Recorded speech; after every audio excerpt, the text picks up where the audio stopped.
Let us have a modicum of patience for the richness and Hello. complexity of humanity. The wanton Hello. cruelty of the few is not worth our ire. Um.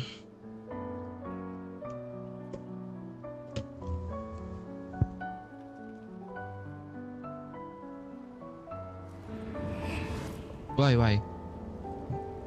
What do you mean sacrificing?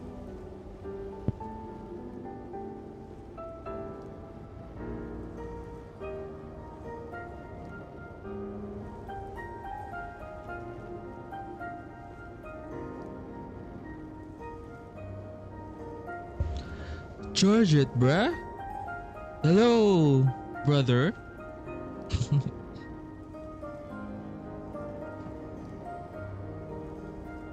Ah.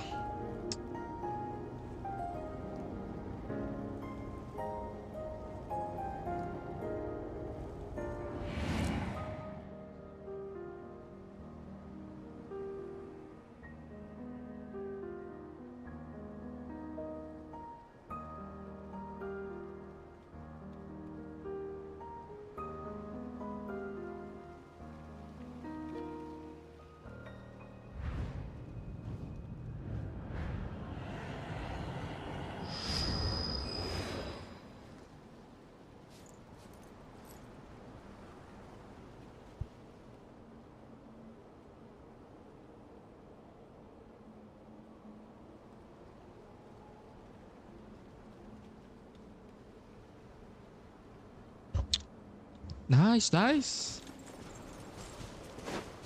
Okay. Um, I need to do everything. I don't know where to start. Wait, I kind of want to do Ilua first.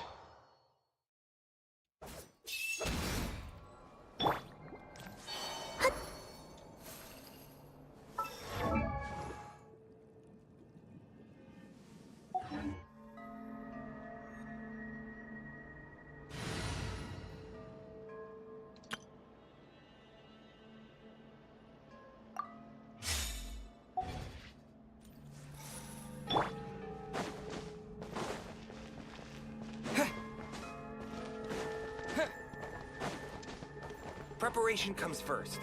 Only after can we face the wild hunt.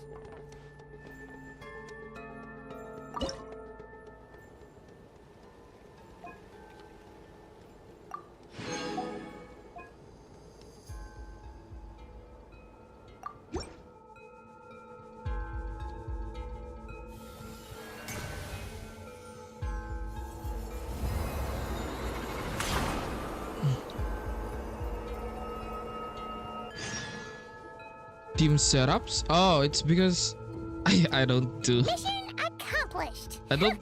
Looks like a whole new camp. Wait a minute. I don't really care about combat or something. I don't care about that much. I do have team for wishing and quests and friendship. Then that's it. Mission accomplished. Okay. Yup. Even the fortifications are complete too.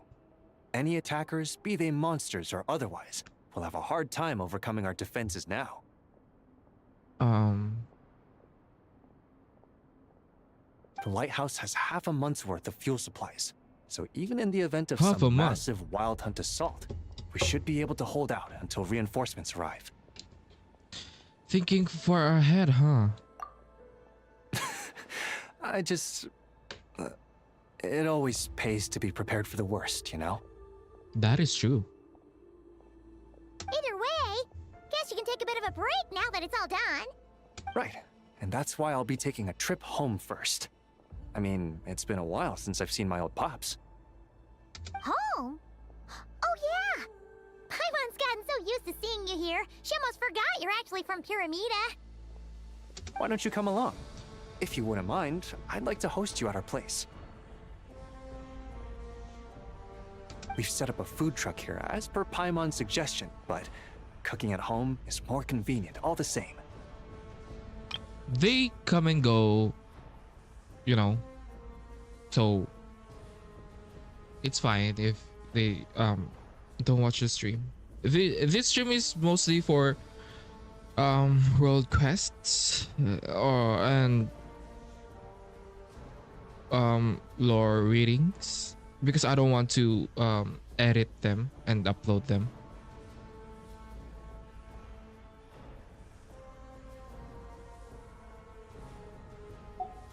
Oh, so you'll be cooking?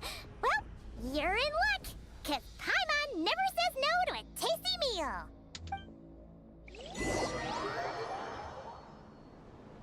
You jump aboard in Moonwag, bro, and before you know,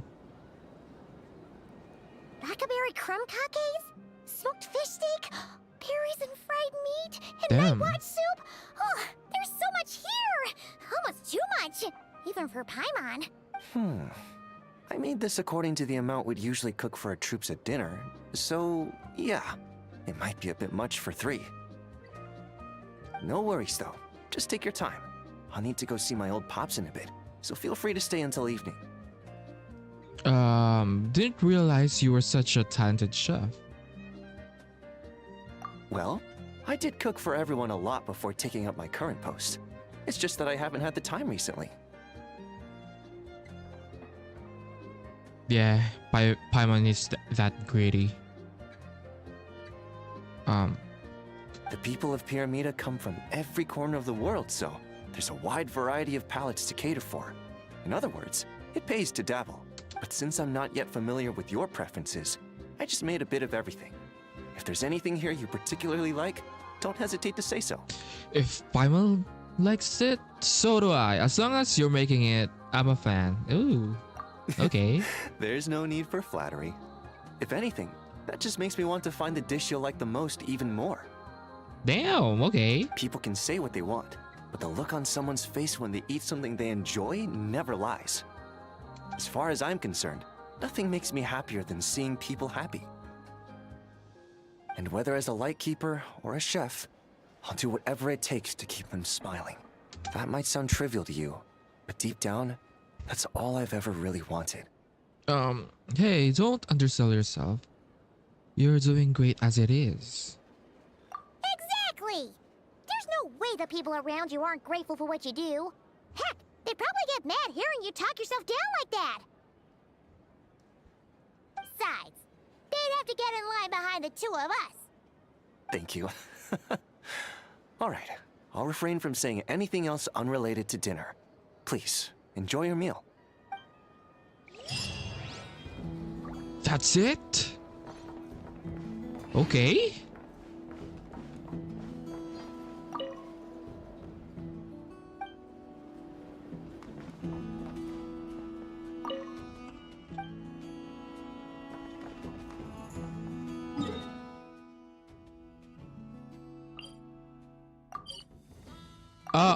Oh, it's because I already did the first 2 yesterday, so that's why it's short.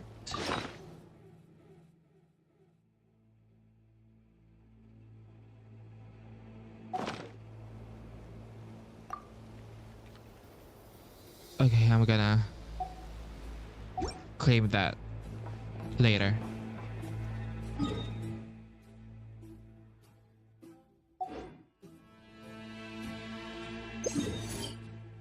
Damn, okay.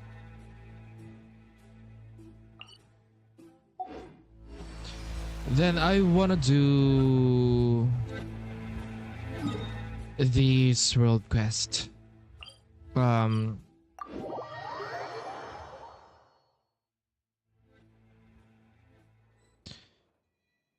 Yeah, that's what I wanna do originally, but they kept on dragging me in a world quest, so I hate that.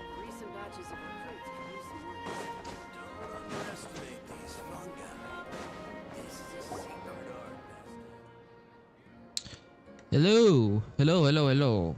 Pearl. Dolphin, what are you doing here? Ah, fantastic. Just to do I was waiting for. Huh? How did you know we would come here? Have you been following us since we parted at Blue Amber Lake? I was only joking.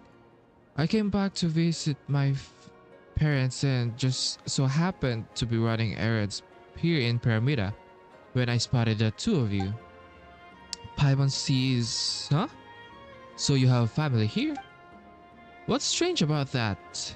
Just like a raven is born to raven parents, people don't magically appear out of thin air. That's not what Paimon meant. Though, come to think of it, we're not really that close, and Paimon can see how it was kind of personal question. Can I ask a question that isn't so personal?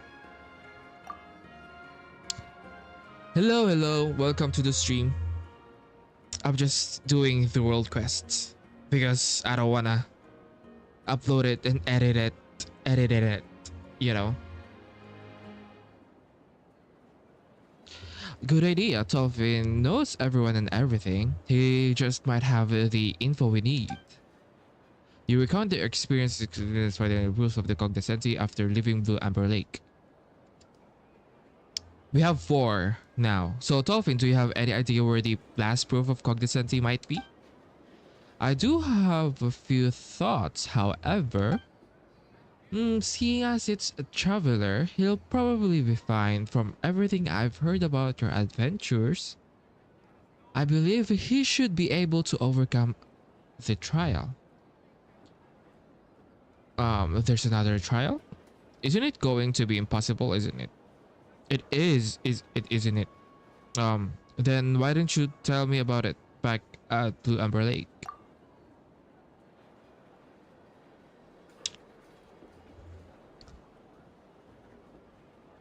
Bruh,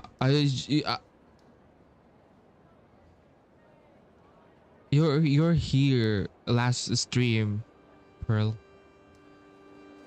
Of course I remember that. Well, the fact we can meet here again is a sign that our fates are somehow intertwined. Rather than dwell on the past, we should look toward the future instead. Wow, that change of subject couldn't have felt any more forced if you'd tried. Ahem. The last proof of cognoscenti is actually with my grandmother. I'm on my way to visit her now. Why don't you tag along?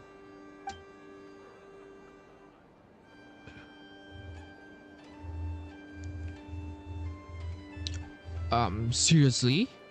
What are the chances? Tolfin's grandmother. What do you think she's like, traveler? Do you think she's the kind of sweet old lady who loves to tell stories?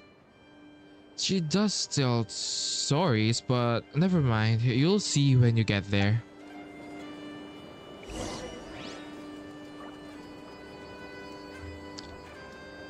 Damn, this guy is...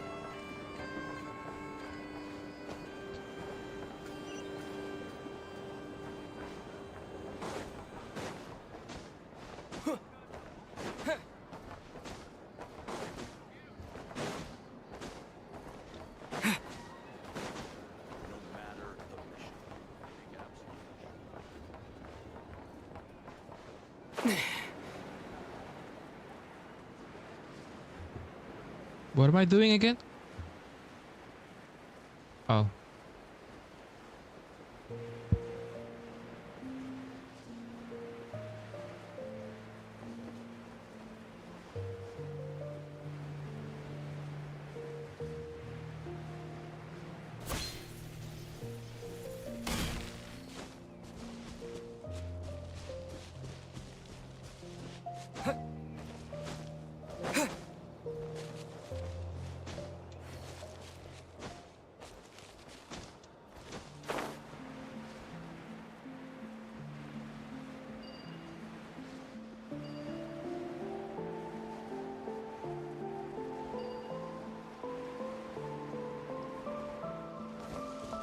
Where am I? Oh my god. Ah. Okay. Okay.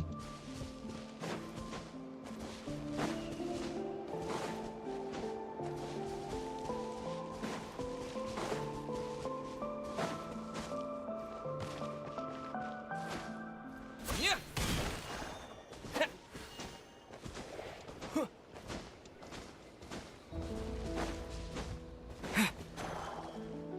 That's the grandma?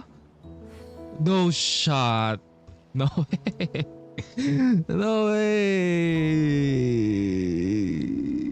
No. Oh. I'm not ready, bro.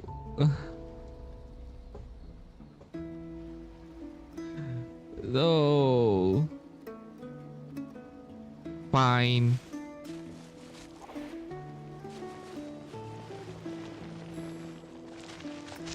Fine.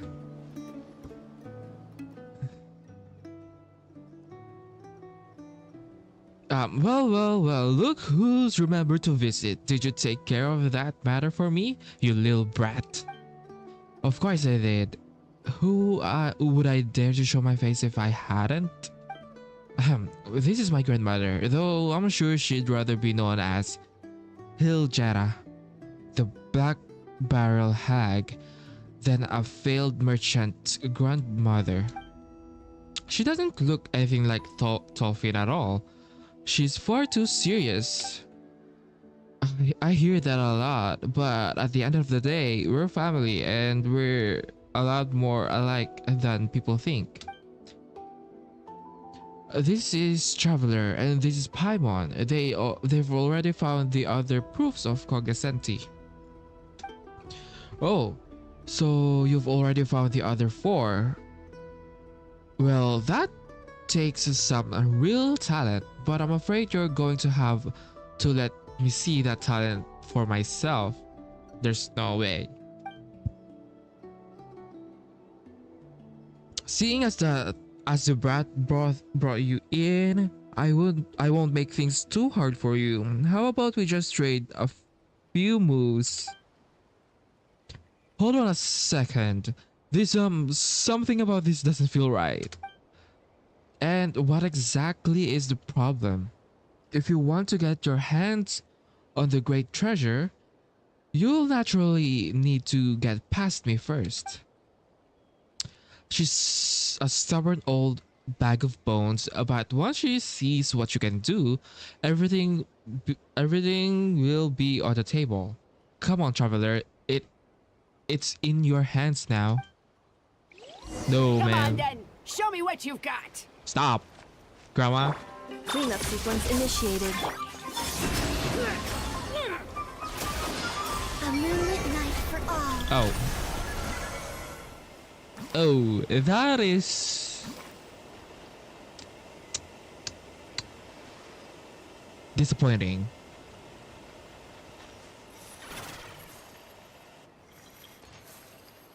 Because this lady is a local legend. It's disappointing.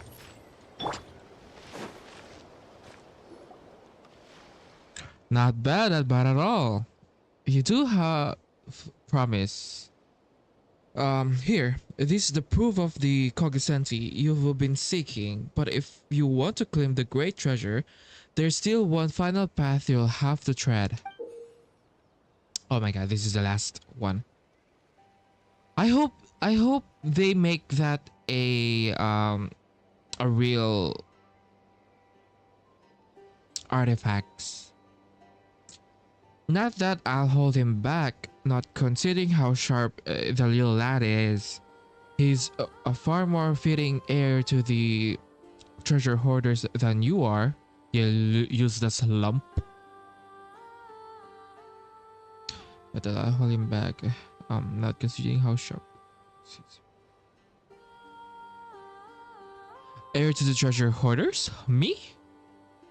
Are we gonna be the next Reed Wheeler?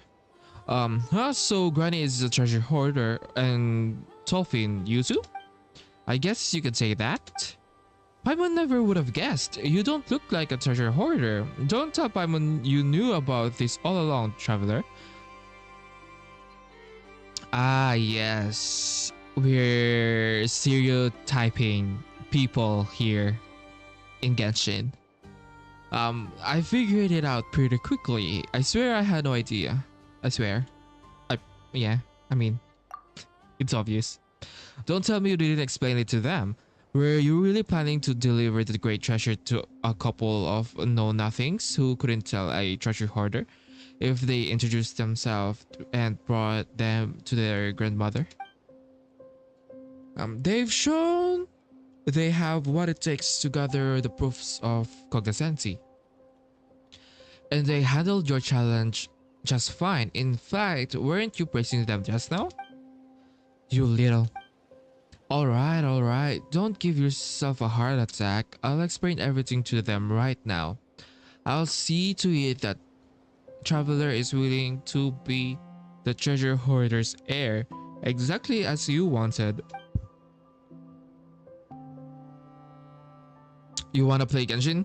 I mean, you should, man.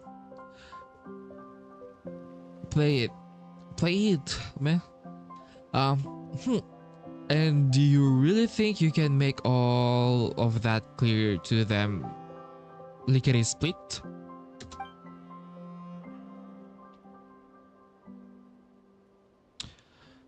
What are you so worried about? You won't shut up about how I'm just like that good for nothing brahe.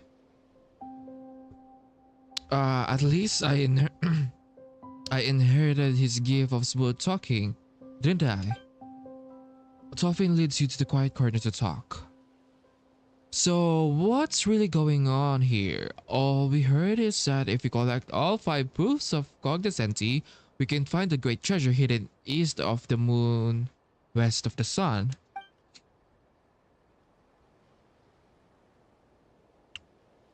Are you seriously telling Paimon that we'd have to take over as leader of the treasure hoarders just to get rid Miller's treasure? Honestly, all this air talk is weirding Paimon out. It's hard to imagine anyone leading the treasure hoarders. I mean...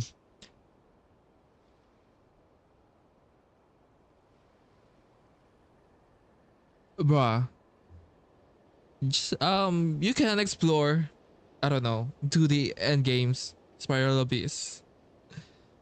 Maybe do the story. It's hard to imagine now. Okay, I already read that. Exactly.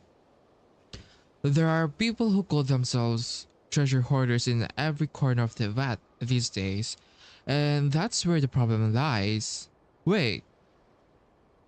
There are people who call themselves treasure hoarders in every corner of the vat these days. So, would that mean that not every treasure hoarders are legit treasure hoarders? While we might be able to face reality, my stubborn old grandmother still dreams of a day when the treasure hoarders can restore their glory from the days of Reed Miller. She fantasizes that someone will come along and rally the masses, let the dead bury the dead, and rise to build an Elysium for the hungry and the poor on the wealth of the high and haughty. Well, most of us have heard how Reed Miller stole from the rich to help the poor. Very few know that the treasure hoarders once defended Elysium from the dark abyss. It was the treasure hoarders' golden age. It was the worst of times, and yet somehow it was also the best. I don't know, maybe things are still the same today, but that era has passed, and she'll have to accept that someday. You're not wrong, but what are we supposed to do about it? Before we go any further, Traveler, are you willing to serve as heir to the treasure hoarders and see that Reed Miller's dream is one day fulfilled? I have my own dreams to fulfill. I just want to inherit the treasure he left behind. I mean, Just as I thought. Then how about we do it this way? Let's put on a little show again. That's what you said back at the Blue Ember Lake. Sure, you'd help us get the proof of cognoscenti back then. But who knows when you'll use those same sneaky tricks on us?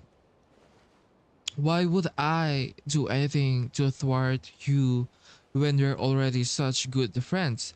Now, instead of being suspicious, how about we focus on what we are going to say? You have a brief discussion with Tolfin about how to convince Hilgera.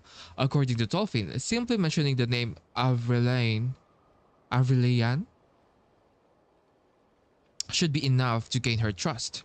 And if she ever brings up the name Brahe, all you have to say is that you don't agree with his methods.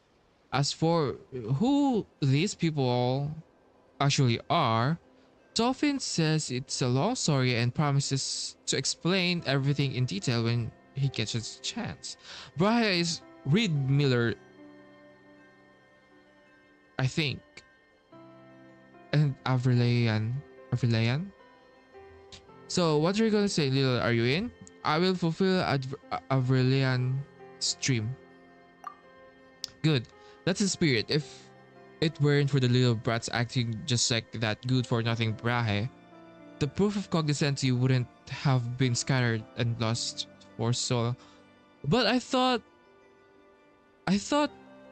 Avrilian and Brahe is both Reed Miller. We're nothing like Tolfin or that Brahe Macaulay fellow. You can rest assured.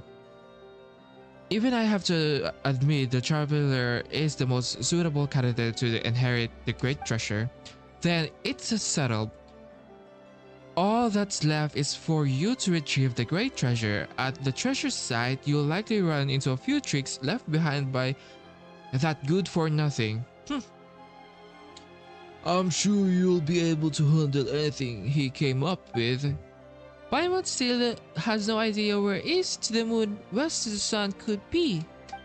Oh, that? Well, it's beyond the horizon, yet so close you can touch it. Also, I won't be joining you for the next trial, so here's wishing you all the best. Still, I'll be in Pyramida for a little while longer, so please let me know if everything goes well. I'm counting on both of you.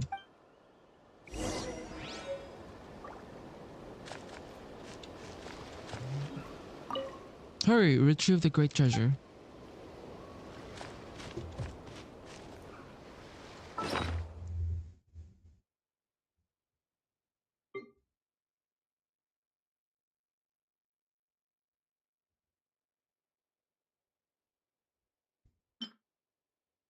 An artifact flower stained with rust. It is said to be a keepsake from Reed Miller, the founder of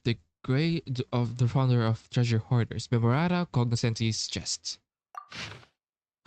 An artificial flower stained with rust. It is said to be a keepsake of Reed Miller, the founder of Treasure Hoarders. Legend has it that the Fey Lord Filipov,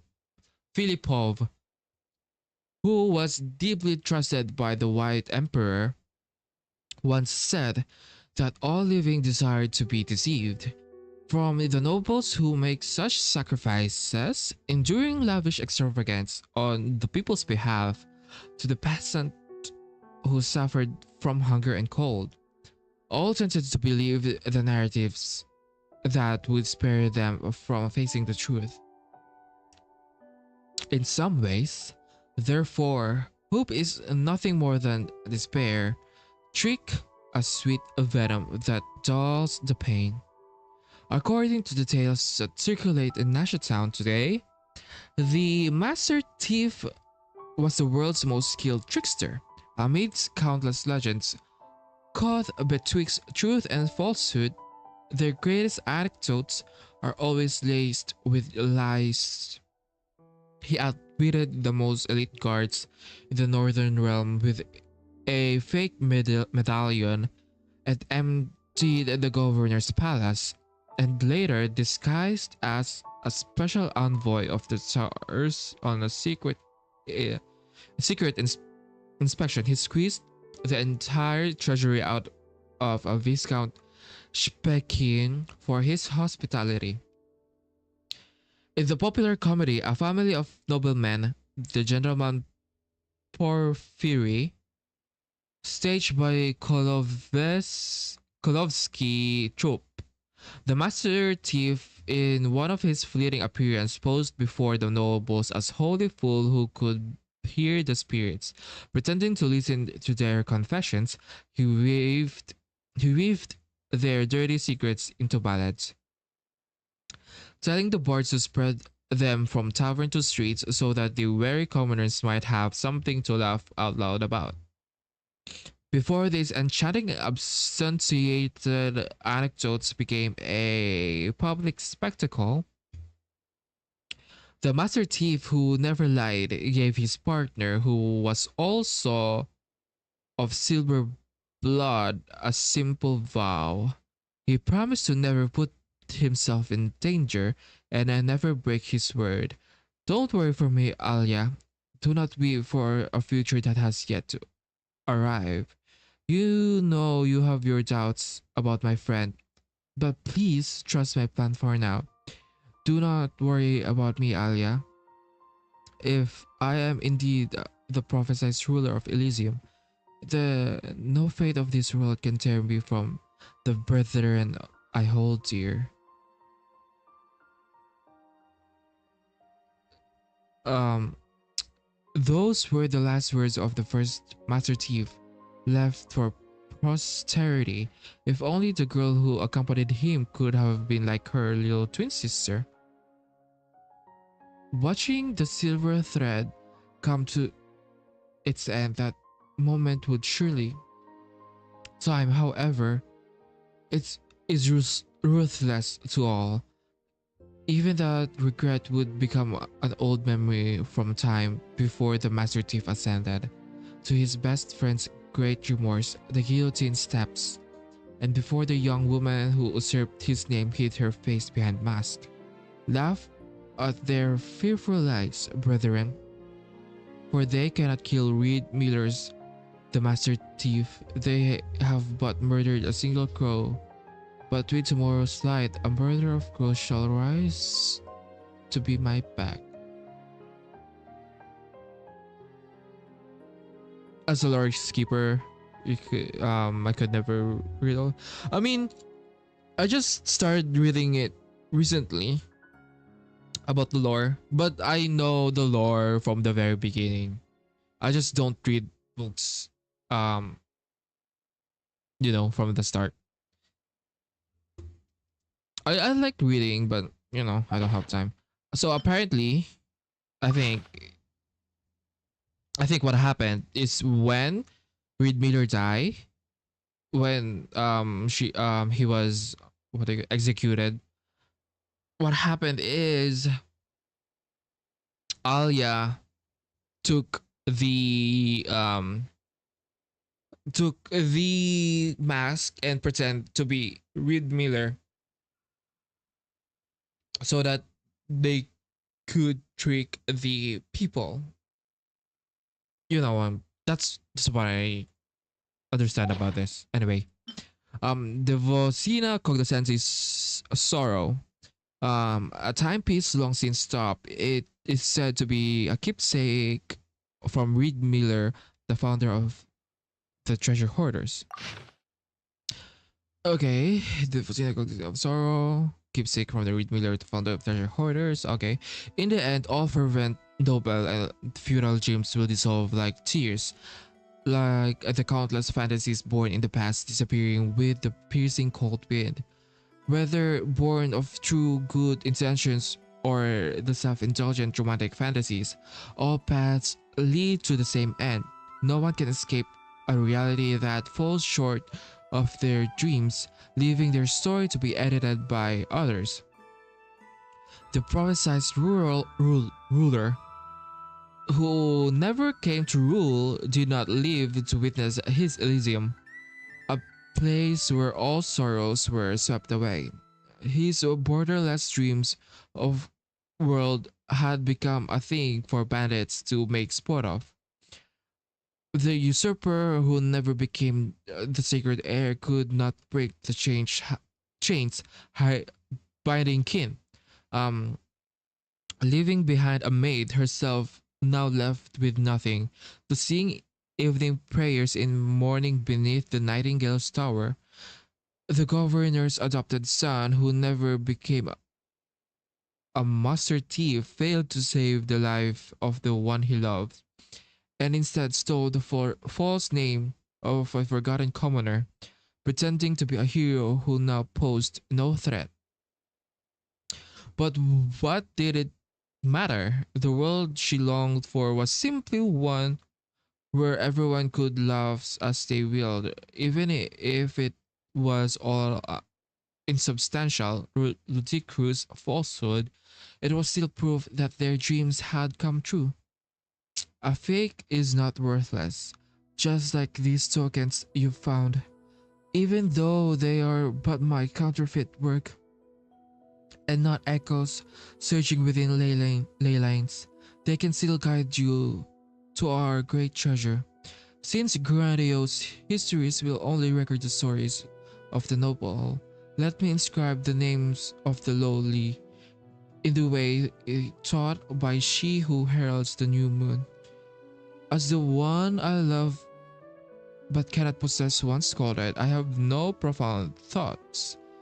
And this is but the mockery of wretched wanderer raised to the high heavens. Okay. It's tragic.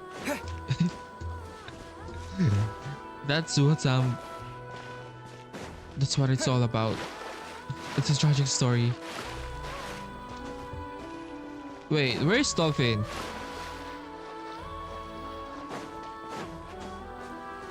Dolphin?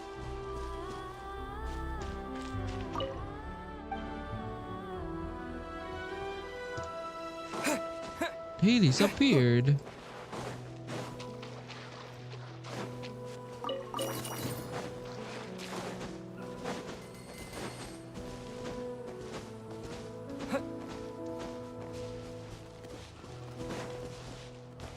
Where am I?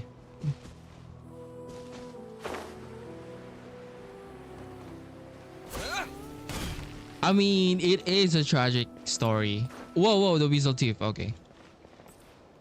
The proof coins hanging from the sale. Wait, we don't have the proof to cook the sentry. What if we give up? Wait, are we gonna lose it all? I mean, I read it all. Oh, traveler, let's head down and check it out. There might be treasure waiting for us to find. It looks like you can view all of the proof cognizance. Oh, okay. I can just... Oh. Okay, then it's fine. Okay.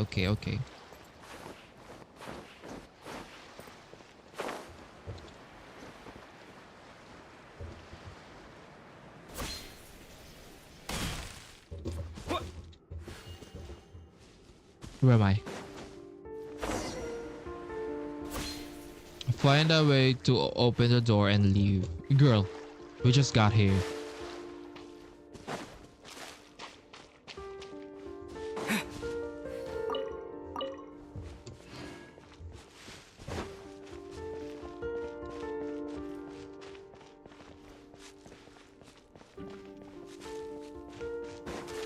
Toyota is a good sport shielder.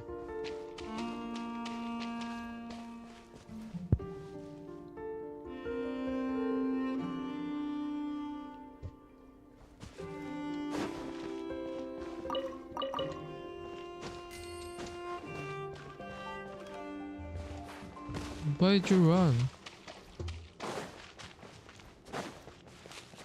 Investigate? Oh.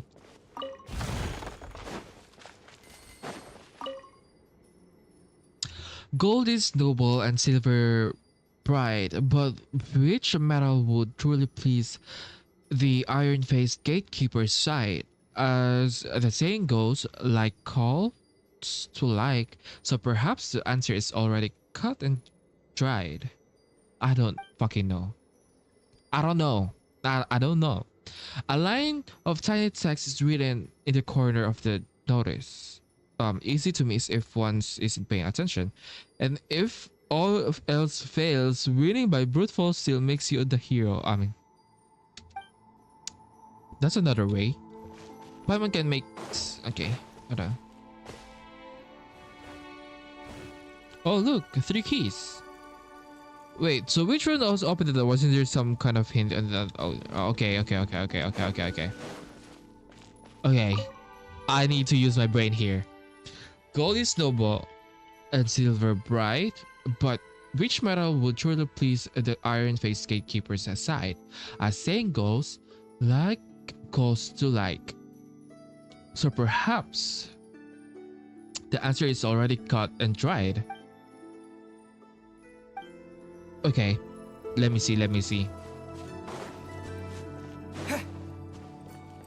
Like calls like calls to like. I might be cooking. I think I know the answer. If not, then I'm stupid, which is also true.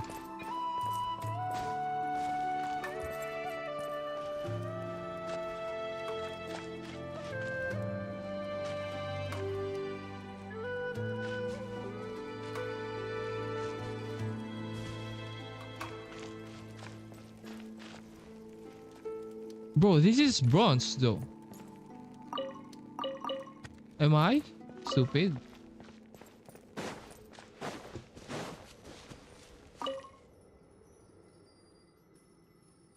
Iron faced. Okay. Iron faced, so I'm gonna use the metal key.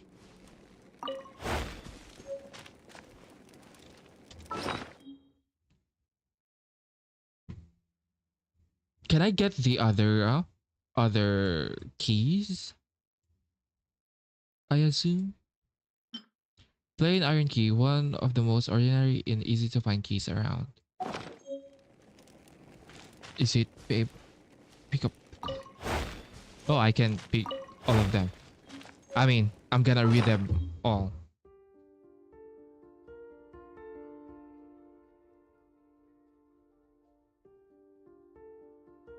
A gleaming golden key. The key itself is worth a fortune. A shining silver key, not as valuable as the golden one, but it's also far from ordinary. The answer is the iron key. The metal key, I mean. Is this one? Iron key? Yes.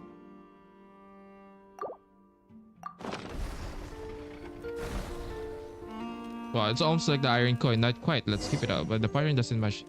Iron coin is Paimon's sure. See? I was right. Oh, that fucking riddle is too easy, man.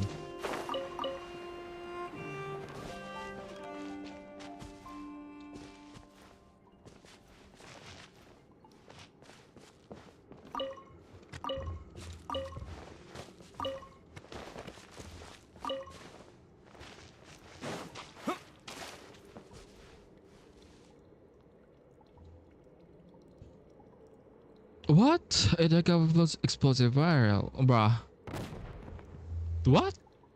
The fuck happened?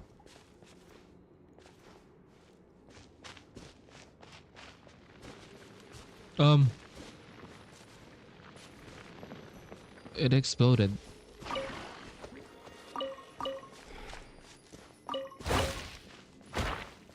I'm gonna brute force everything.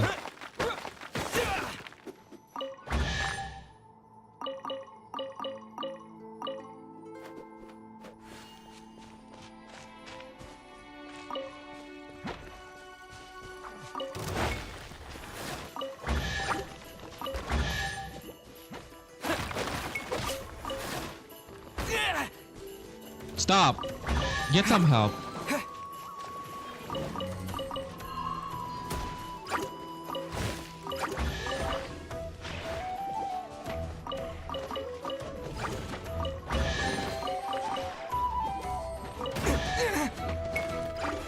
Stop! Get some help.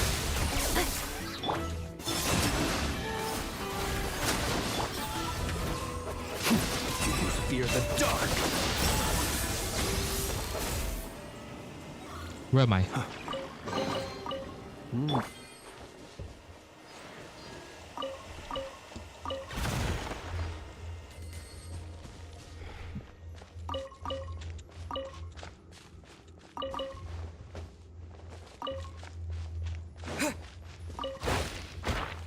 Bruh.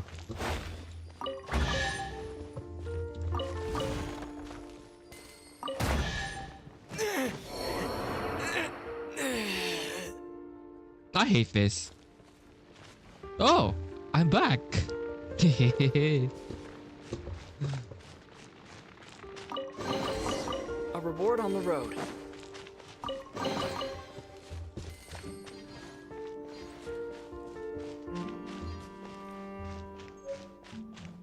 Wait, there's a fucking okay. I just built my Ningguang. Oh, do you have Columbina? I think they can do crystallize, lunar crystallize. Suspicious notice. Within this little plot, both Thatcher and Locke are found. To tell the fake from real, look where the strange rock lights the ground. Bro, I just brute forced everything. A line from a tiny text reading in the corner is easy to. The main gate is locked down hard, so don't bother trying until the skies fall apart. I should have read.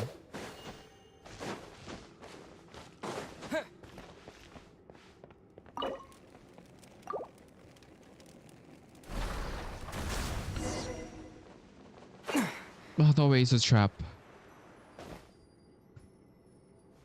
I mean, okay, I'm gonna read. They can do lunar crystallize, which is it's real cool, I think. The stubborn weasel digs the dirt.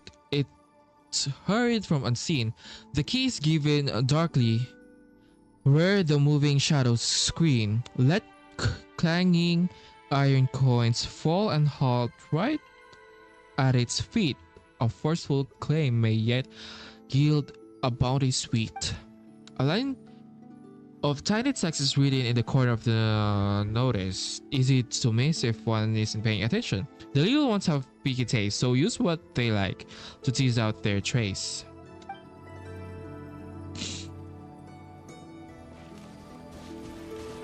I don't even know what you're saying.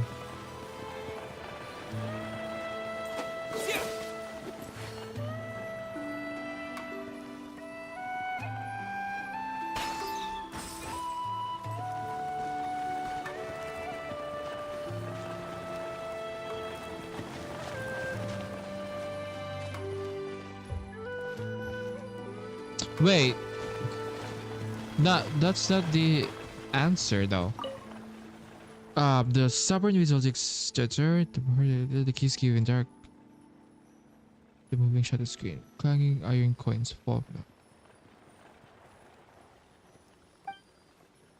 Oh, so that's the answer? Oh. But like, it's a coin.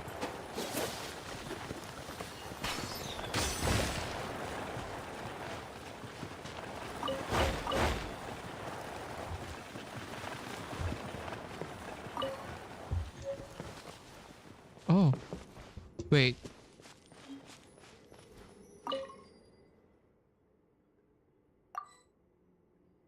What am I doing?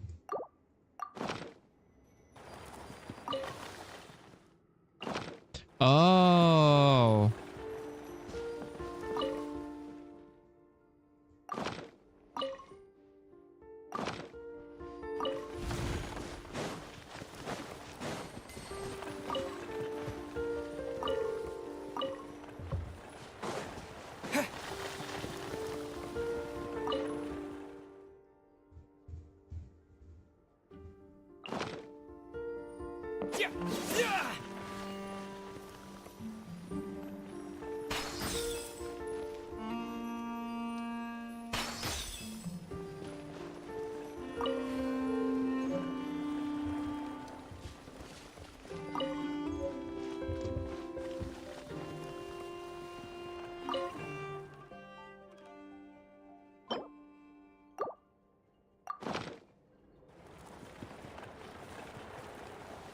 Oh.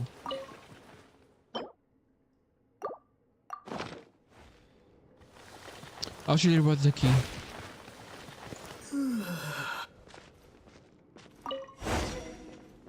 You have to keep moving forward. Bro, we're just brute forcing everything.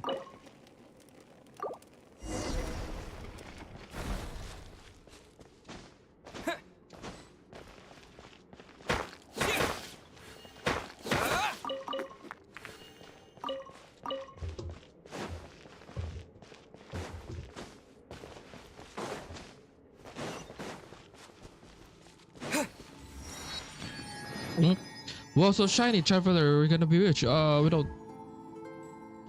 Come on, let's go take a look. Is this a sample meal? Oh no, it's a great treasure. Wait, is the great treasure a sample meal? This is giving Natlan out of the Regency of statue. This like that enough we need to another couple of special iron coins. Why don't you take a look around?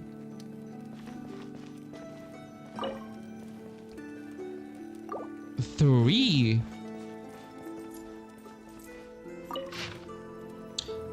A message from the legendary thief Reed Miller to you, my esteemed guest who has gathered all the proof of cognoscenti. If you're reading this note, it means that you've successfully solved my puzzle. Congratulations, well done. Now the legendary great treasure you're looking for is right in front of you. You're welcome, please enjoy yourself. These unclaimed riches are the spoils due to the cognoscenti.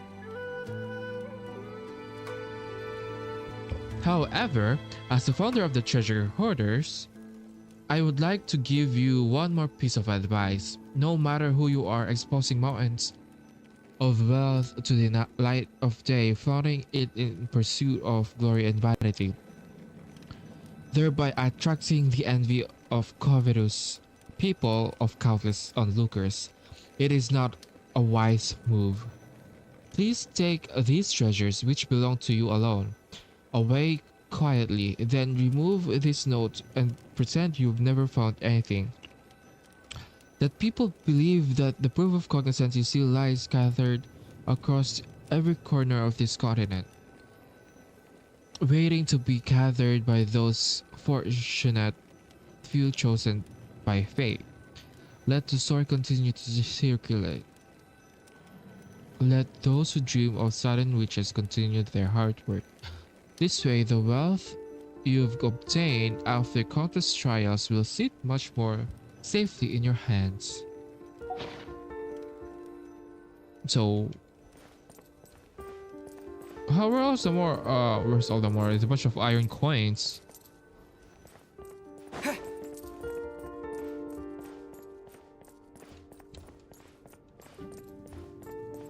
I like the sound.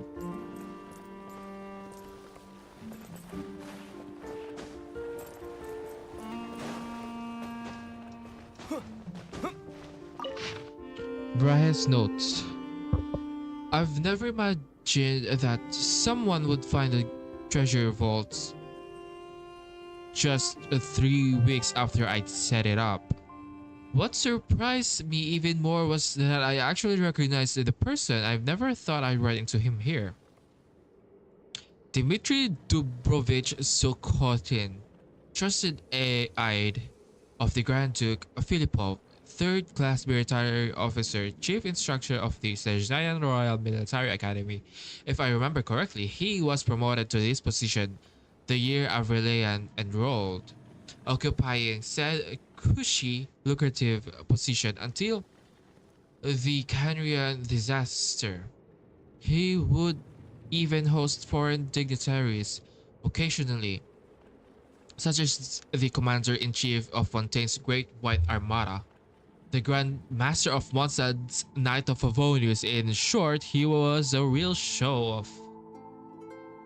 According to the official records, he had long since died alongside His Majesty the Tsar, sacrificing himself for the nation. Not that this is anything new. Even Aurelian once appeared as deceased in the records. One can always rely on the unreliability of the Shtaya civil system. What surprised me was that the old man before me seemed almost entirely different from the spirited, haughty, and overbearing officer I once remembered. I don't know what he's endured, but he looked far more gaunt and aged than his years.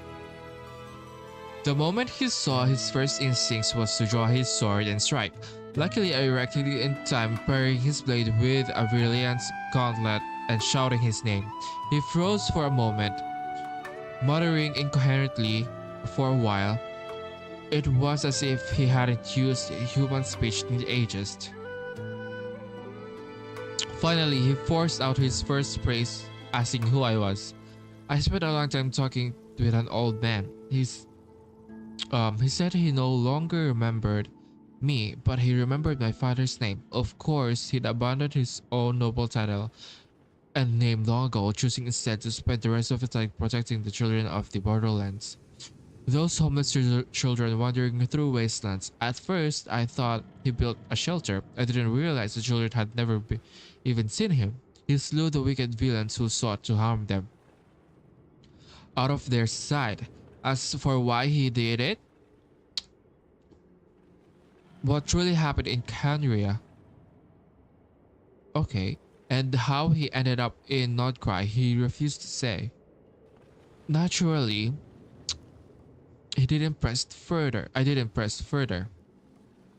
The old man had absolutely no interest in treasure and hadn't even heard the rumors I spread about the great treasure.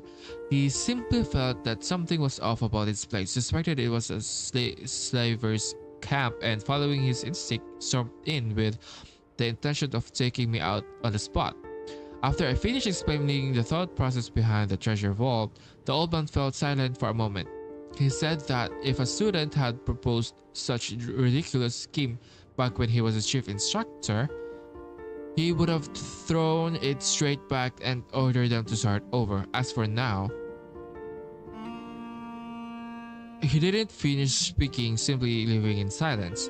The old man's right. If someone else were to stumble here the same way, guided by nothing but sharp instincts, then this entire plan would be pointless. I need a way to make this place nearly impossible to find, yet draw people towards more attainable goals. I've got an idea, but first I need to talk to Ayla and see if she's willing to help me. She probably would. After all, turning the story of the master thief Reed Miller into the proof of cognoscenti, at least that's what I call for now. It would also serve as a tribute to Miss Alia. So Brahe is not, I mean, I don't know, man. I'm confused. I think Brahe is just a title. Oh.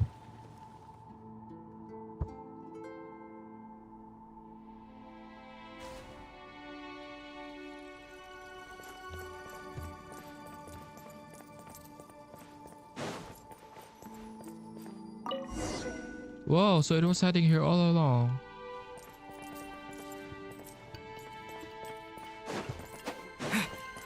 So many coins.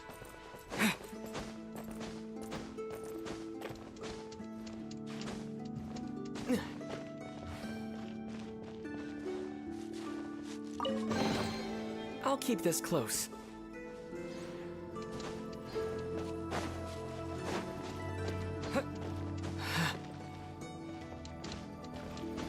Oh.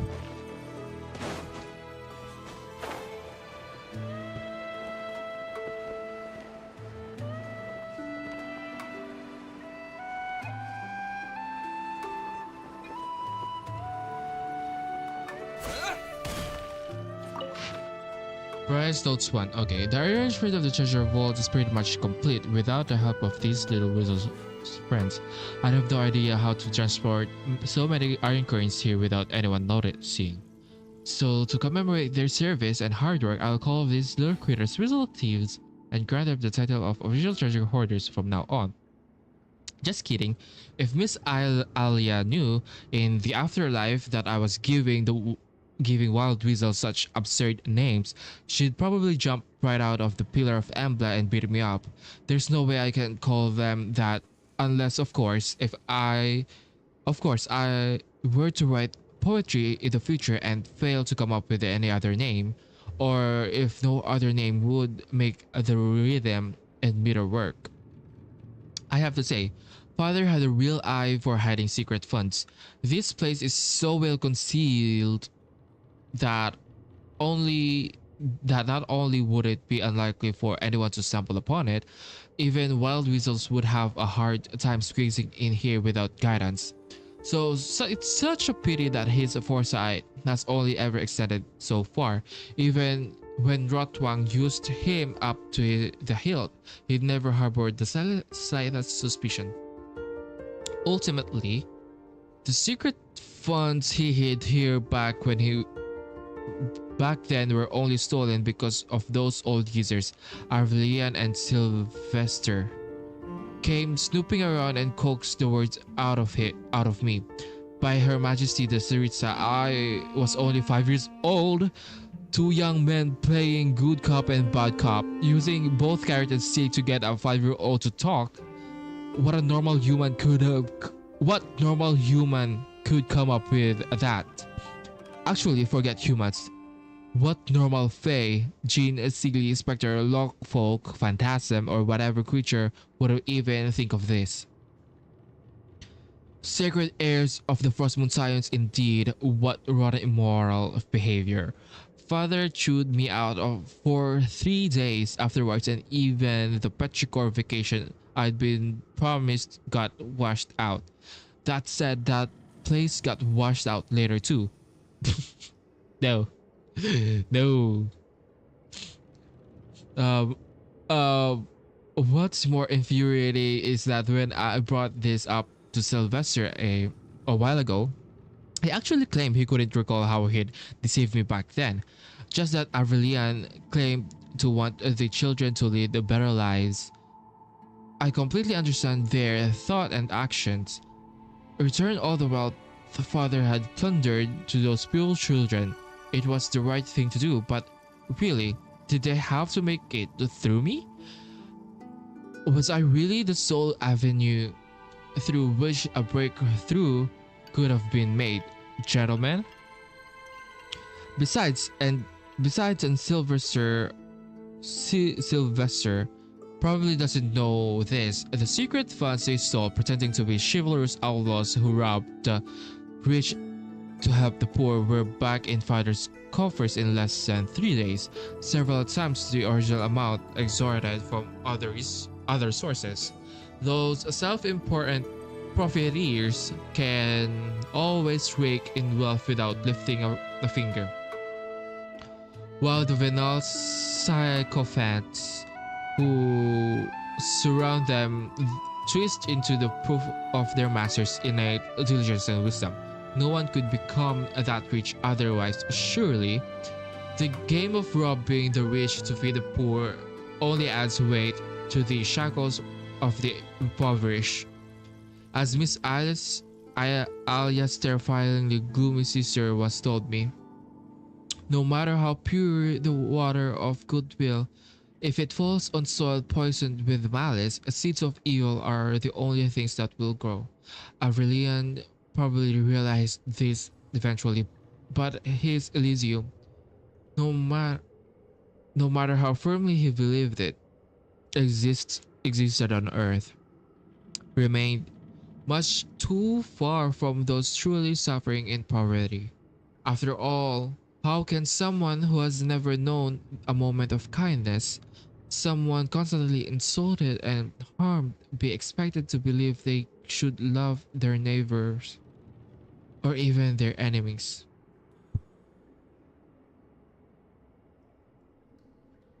Neither Aurelian nor Miss Alia had ever answered that question.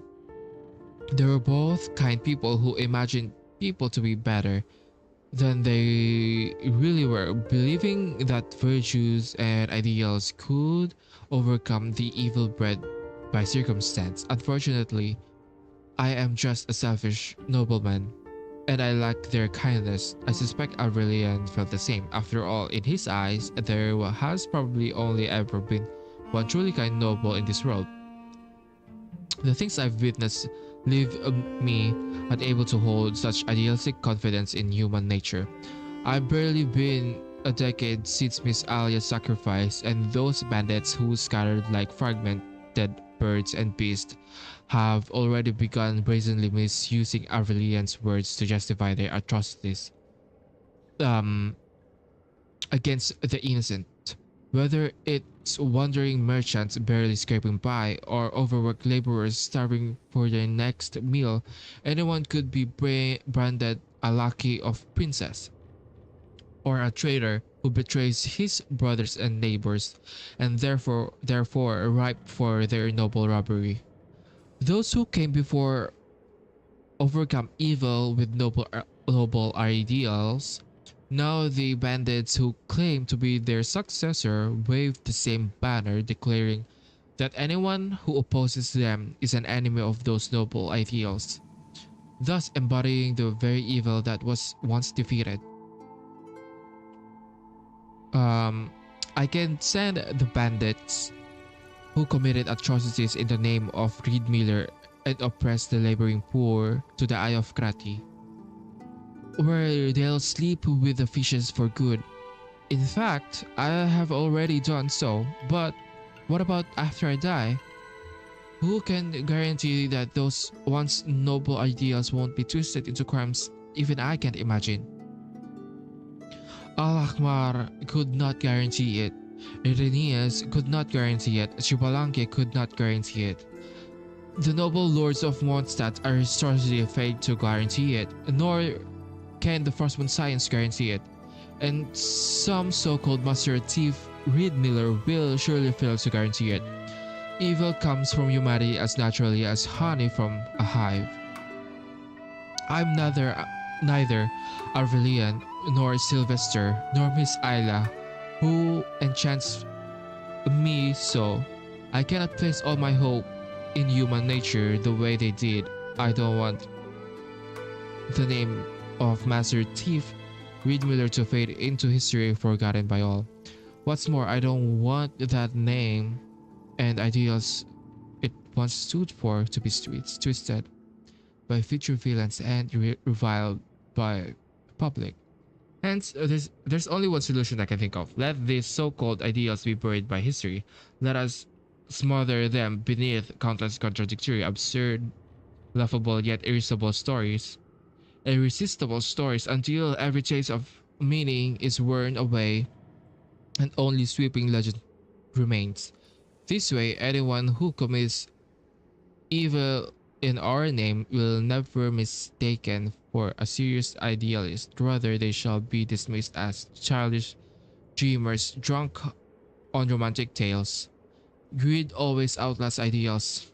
At least that's what I believe. As long as the tale of the great treasure continues to be told, there will always be gamblers dreaming of making fortune overnight, repeating the name of the master thief Reed Miller endlessly.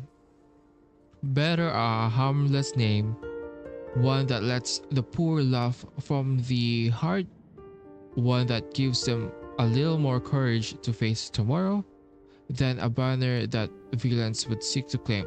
If the rebels of some future age truly did a new banner, they will find a hero who belongs to their own time, and whatever that hero's name may be, it should never be Master Thief Reed Miller. Okay. You're not playing Genshin anymore, I assume. Wait, are you the one who wants to play Genshin?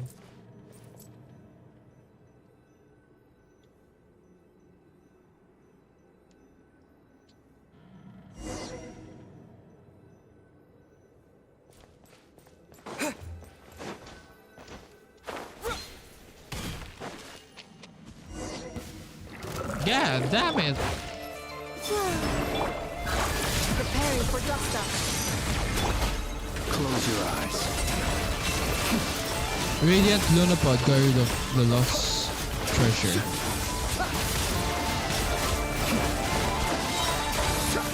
The night comes.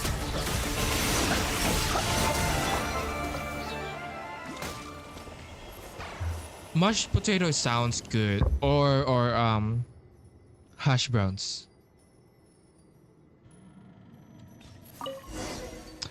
That's number 5. Do you think the statue hiding path to the real great treasure?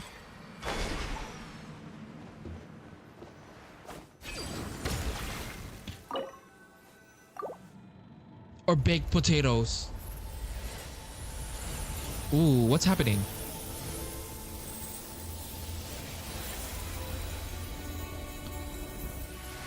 Ooh.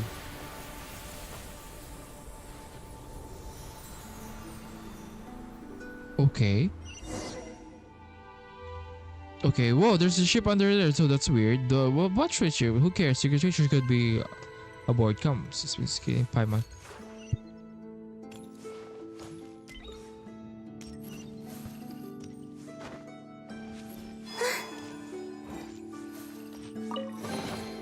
They call this a pleasant surprise, right?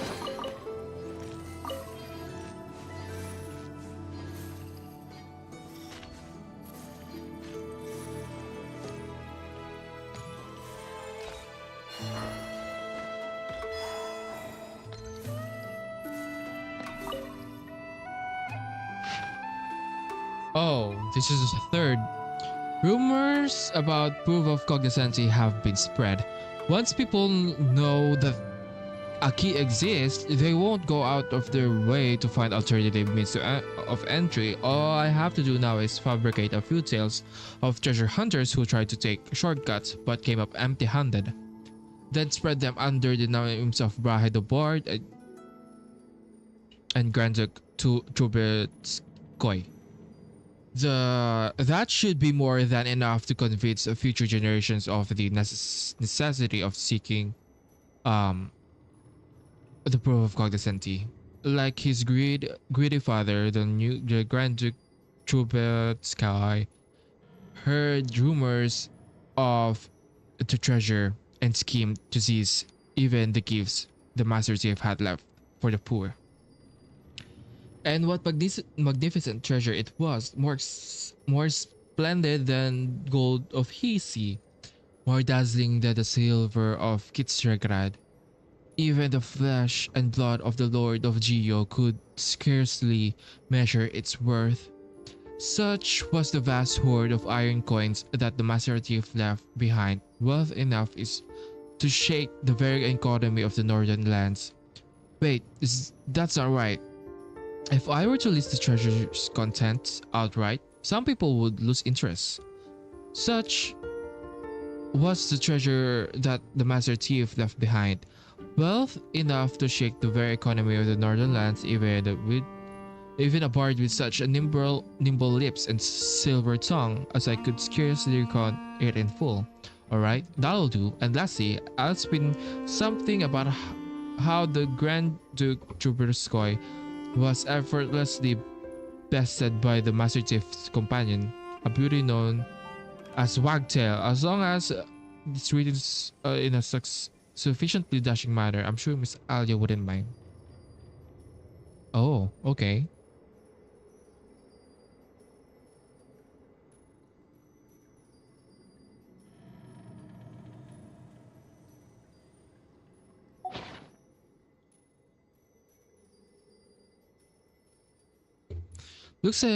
Look, it mentions Brahe over here. Looks like he was the one who made these records. So iron coins were really the currency back in the bro. So iron coins were really the currency here back in the day. That means a mountain of these things could truly be called a great treasure. Ugh, if only we'd come here a few hundred years ago, we'd be rich, but iron coins aren't worth much more these days. As they say, value lies in scarcity. Exactly.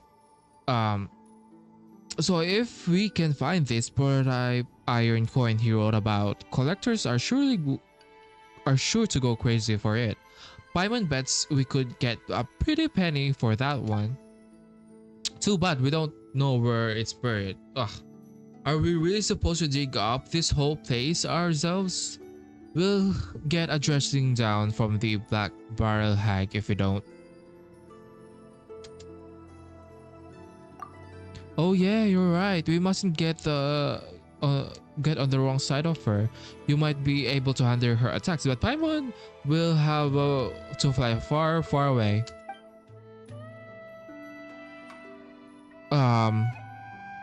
And speaking of the Black Barrel Hag, now that Paimon has seen Briar's notes and all these iron coins, she finally understands why that old lady wants to bring back the good old days. To her, those days must have been the real Elysium. Paimon thinks we're living in a pretty wonderful time too. You and Paimon and all the friends you've met on our journey. This is our golden age.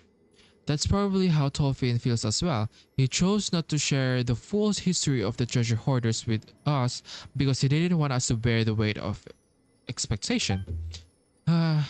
It looks like this adventure ends here. Getting all 5 proofs of the cognoscenti wasn't easy, and Paimon knows it was far from fruitless journey, but she can't help feeling a little disappointed. By the way, why do you think this ship is here? Perhaps it sank under the weight of greed it could not bear. Maybe the shape of dreams that run aground before it ever sets sail. It would be risky to sail with all those heavy coins on board.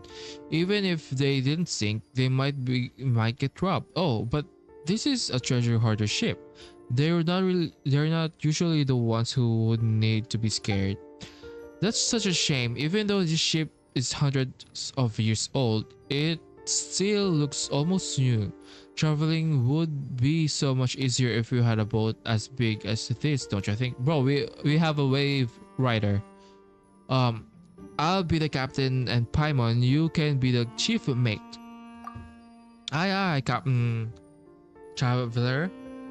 Trying to jib the mizzen, bro. Jib the mizzen mast and raising the port side anchor to the load line, Captain.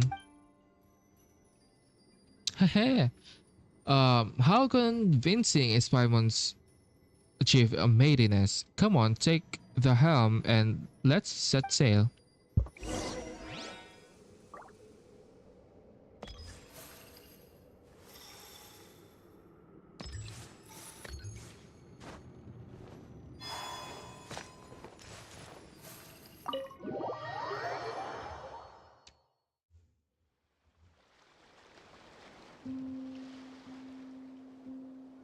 Bounty Island's just up ahead. Nothing about it looks particularly special. Bro, really, I'm just going to visit the registration market by the governor if you take it. Don't worry, we still have a few more days before the drill's over, and by the time the governor notices, we're already. Well, this is not bothering you. What if we end up looking to selling your treasure here? Treasure is. Who? Oh, you mean the Brahi kid? What do you care? His fair, and I haven't. What are you talking about? You and that kid are nothing alike. If you were the same side as them, you wouldn't. Relia. Oh, don't worry about him. He'll be fine. He adopted in still over son. Baby, yeah, he's gonna be like, I hope you're right, Sylvie.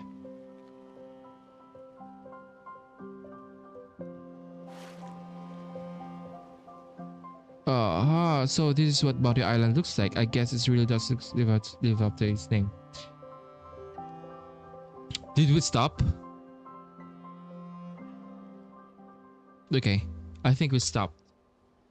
But I can't read everything. Anything.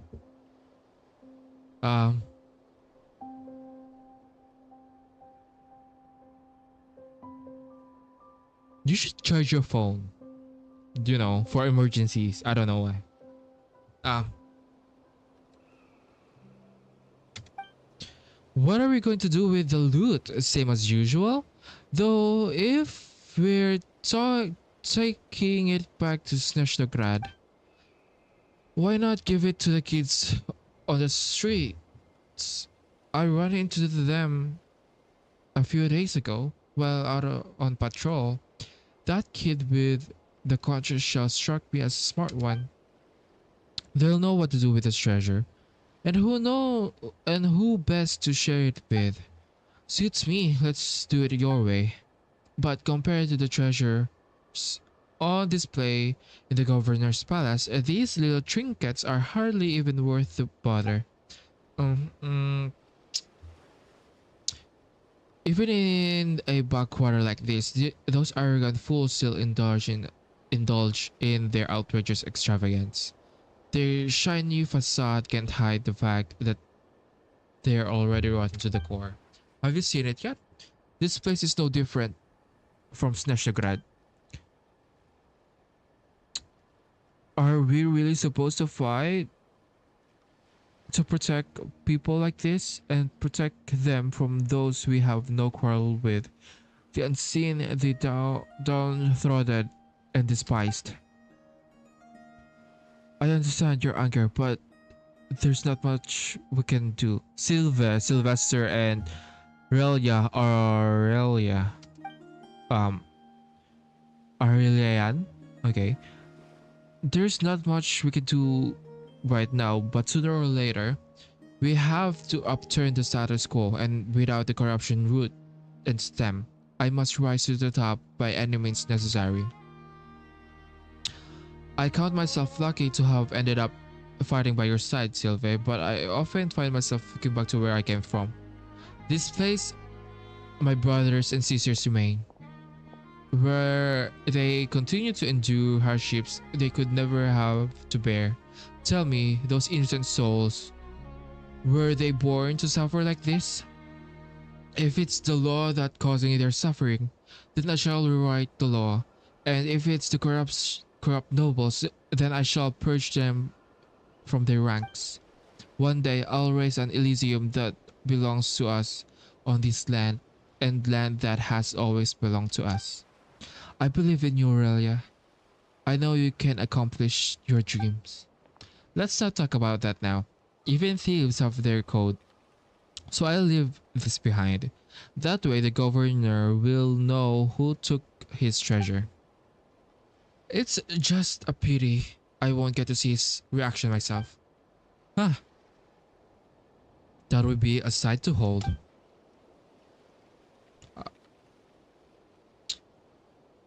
Huh? What? What just happened?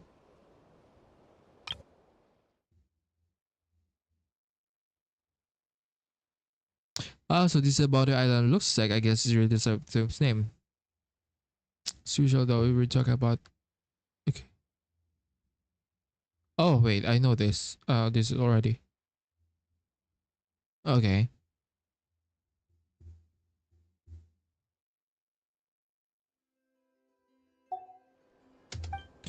We found a treasure hoarder ship under a pile of iron coins. Then you took the helm. After that, it felt like a dream. And somehow we ended up here. Those two, they mentioned someone called Brahe. Either it's a crazy coincidence or they must be from a long time ago. At the very least, we know they have a connection to this place. Yeah, and from what they were saying, there was once some treasure buried here, and even though they made off with it, it seems they left something else in its place. It's been so long, who knows if someone's already dug it up by now. Let's see if we can find it first. It can't hurt to look. Paimon's remember correctly. It should be somewhere around here. Paimon can't believe it's still here. Why didn't the governor come to collect it? Ooh. Huh? This is what they left here, isn't it? Isn't this? Paimon doesn't understand. Let's ask Toffin about it. Oh, Paimon also forgot. We should tell him what happened with the great treasure too. Damn! Did they run from home too?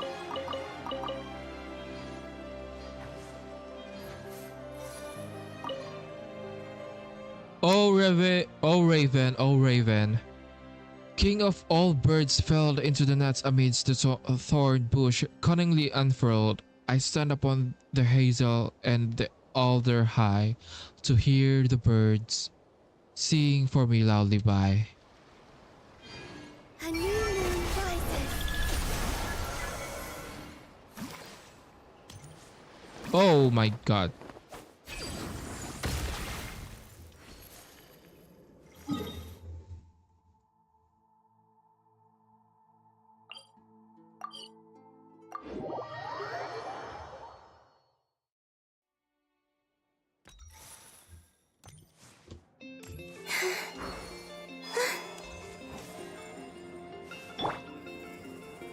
Weekly progress. Oh, so it means, oh, is it the free constellation? Then you play every day. That means you're also addicted to the game.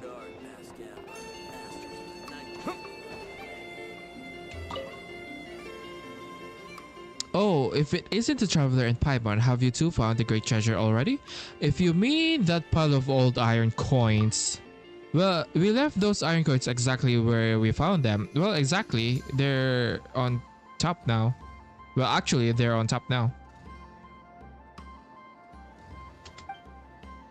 You tell Tolfin what happened at the treasure site and strange things that happened after you boarded the ship. For some reason, they left behind some sort of raven insignia.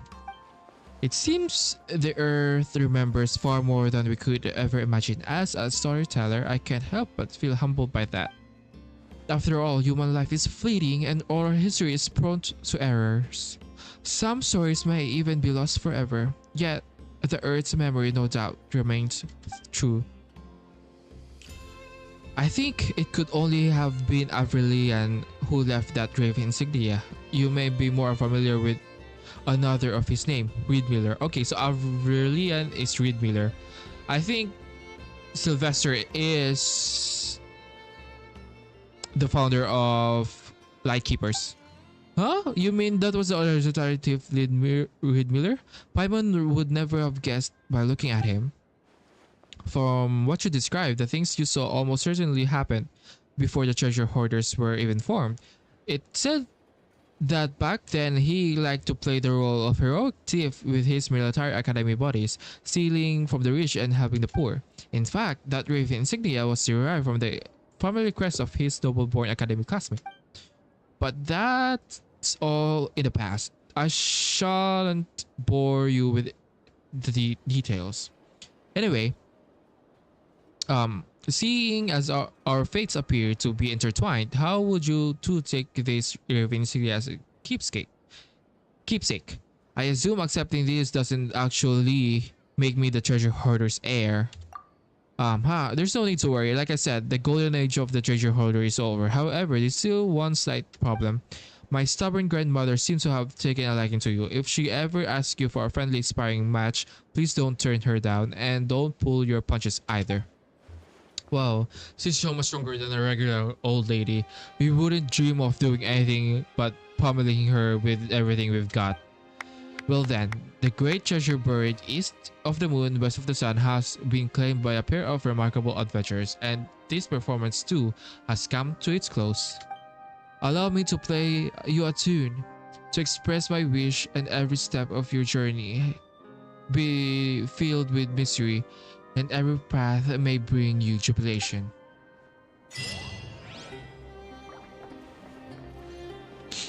Dolphin! What's the matter, traveler? What's on your mind about Reed Miller? The name Reed Miller was merely an alias, the mask to hide the true face, the true identity. To the poor, Reed Miller was a figure of admiration, while to the nobles, the very mention of his name would draw curses and swearing. But it was never the name of just one person. Yes, I think Alia too. Even among the earliest treasure hoarders, there were already 3 individuals who went by the name Reed Miller, and that doesn't even include those who later chose to pose as Miller for one reason or another. Why, just last week I had a run-in with two petty thieves, both calling themselves Miller, who attempted to steal my harp. But that's a story for another time. Putting the latter-day pretenders aside, I do know a thing or two about the original trio. So Traveler, which three are you going to ask about? The first, Reed Miller. The first is used. This alias was Avrelian. I've mentioned him to you too before. He was an orphan who was adopted by the rank and file military officer named Mechanico after losing both his parents. As a result, he was able to attend the Snezhnayan Royal Military Academy. Interestingly, according to official records, shortly after Avrelian became a non-commissioned officer, he died in the line of duty for unknown reasons. Perhaps this was his way of getting out of military, although I can't say for sure. Whatever the reason, he surfaced in Nordkai a few years later under the name Reed Miller, gathering the destitute who lived on the fringes of society into the band that became the first treasure hoarders. At the time, they recognized this young man from who knows where as their leader, believing that he would free them from their shackles and build an Elysium where all would stand equal. Unfortunately, even I cannot say what his true motive was, nor I can tell you much about how treasure hoarders operated at this time. Maybe he had a grand dream. Maybe, like my grandmother, he possessed a strong, unshakable faith. Or maybe he harbored some other darker, more personal motive he couldn't share with anyone. Alright, please don't tell my grandmother I said that last part. Anyhow, all of that happened 5 centuries ago. For most people, the only thing known about the very first treasure hoarder is what eventually became of him, which was death by execution in Snezhnograd. Although he had never been captured by the authorities before, he was convinced by a noble friend to walk away from his organization, leave everything behind, and go to Snezhnograd, supposedly to explain himself to the Beliad Tsar or something like that. Unsurprisingly, he was promptly sent to his death without so much as a glimpse of the Tsar. That's why I say thieves and nobles don't belong together. It only ever ends in tragedy. Putting aside the latter-day pretenders aside, I do know a thing or two about the original trio. So the traveler, okay. Second, Reed Miller. The second Reed Miller was a woman whose real name I do not know. All I know is that she was a traitor to the Frostmoon Science, who struck her name from history altogether. This is Alia, for sure. In truth, I have no idea what her connection to Avrelian was, as for the Frostmoon Science of 500 years ago, well, it was a pretty creepy place to be, judging for the poems I read. Yes, if I'm gonna be summarize the history of the Frostmoon Science, basically they are doing this experiment so that they can produce an offspring with a pure silver blood because of their what do you call this, bloodline. They are trying to preserve their bloodline, basically, of the Hyperborea. According to Brahe, the entirety of Hisi Island was encircled by a golden wall even taller than the Mont Essos in Fontaine, so I really have no good explanation for how she could have come to know Avrelian. And now the Frostmoon Science have transformed into something entirely different, so much that I even wonder if they are too gullible these days. That's why I told Miss Hidimbi just a few days ago that she was real lucky. Had she tried to dupe the Frostmoon Science of 500 years ago, she'd probably be with Al Akbar by now. So anyways, after Aurelian was executed, she began donning that silver mask, claiming to be the master thief, Reed Miller, who had escaped the gallows. She molded the treasure hoarders into a highly disciplined quasi-military force that almost resembled a religious order. Her mantra was that no one should place their faith in gods or deities, for it was humanity alone that held the power to save its own. Strange as it may sound, the best way to describe treasure hoarders of that area might simply be an irreligious religious order. Under the name Reed Miller, she gathered a large group of bandits, and together they picked the governor's palace in Nordcry clean in a single night. All the countless curious antiques and mora and jewels that they made off with, she gave all of that away to the poor of Nashatown. This was the very storm of the gold and silver that the chief nobles so fancifully described. And now in Nordcry, the people absolutely revere Miller. But if you ask me, that has nothing to do with Aurelian's dreams, the dream that my grandmother believes in so staunchly. Okay. For most of the people living in this island, both his dream and Elysium are as distant as the moon. Who knows, maybe they're just dreaming of someone like her. Someone who dropped a loot from nowhere right into their laps without them having to lift a finger. Putting the latter day, okay. The third is, I don't know who the third is. Is it the Brahe one? It's a bit embarrassing for me to say, but of the three Reed Millers, the one I mentioned earlier, Brahe, is the one my grandmother really despises. Much as my grandmother doesn't want to admit it, he is actually our forebear. What is forebear? He was of a station even higher than Soloway, the torch forger. He was the adopted son of the failure Lord Trubetskoy, governor of all Nordcry. Okay, so the Brahe became Reed Miller too.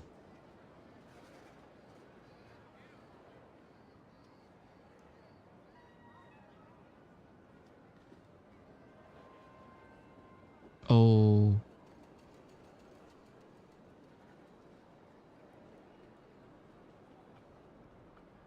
Oh. Some have claimed he was actually the governor's illegitimate son, and because the blood of the Fae ran through his veins, he was more handsome than most people you'd ever meet. Wait. So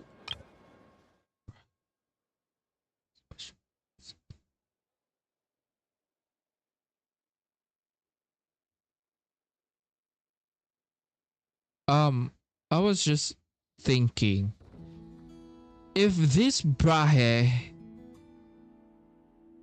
is their ancestors, so are they also Fae?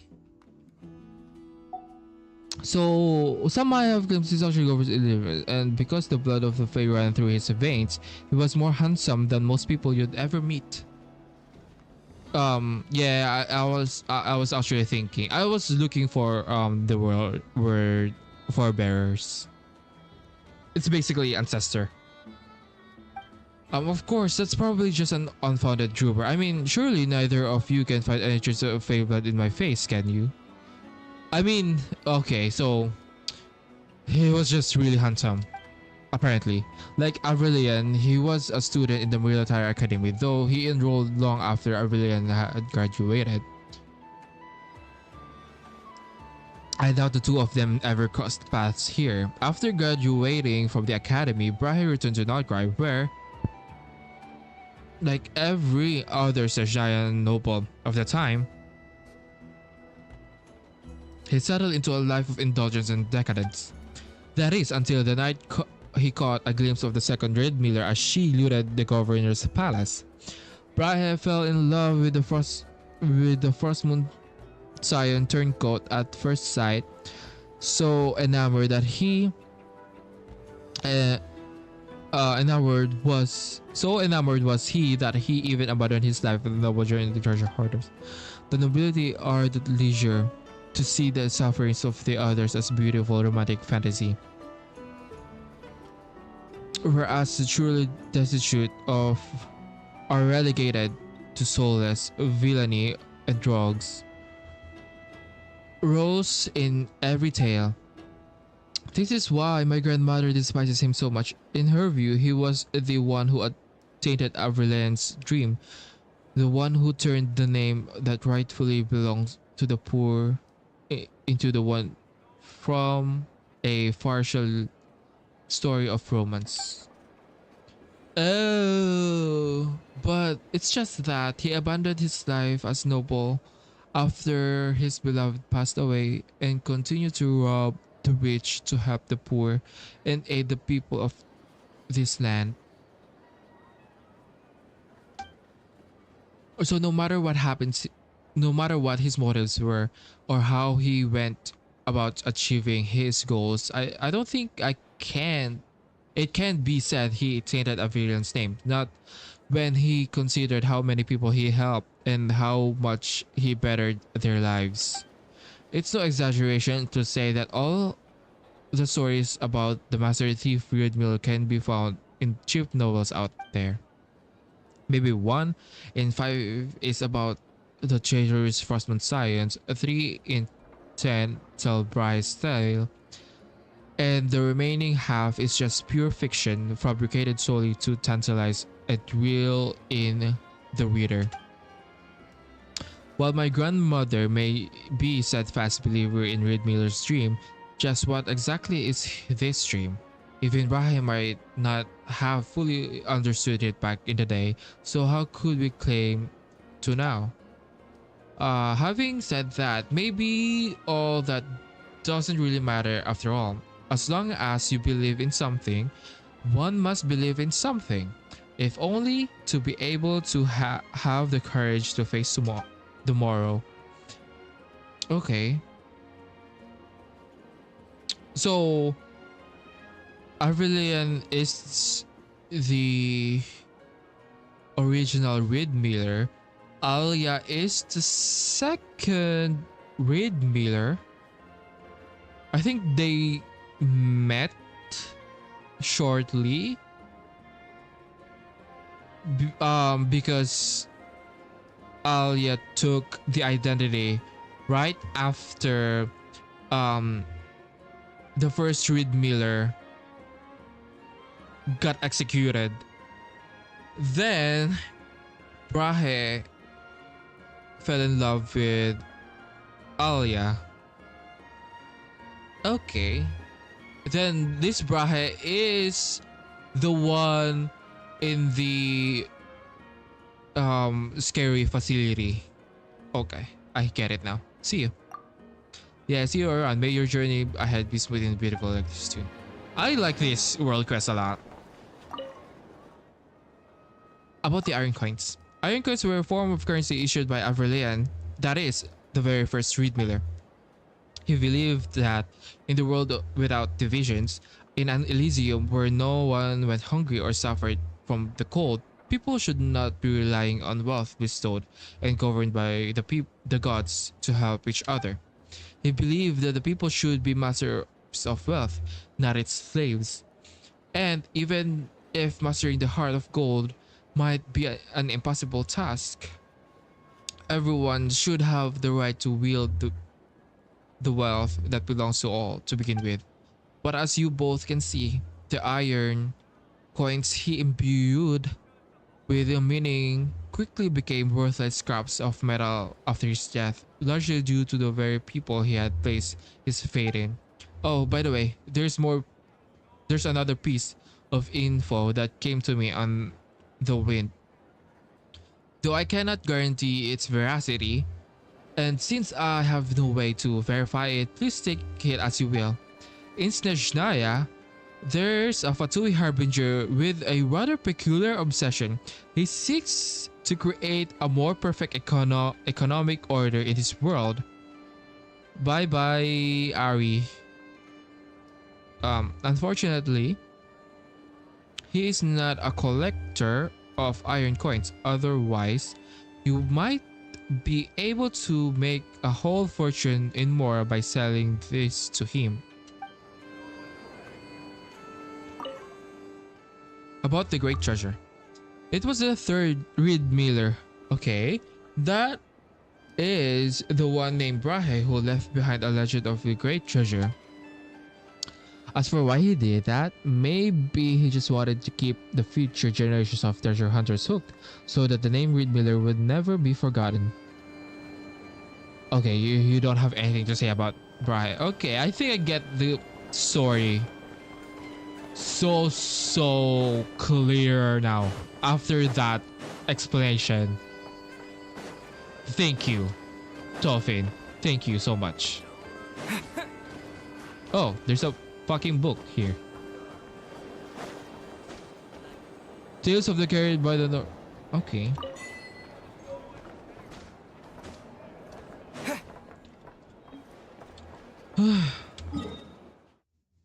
Thank you. 82, 79.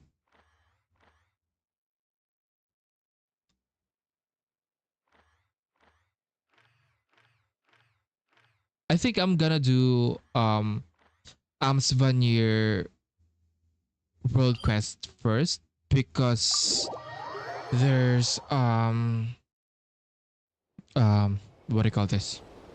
Oculus there that I need to collect.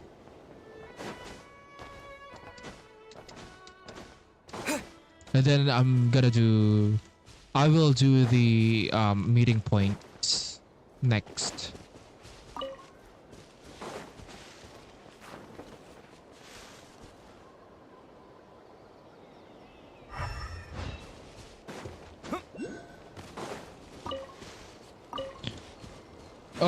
So I kind of triggered this before. It's just Paimon saying something about Sealies, and we should follow them.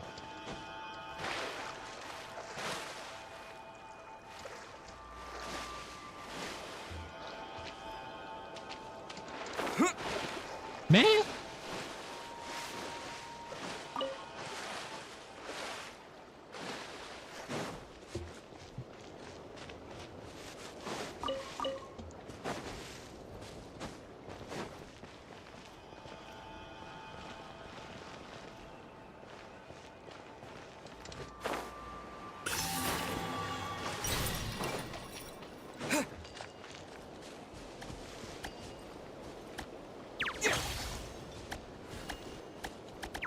Okay, another puzzle.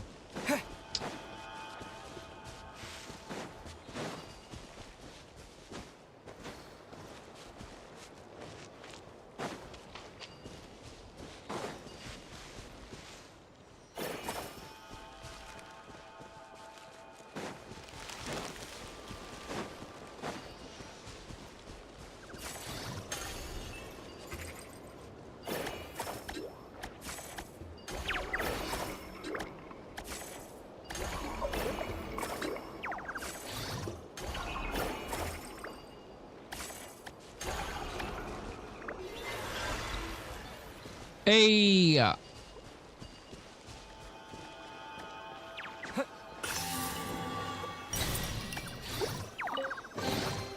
I'll keep this close.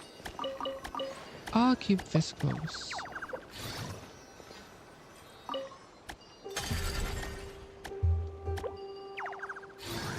Why do you mourn? What's lost and what's gone? And why lament? The moon breaks to peace and gone. The morning stars that flee the sun. Why should you sorrow? No one please. Okay, I assure you. Okay, I can't read that. That's such a weird instrument. No matter how Paimon plucks it, there's not a single sound. Is it broken? Let's follow those seals first.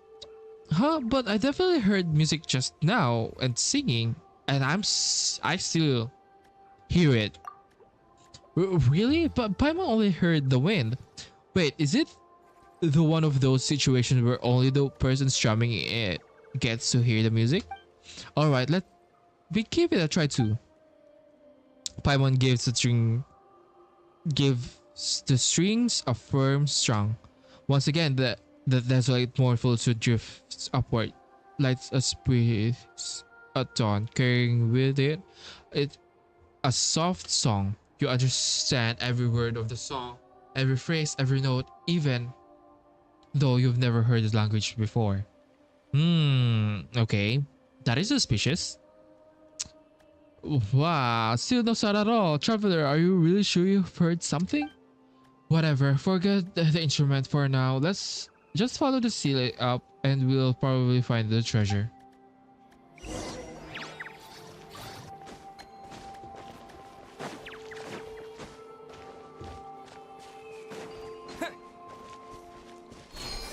I think this is about Koitar and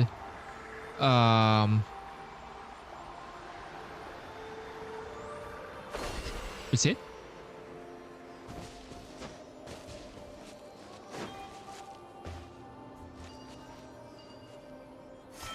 Paimon's confused. Are we supposed to connect this glowing? Okay.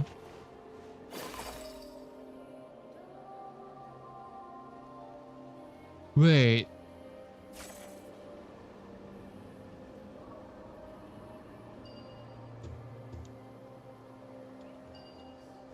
What are we supposed to do?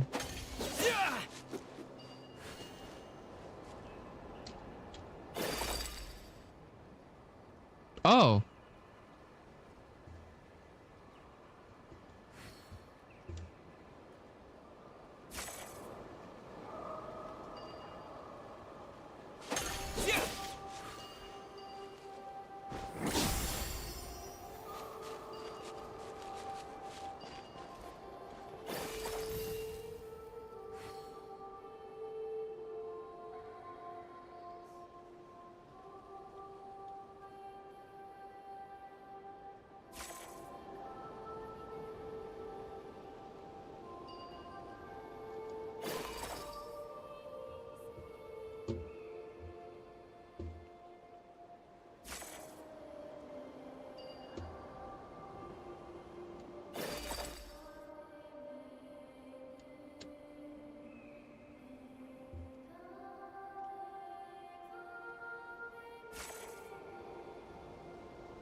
I don't know what I'm doing.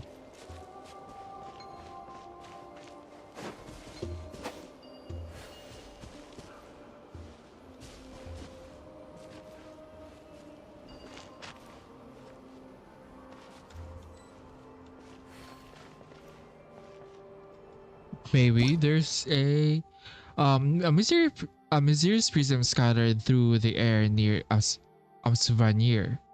For some reason they can be activated by Sealy.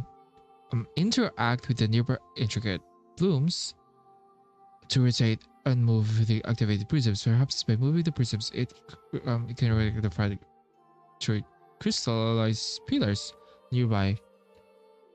A long hidden secret by may finally come to light. Okay. I understand. That's why reading is important.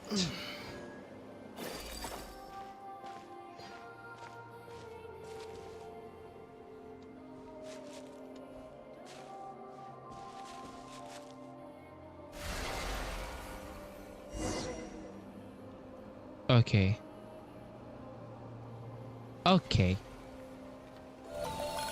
Neither omniscient or omnipotent to supersede atop the throne of cruelty. Ooh. Not just a trouble. Let's keep it going. They were talking about A reward the on the heavenly road. principles. Okay. I'm interested.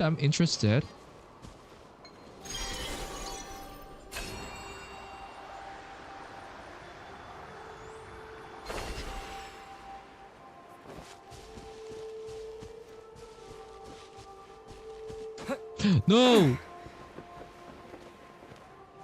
I'm sorry.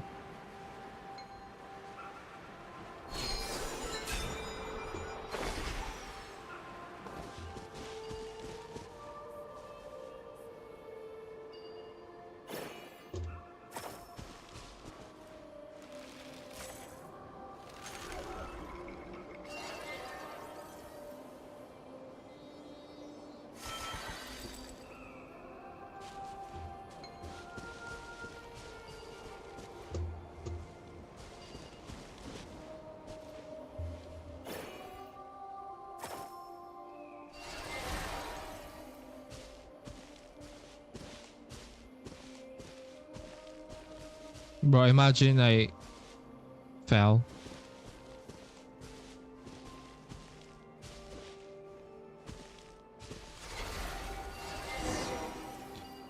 Okay, I like this quest already. A tower climbing to the sky, a golden city. Golden city? Okay. Is this an answer from this world? Okay. Where am I? Okay.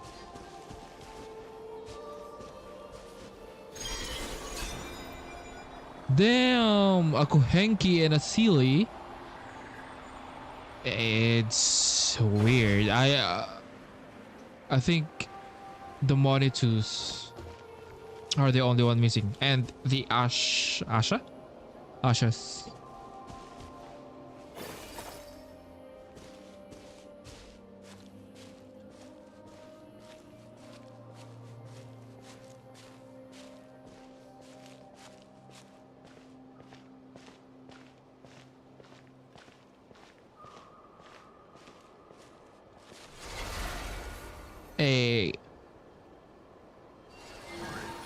The greatest glory of the world in the end to fall just.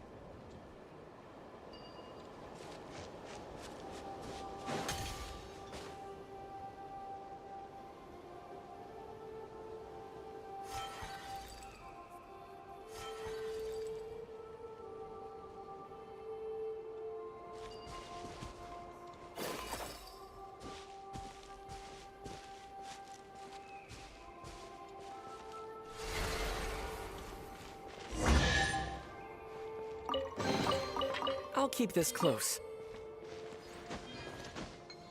No!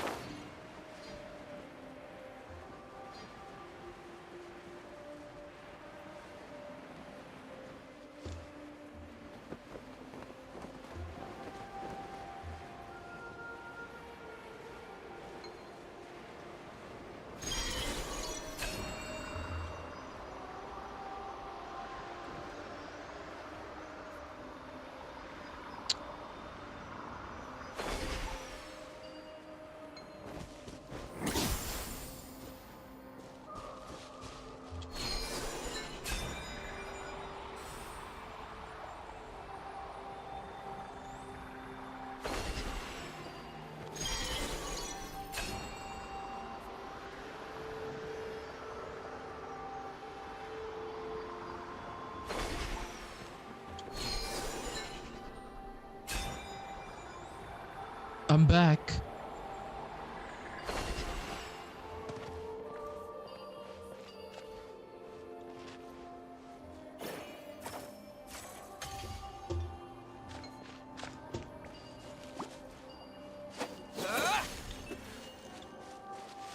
I think it fell.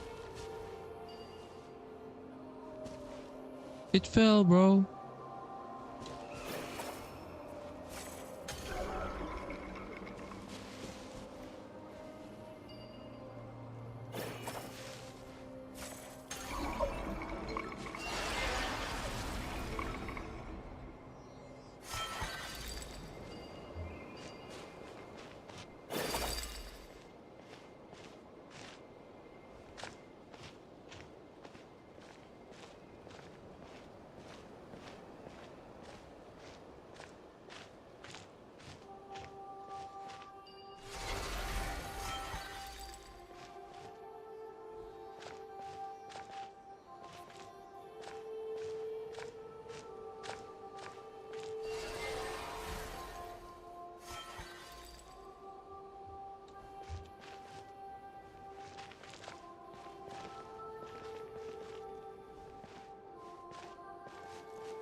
Yet the prolonged decline is such a prolonged decline. Why must it yet afflict my unfortunate?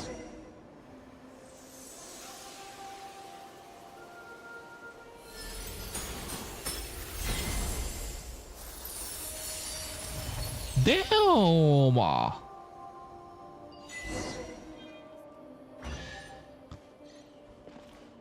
Damn, we solved Varka's problem? I'll keep this close.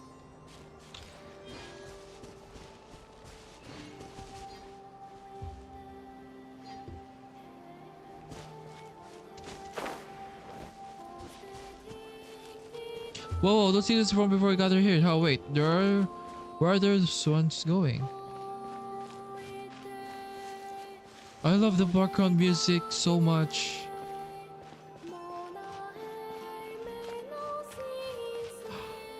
This is same heart. Is it broken too? Oh my god, this is so pretty. I love the music. Oh. Woo.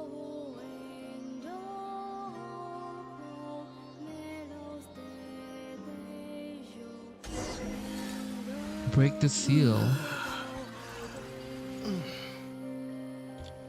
What seal, bro?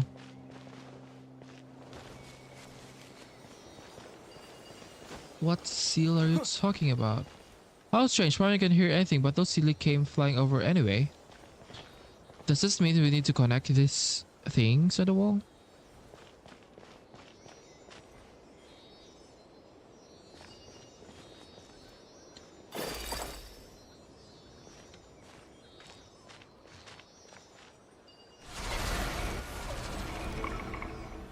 Ooh, what is this? Andreas. Okay.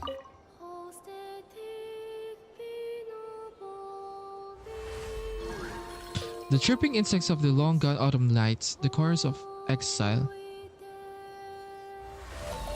Only melodies and memories linger in this foreign land.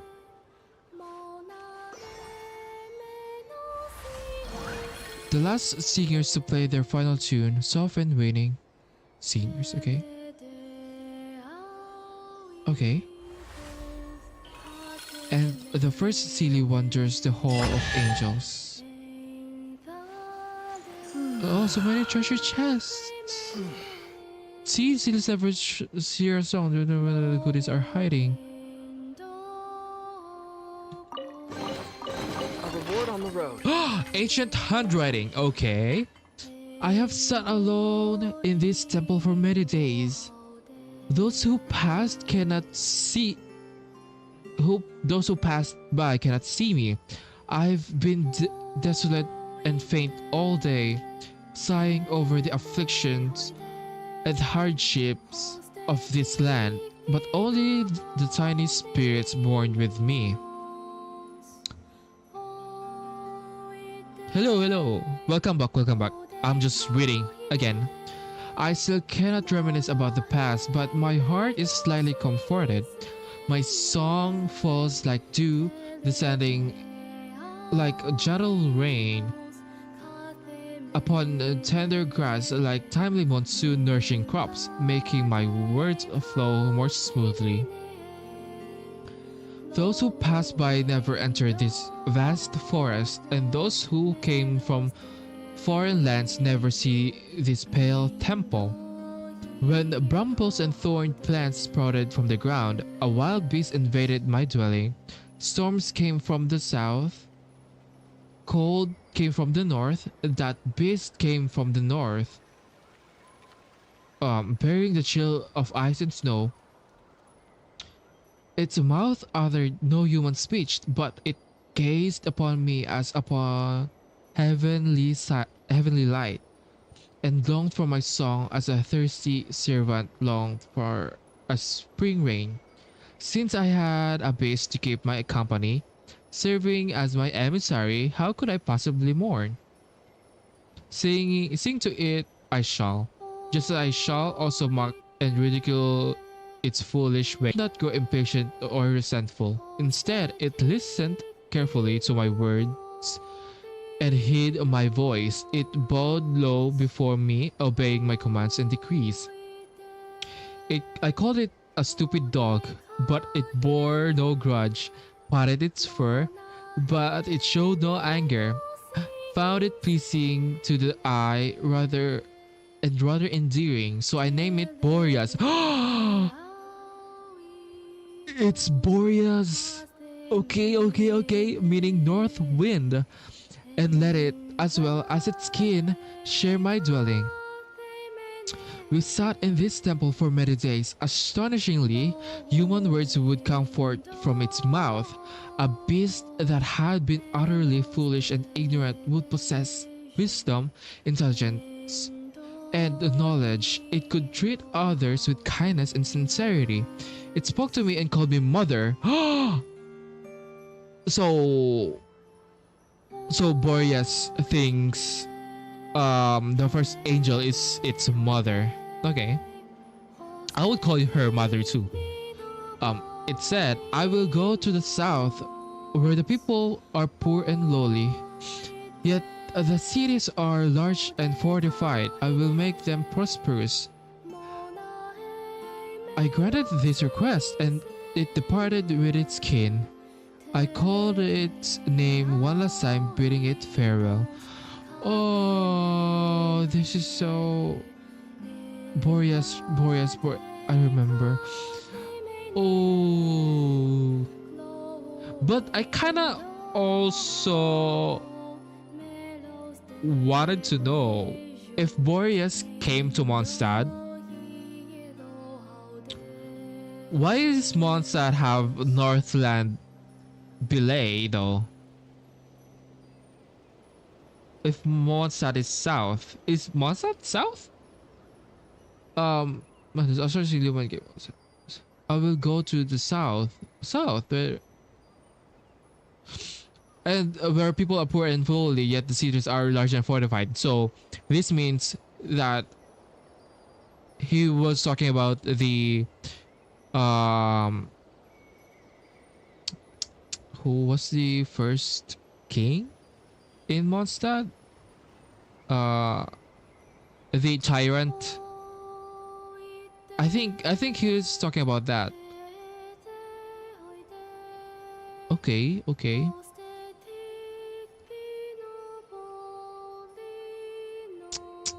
This is so cool.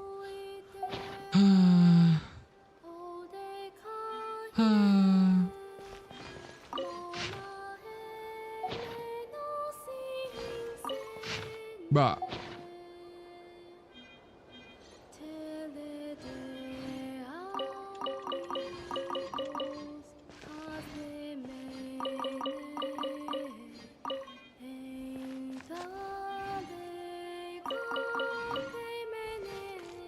I like this quest a lot. Oh, there's another note. Check notes. Ancient handwriting. My body rests in sleep, yet my heart wakes. I see mist rising from the ground all around, accompanied by an elegant, mournful sound. It's the music of lyres and lutes. My heart has never known this voice. My eyes have never seen this temple. This temple was constructed from stones and substantial size. Someone made pillars from these stones and sheeted them in gold. They also cast golden sockets to lift the golden beams and rafters. I can see light in the sky. No sun shines, no moon walks, but the light in this temple is very strong, like a pale and bright star of morning. Yet my heart remains empty. I cannot forget my sorrow, nor rid myself of my anguish to bring ease to my heart. I have even forgotten my name in my past. They abandoned me like water that has flowed by. How should I reminisce about the past? Why does it act like the morning mist, the dew that vanishes in an instant? Why is it like a shaft blown away by the wind? The smoke rising outside the window. Only one thing is engraved on my heart like a seal, keeping me ever vigilant. There is a voice that says to me, you must wait here. You cannot cross the threshold of this temple, nor can you go outside. The seal is steadfast. I know not whose instruction it is, I dare not live. There are many tiny spirits walking around me. Their forms are incomplete, yet they emit desolate light. I look at them and find that I do not recognize them. Yet my heartstrings wail like lyre. My heart is troubled within me. My spirit is distressed within me. My innermost being is utterly desolate, like a ruined city, like a woman stripped of her crown. My heart, what is it caused such melancholy? What causes this vexation within me? I cannot remain silent. I will play this lyre with my hands and sing songs to clear the pain so that my heart may be at ease. I will not dwell on my name or my deeds.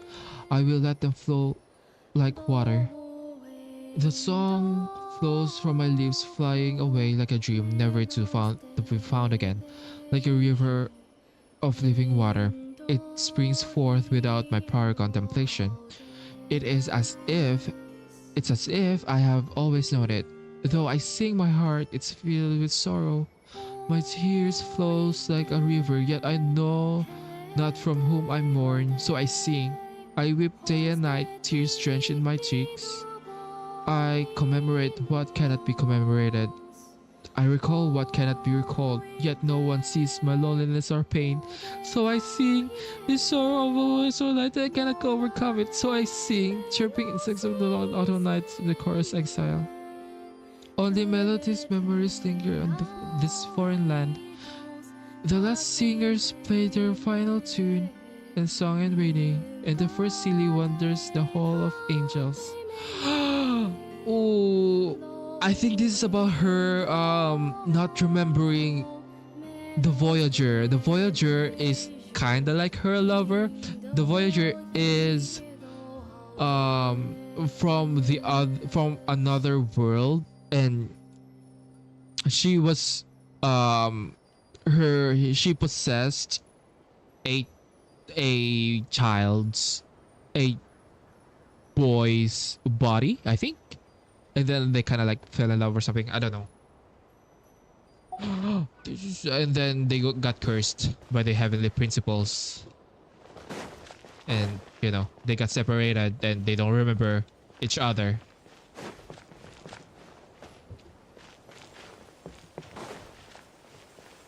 It sucks, but like it is what it is.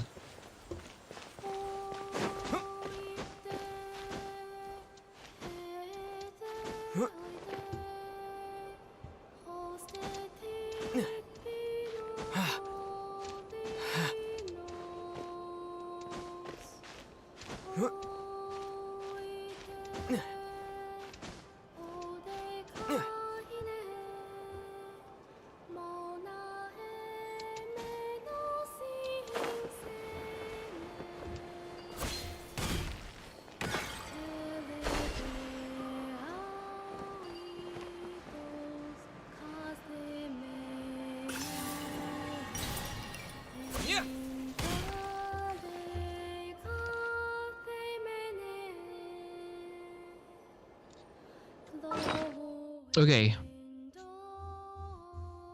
I think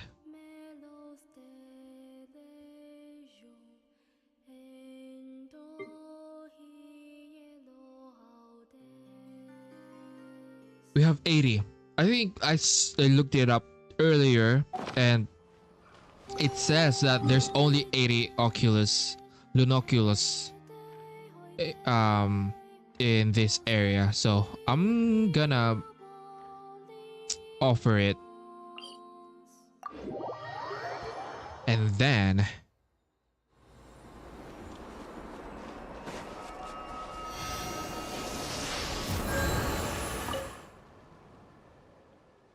Statue of the New Moon.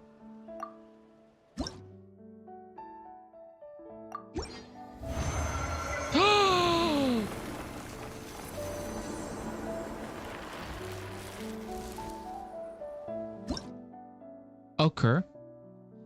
So it's only level 8, so it means that there's gonna be another area. Okay. Okay.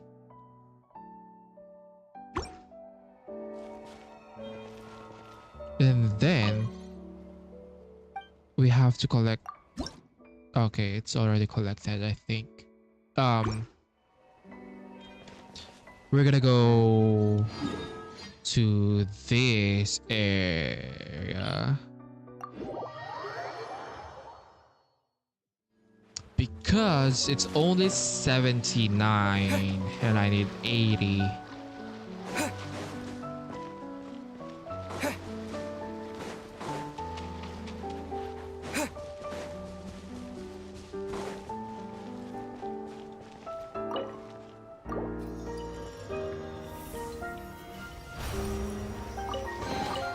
A reward on the road.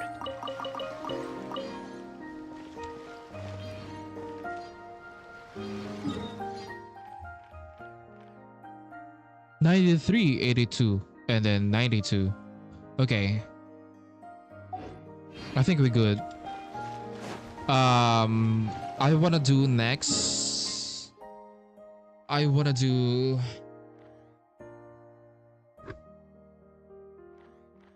hex and circles. Because you know I wanna do Varka last.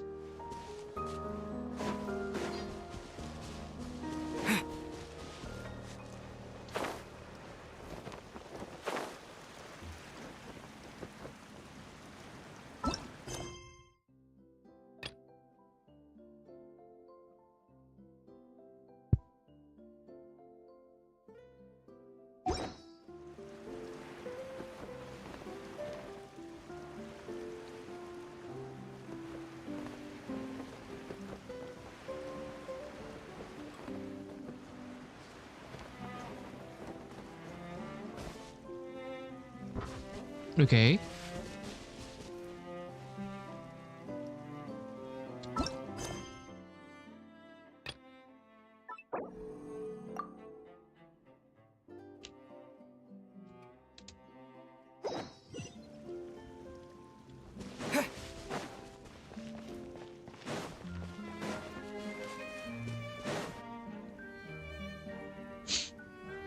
A long, long time ago, there was a young man who ran away from home. After spending the last of his mora, he trod through the cold of winter, shivering in his threadbare clothes. Okay, ma'am. Suddenly, the young man found himself stepping out onto thin air, and he fell through into a strange place. But before he could react, a voice rang out from somewhere in the distance. This is the secret home of Nicola Coco, the great mage everlasting. O destitute one, tell me your heart's greatest wish, and with my guidance, you shall attain it. Ma'am? Nicola Coco. It's Nicole. Whoa! That was a strange voice. Nicola Coco. Who's that again? Do we know her?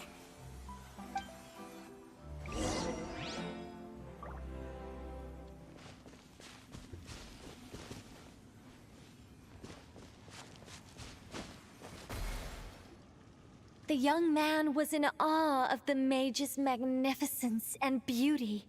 After a lengthy silence, he solemnly declared, "O great mage from afar, how beauteous and wise you are! The moment I beheld you, my heart began to flutter. All my heart desires now is to make your wishes mine." The subtlest of smiles appeared on the mage's face as she replied, "Very well. Then I shall task you with performing certain deeds on my behalf, such as those that are within your ability. Your guide is here, and your reward awaits you in the days to come." I love her voice so much. Guide? Does that mean this glowing orb? Bro, we know it's Nicole's voice.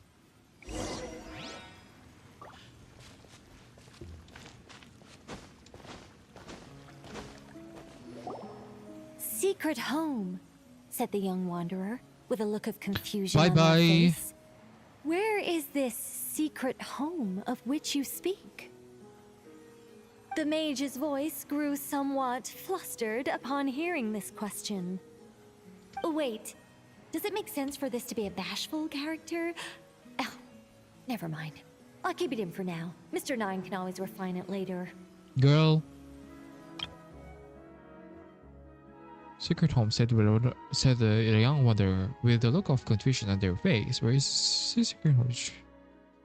Voice grew somewhat flustered in this question. It is rather rude to ask such questions of a mage, young one. The Mage's Lodge is under renovation. Very soon you shall be stunned by its grandeur. This shall be your trial. Offer up your strength and help this great mage to build her territory. Okay, ma'am. As the young man continued forth, he noticed many exquisite statues dotting the mage's territory. What are these? He asked, puzzled. These are all those who opposed me. They underestimated the power of a mage, and thus were turned to stone. I quite like that. A spur-of-the-moment addition, but dare I say it was a good one. A mage ought to be a powerful and dangerous figure. Danger lends a certain mystique, and without mystique, the world would be a very dim place. But turning people to stone at the drop of a hat? Is that too over the top? And no one wants to be around someone that capricious. Okay, I think I'll dial it back and turn it into more of a vague warning. Upon hearing this, the youngster broke into a cold sweat. But then, the mage's laughter broke the silence. Did you fall for it? I was merely joking. These statues are just my way of capturing a certain moment in time. I mean, I would piss my pants if that were happened to me. Anyway, statues. That's what I need your help with. The Mage's Lodge is feeling a little empty, and I should like to fill the space with some more adorable companions.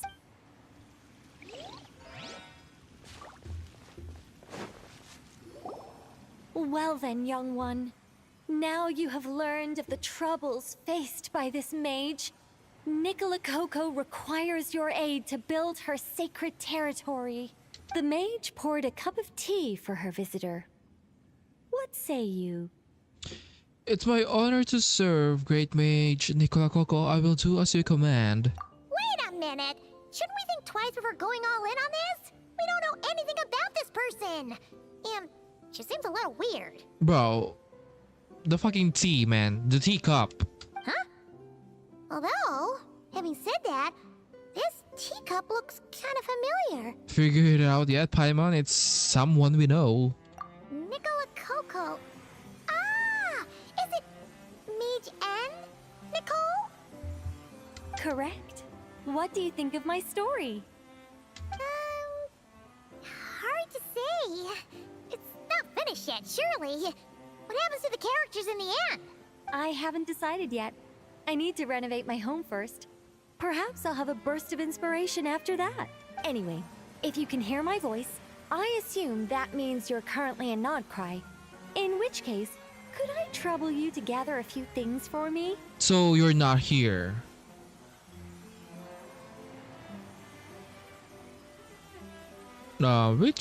What things exactly?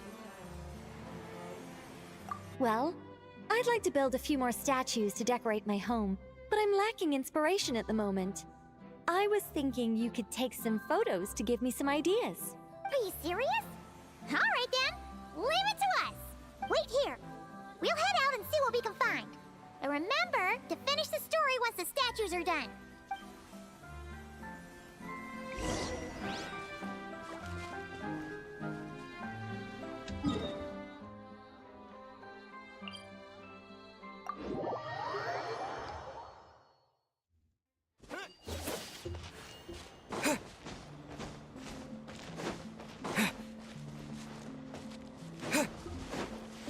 Hey, look over there! Are those finches?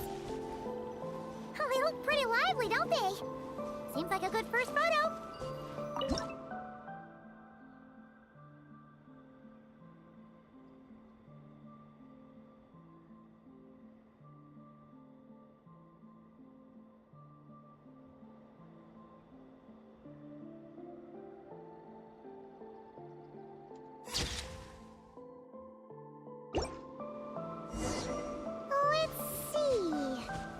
Where should we go for the next photo?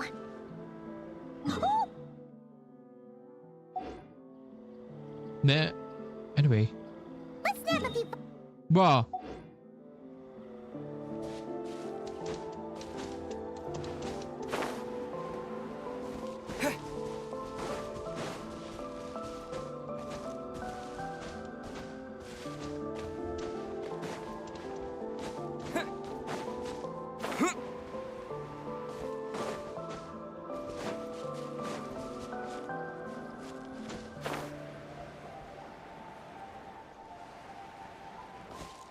Let's take a look around.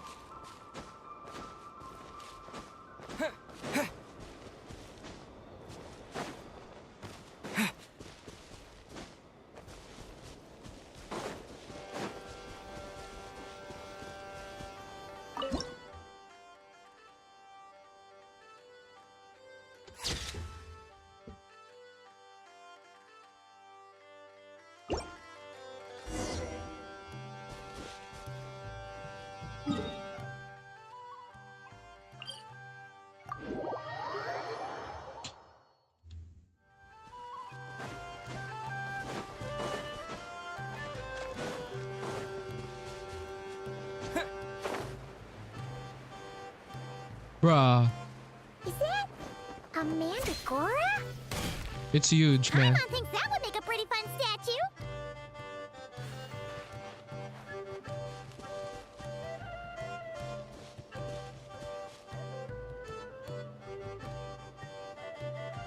That is so cute.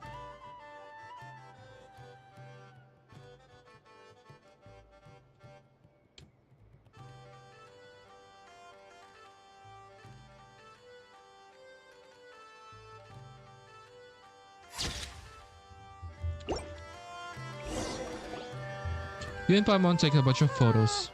Some of these shots are pretty good, but we didn't get any from the front. Let's wait for it to turn around. Damn! Yes!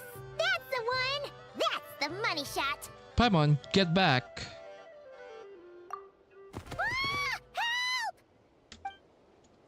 Help! So cute. That was scary. Paimon wasn't expecting it to jump us like that. Go on, Traveler. You got this. Installation chamber. Observe.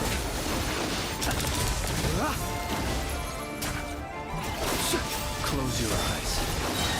Do you fear the dark?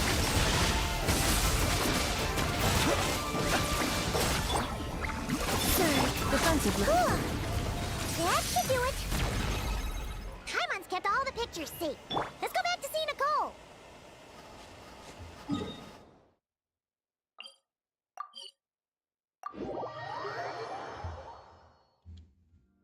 Ma'am?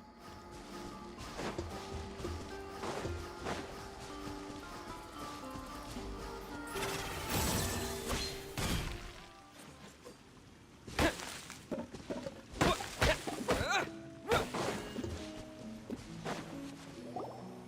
Nicole. We're back. That was quick. You two worked very fast. Nah, it's nothing. But, how do we get the photos to you? You can hold on to them for now. I'll be there in a couple of days. We can talk more about the statues then. Sure thing. See you in a couple days.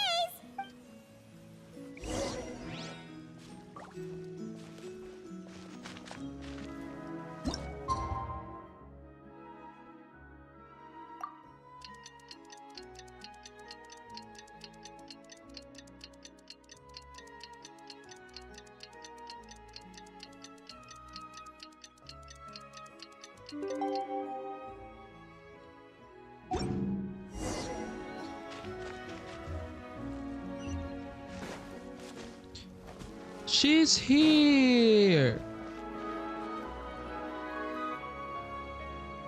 Oh, she's so pretty! Just who I wanted to see.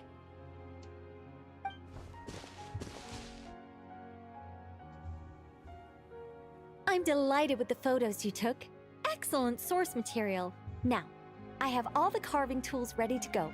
Would you like to try it together? Carving tools? You mean these blocks? I feel like it's like a Rubik's cube. That's right. The statues are inside the stones. All we need to do is remove any excess material. To make things a little easier for you, I've provided a guide on how the carving process works. Allow me to demonstrate. First, we make some big, bold cuts to carve out the general shape.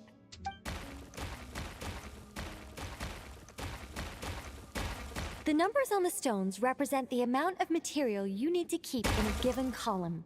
So, first we do this, and then this. Number of stones represented the amount.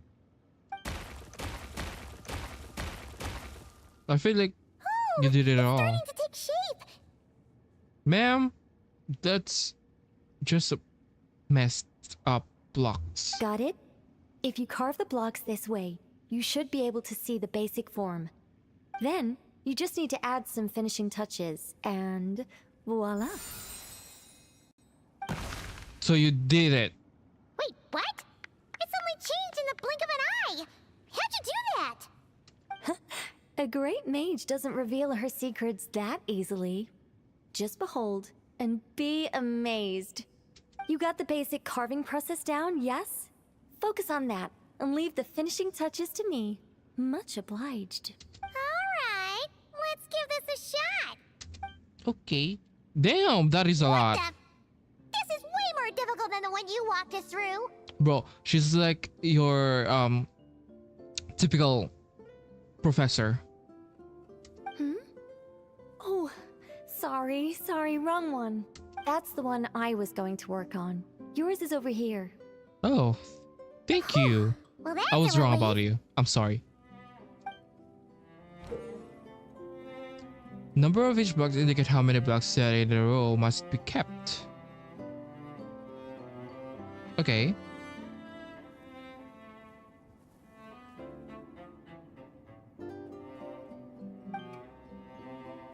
Use the trim excess to scale to excess. It's shaping the form.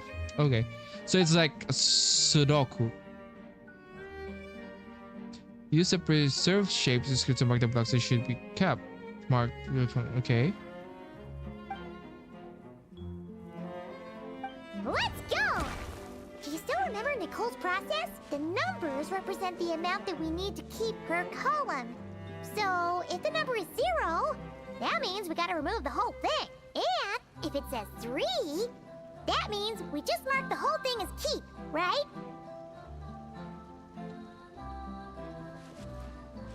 I don't get it. Do I get it?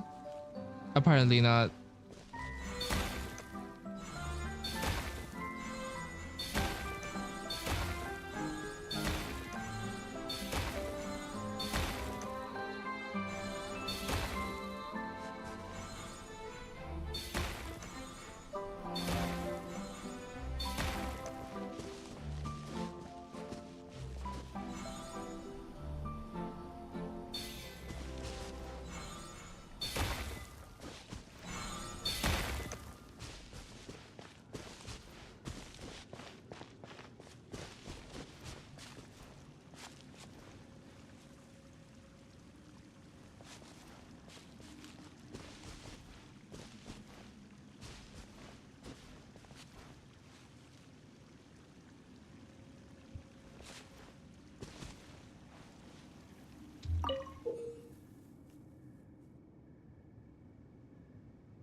This one seems to be giving you some trouble. Need any help? Later, man.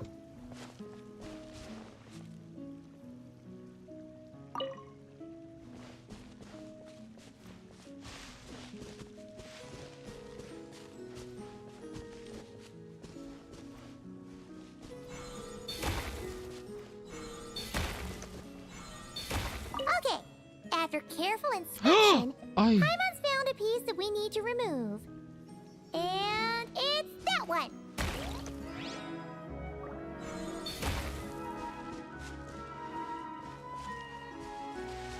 accidentally pressed it.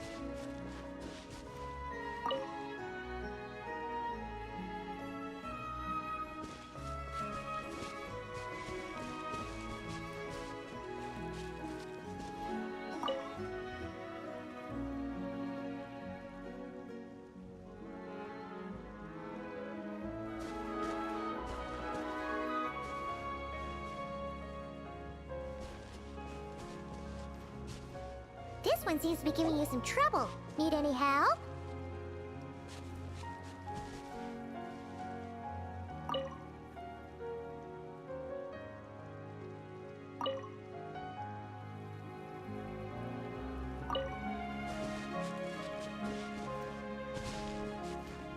So, I guess...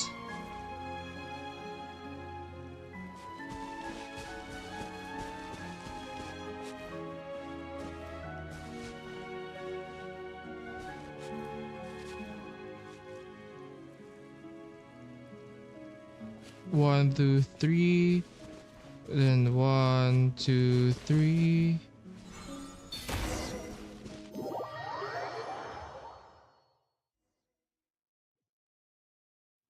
Now, we just need Nicole to add the finishing touches. You got rid of all the extraneous stone, yes? Let me take a look.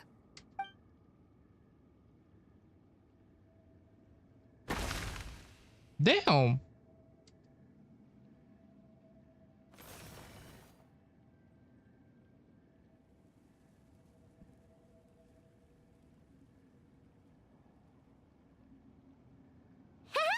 It's done!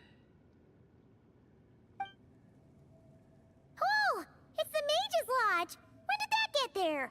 Is this the power of a mage? Bro, I think it's more than that. Is this the power of a mage? The young visitor's voice was filled with wonder. I am truly amazed. Girl, you added that last line. Aha! Finally, the story continues. So, what happened to the mage and her young visitor? They lived happily ever after. The end. What about the process? You left out the entire middle of the story. Tough customers, huh? Well, if you're that eager to hear it, I suppose I'll take it from the top. I love her All design. my heart desires now is to make your wishes mine, said the young man. Those words won him the full attention of the great mage, Nicola Coco. But just as they had started warming up to one another, a group of uninvited guests stormed in, seized the mage, and absconded with her.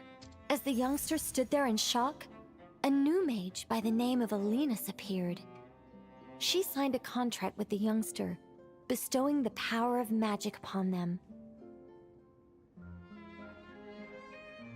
Okay, Alinus. But after making it through a grueling training program, they would come to discover another conspiracy operating in the background. As it turned out, the great mage Nicola Coco was an alien entity. Her true identity was the first daughter of King Meowtress, the third of Planet Meow. The key. Oh my god, my brain is melting.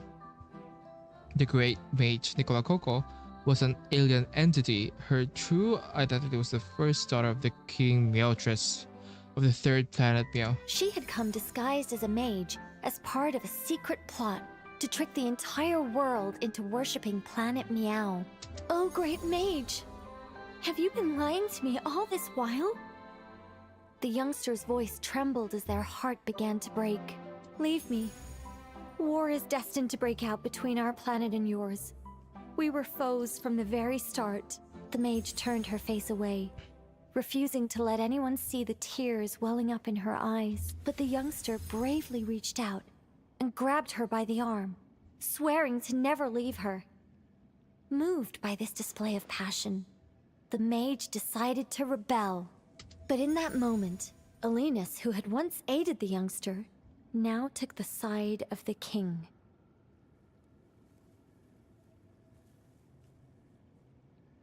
I'm confused. Elenus had been Meowtrus III's second daughter all along. She had only helped the youngster in the hopes that her sister might be incited to treason, thus giving her the chance to usurp Nicholas' place in the line of succession. Okay. I feel like there's more to it. There's more to it. I think they're doing one of those um um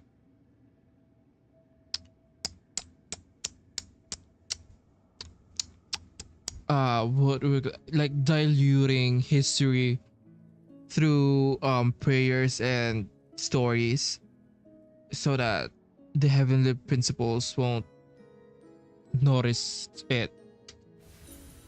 Nicole continues with the long-term build days, many bizarre plot twists later on something. Anyway, that's the gist of it.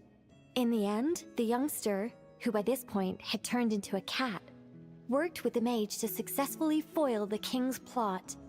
Then, they returned to the mage's lodge together and lived happily ever after in peace and quiet. The end. That was amazing! This story has everything! True love, rebellion against injustice. Feels like it started as one story and ended it as another. That can't be helped. All creations escape the control and grasp of their creator eventually. We angels are a case in point. Once, we were tasked with guiding human beings, but because some of us chose a different path, our entire race was punished. If even the heavenly principles can't fully control their own creations, what chance do I stand? Oh my god, this reminds me of my theory. Fate is always ineffable, and yet, Enough, I huh? still hope I can guide those I meet towards a happy ending to their tale. That applies to characters in my stories as well.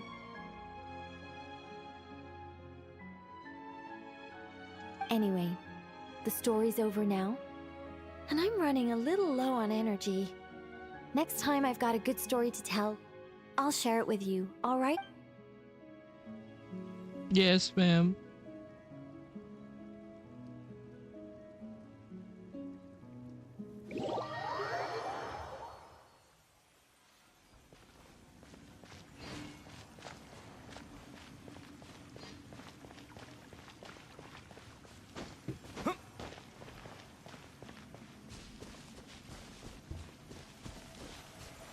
Building my mage's lodge was quite a rewarding experience. But as everyone knows, any mage worth her salt owns more than one garden. It's time to pick a new location, I think. So we've got several homes. Mages work in mysterious ways. There is actually a very simple reason for it. If I only ever built one home, I might have to wait forever before someone stumbles in by mistake.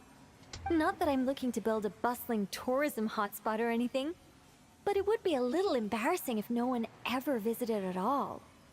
It'd be a bit like spending days preparing for an extravagant birthday banquet, only for no one to show up on the day. And that is why I must expand my territory. A mage's power and might must be witnessed by the outside world, if only once in a while.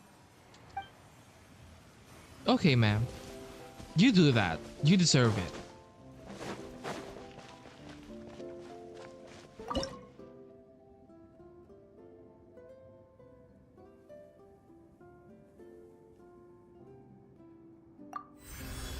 Oh, it should be 90? Oh gosh.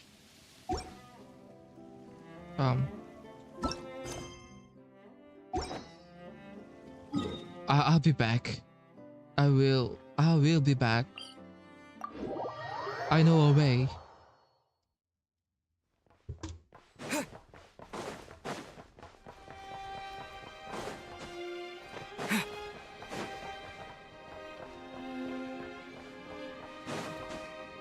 Whee!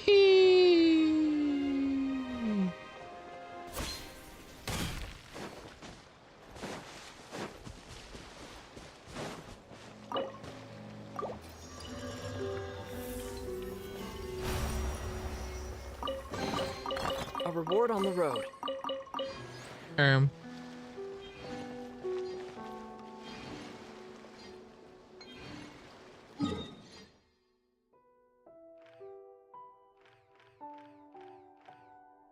It's 89, not 90. No, I need more.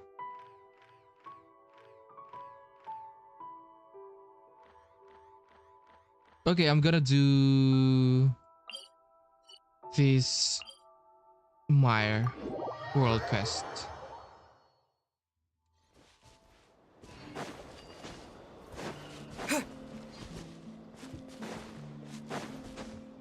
There's a little light keepers over here.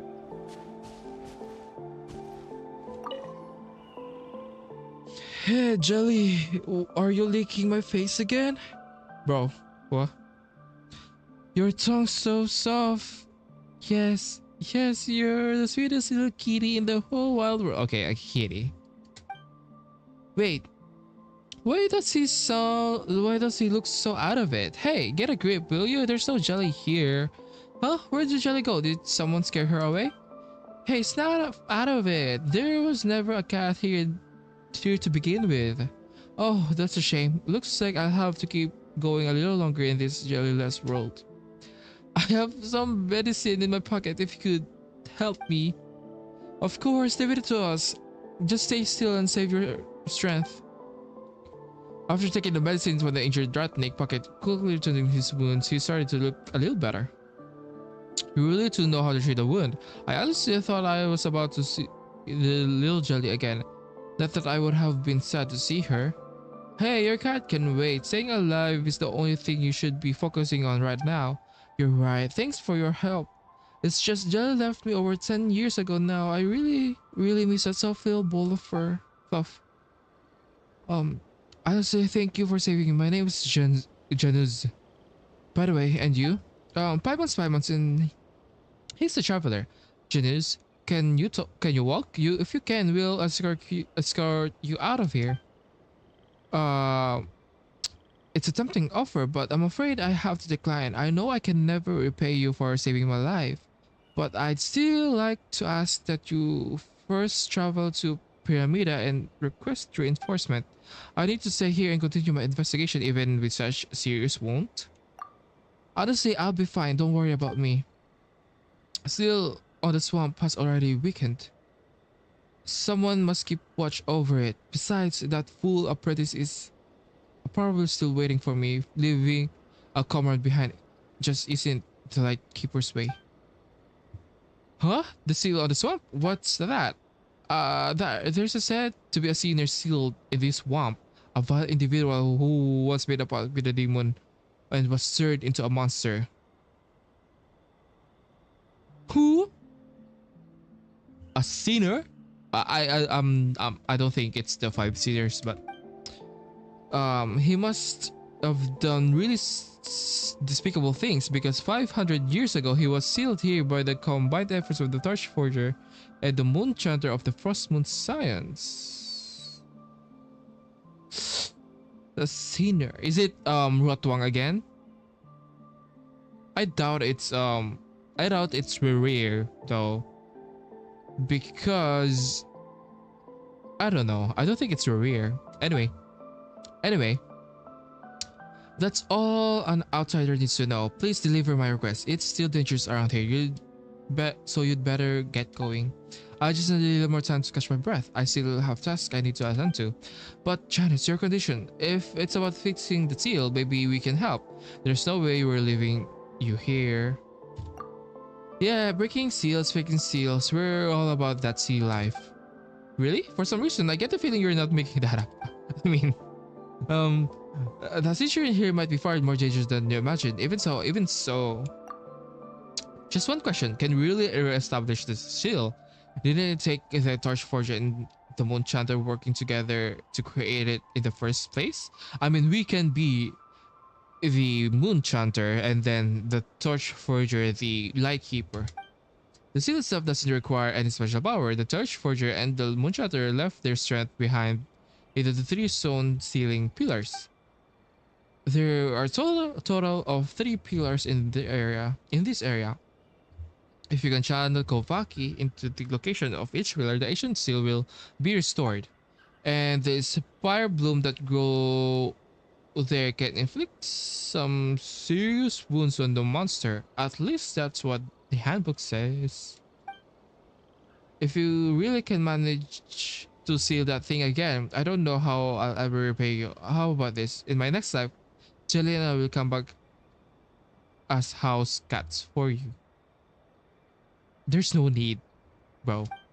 We'll keep your fluffiest patches of fur just for you. Um, so you can pet us all you want. Seriously, how could you make jokes at a time like this? It's important to maintain a sense of humor no matter what the situation. Ahem. Anyway, let's get a move on. No way, you can barely stand.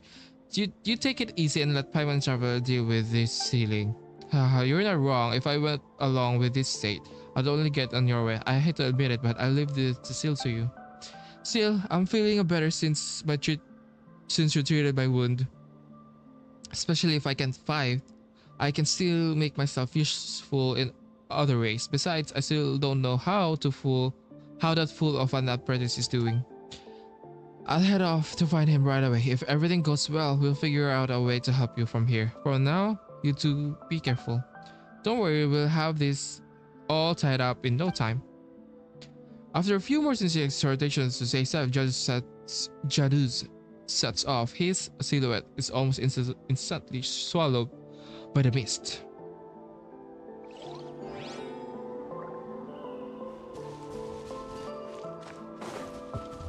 Okay, I just need to use Kovaki.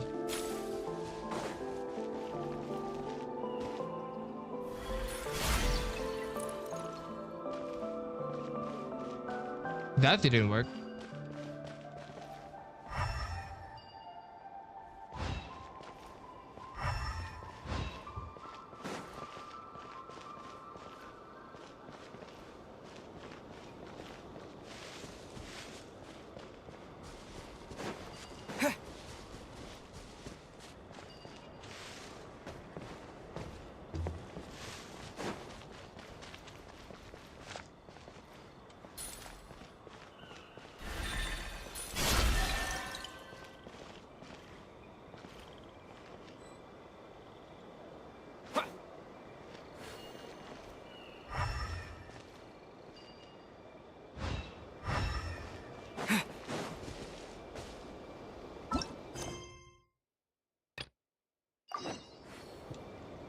Bah.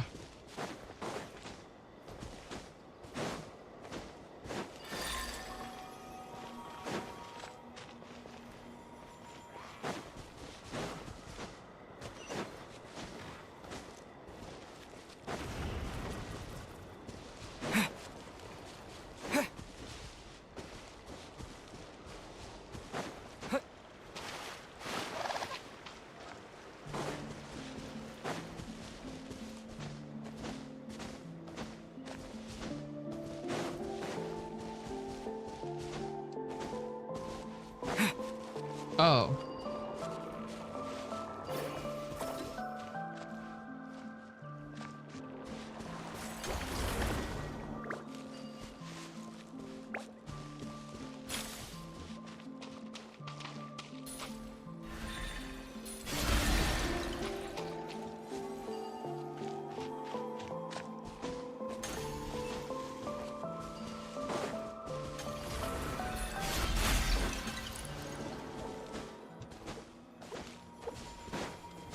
Kovaki. Oh, what did the one do? What other guy come in?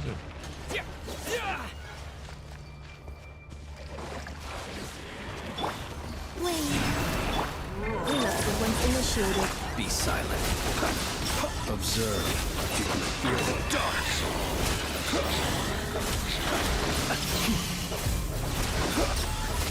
Close your eyes.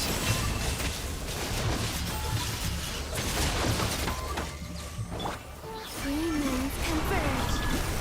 Damn. Okay.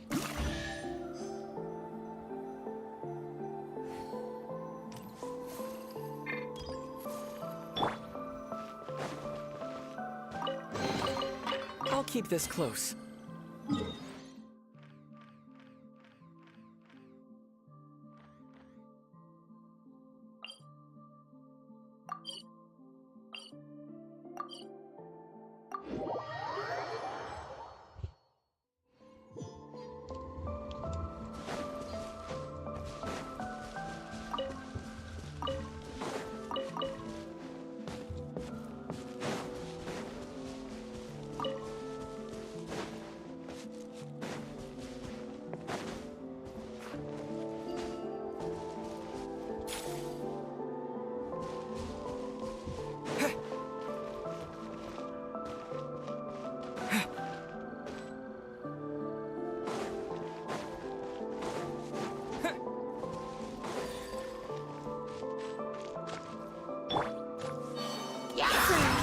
Insulation chamber deployed. Preparing for dust up. Beware the creatures of the night.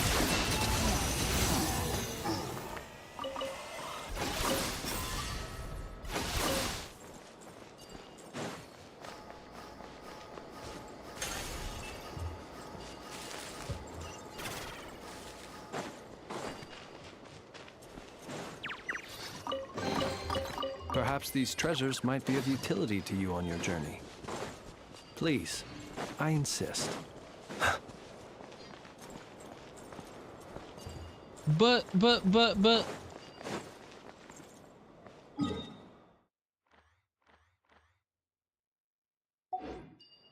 Be silent. Oh.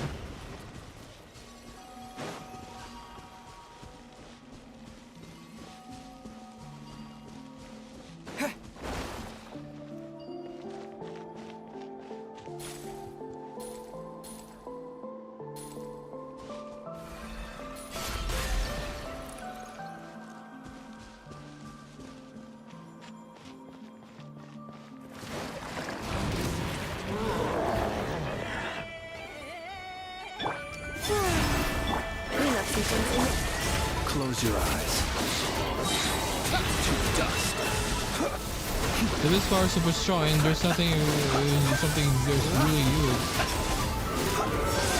Fear the dark. This is drawn to the stone pillar. Come on, let's hurry and clear the contamination.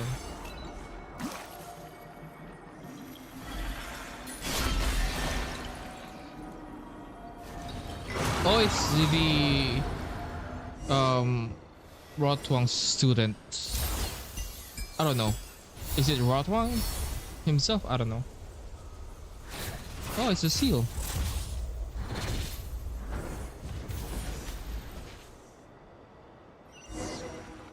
Hey, sounds like something strange. Should I go deeper into something? They call this a pleasant surprise,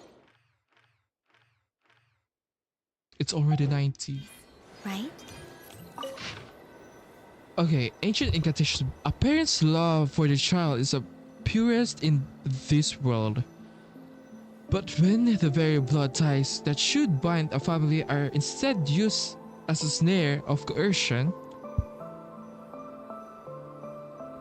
even the most unshakable resolve will break under the weight of fear and worry, making other people's closest relatives pawn in political ploys. This is tantamount to tarnishing the sacred blessings of the gods gave humankind. This is the first of his three great sins, with a stone pillar as its seal and spell as its shroud. Let the evidence of the serpent of all evils crimes be preserved beneath the moonlight. So seal's working. Running away now, huh, you nasty sneaky meanie.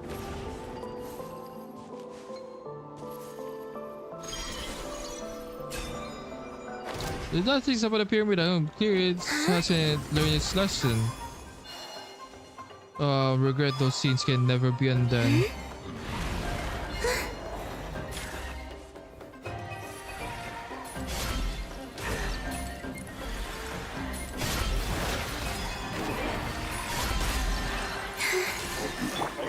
Evacuation chamber deployed.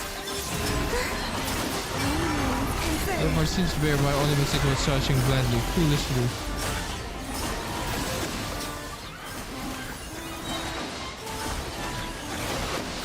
Be silent. Observe. It was ensured when all along they were treasures of ruin.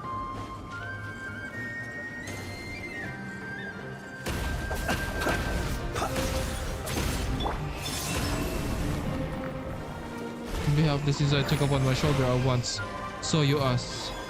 A moonlit night for all. Defensive mode engaged.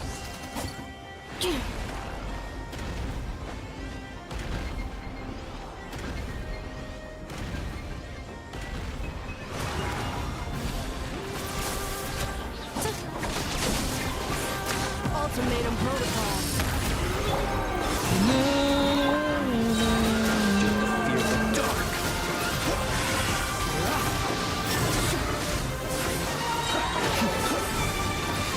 That bright flower is visible. Looks like a something monsters.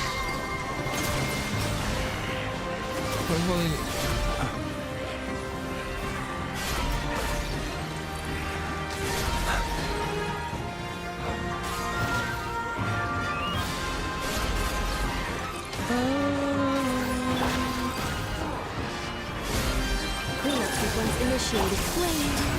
Three moons converge. Be silent.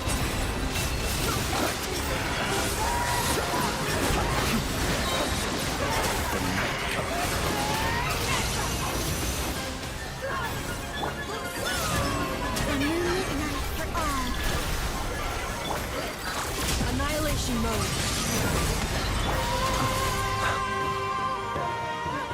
Observe. Maybe the blade turned into something with twisted monster. Still blaming others. You really think that inside is remorse? Among the shadows scattered by the wind, a final whisper faded the ripples in the plant. Why, Rotwang? Why? I don't know the name of these creature. Stop getting in my way, Oscari. Can still fight. If we keep dawdling like this, we won't be able to help. Oh, it's finished. Oh, we good. It's over. That thing. It's really. Finally, we don't have to fear that shadow in the mist any longer. The gloom that hung over this place for 500 years has been lifted. Janus, you're here. Good news. We've already taken care of the monsters. One step behind. The moment I heard the commotion, I rushed straight on over. Oh well, as long as everything ended well, that's all that matters. That's such a relief. Wait a second, Janus. Are you not still injured? I had a little rest after meeting up with Oscari. I'm feeling alright now. There's no need to worry. But Master, you can't stay here. Your wounds need to be properly cleaned and bandaged to prevent infection. What's the rush? Did I tell you? Impatience is a rookie mistake. But Master, you also told me acting tough is a fool's mistake. It seems like a fool's mistake is worse. The only hand that can fell a master is his own.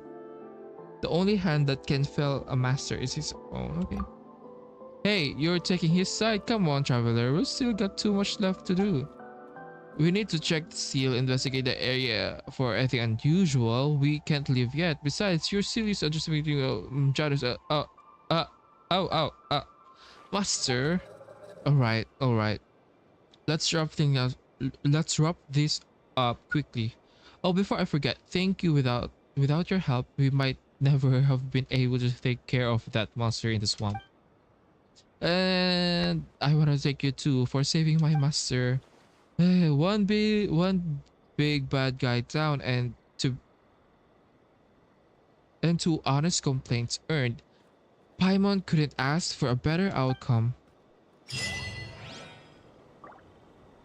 Hey. I feel like I've been no use whatsoever.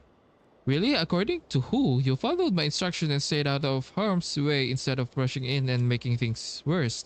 That in itself is commendable. You can't remain unbiased and objective. I'm not sure I can trust you to write the report for this incident. Yes, Master, you're right. Wait, hold on. Did you say you're trusting me to write the report? Really? I won't disappoint you.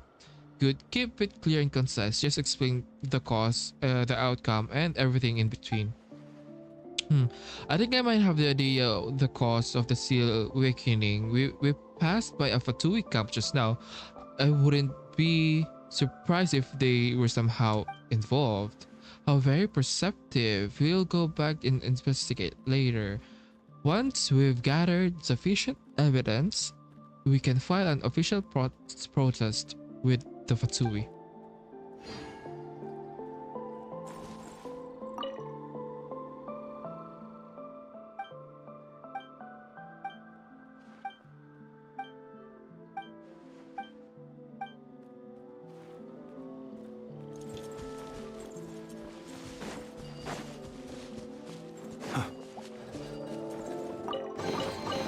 Goodness, how the world has changed.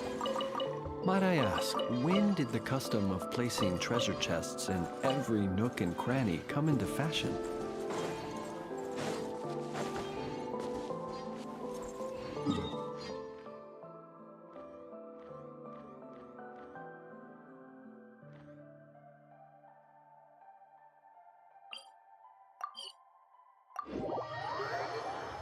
I think we're good.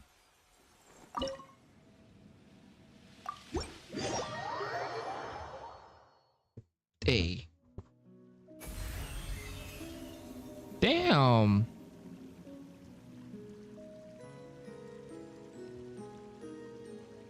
My oh my. The final product has exceeded all my expectations.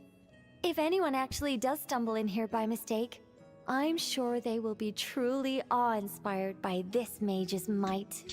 If someone really does end up here by accident, will you guide them to fulfill their wishes? Well, that all depends on the sort of person they are. Guidance can encourage complacency and entitlement if you're not careful. If someone is eager to rely on their own abilities like you do, then I'll gladly help them. But if they're the type of person who pins all their hopes on the mage's power while doing none of the work themselves... Would you really turn them into a statue? No, nothing like that. But I would guide them out of this place to the nearby Curatorium of Secrets. I'm sure Nefer would know how to deal with them much better than I do. Those who seek to reap without sowing ought to pay the price. Don't you think? I love you, ma'am. What's on your mind? The past. As everyone knows. Well, actually, hardly anyone knows. Anyway, when the angels were destroyed, they had to sacrifice either their preferred form or their power. Yes, we learned that in Natlan. They had to sacrifice either their preferred form.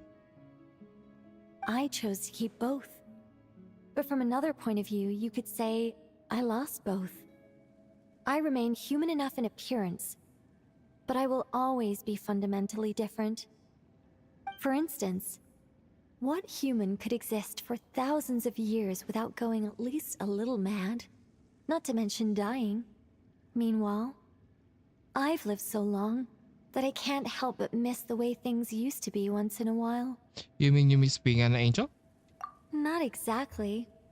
I led a pretty boring life back then, especially compared to now.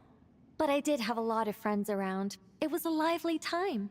If I had to pinpoint what I'm nostalgic for, it's not any one friend in particular, nor is it the time I spent as an angel. Rather, I simply miss the race of angels as a whole. Maybe we can bring it back, you know. Oh. Fuck you, heavenly principles. Anyway.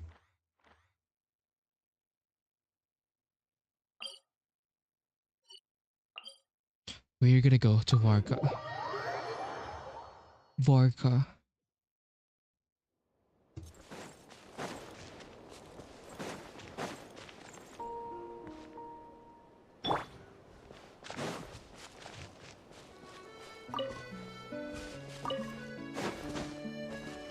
Hey, hey, hey, hey, hey, hey, hey. Winfried. I knew it. I'm still no match for the Grandmaster. No match? In what way? In terms of how much we can drink, of course. What else would it be? I can't possibly get into a fight with him. What's with the Grandmaster's physical makeup anyway? It's like he's guzzling plain water, not alcohol. I even deployed my own special sobriety tonic and I still couldn't beat him. Physical makeup? At 8 Koi, we're responsible for a variety of battlefield report operations, including emergency medical treatment. But each time I treat the Grandmaster, I end up questioning everything I know about first aid. Either I'm taken aback by how he only managed to end up with a minor injuries after a fierce battle, or I'm astonished by how someone with such severe wounds is still on his feet. It's his pure will. Sheer will. Mini Expedition Team Night. Sigh, if only Captain Hertha were here too. And you are? Oh, hello, Honorary. Captain Hertha's subordinate, or rather, her former subordinate. My name is Ermini Springel, and I'm currently assisting the Grandmaster with logistics. Having said that, Sir Anselm, really the one who's handling practically all the logistics work. I mostly help those idiots over the 8th Koi with their gear. You know, the stuffs like explosives, and more explosives. Seriously though, who part from that idiot Emerald would like this sort of work? Captain Hertha. When will I finally get to do the kind of work the Captain Hertha does? To keep those juice heads from blowing up the camp entirely after a night out. I have no choice but to help come up with explosive devices that are safer to handle. Tell me more about these explosive devices. Oh no, please don't get me wrong, Honorary. I'm no explosive expert. I don't really have much to tell you in response to that questions. Initiation sensitivity, oxygen balance, detonation velocity, detonation pressure, all that kind of stuff. I don't know the first thing about any of those. It was just by chance. Yes, by chance. That I happened to hear my childhood friend Emerald rattling about them. That's all. As for how to mix them together, liquid explosions are coming up with safe blasting methods that ensure a fast reaction. And all that jazz that has even less to do with me. That's all the work of those 8 Koi idiots. Like Captain Hertha, I'm a support knight who works in logistics. My only dream is to handle the paperwork and with grace and elegance, just like her. Okay, ma'am.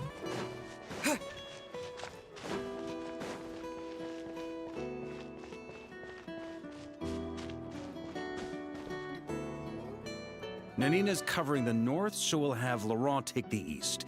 Right, that's all for now. He's here. Hey, Avarka! Hi, sir. Huh? Honorary Knight? Paimon? What brings you to my camp? Just moseying about. What happened to run into you? Did we interrupt? Not at all. Any camp of the Knights of Favonius is your camp too. So make yourself at home. Though, you should give me a heads up next time so I can have the Quartermaster break out the good stuff for you. Is this really the Expeditionary Forces camp? Paimon was expecting it to be a bit more... crowded? Not many from the force are still stationed here. And of those who are, most are out patrolling. Truth be told, it is a bit of a ghost town. What are people left here doing? We're also gathering all the Abyss-related intel we can. Situation in Nodcry's stable for now, but we must remain vigilant. You never know when the Abyss will come roaring back. Intelligence is the foundation of any campaign. It's not just enemy movements. Terrain or shifts in the weather can mean the difference between victory and defeat. Moving forward, we plan to form a long-term partnership with the Northern Intelligence Network. Turn this temporary camp into an intelligence station. An intelligence station? Whoa! Like the kind in Fontanian spy thrillers? Haha, as if. Name one book with a camp this lightly defended in it. During these years out on campaign, we've found that different abyssal disasters are occurring all over Tevat. They're unnaturally cunning, always shifting, with no two attacks quite going off the same. Yes. The Withering, the Abyss, Natlan Abyss, Severe Withering, Wild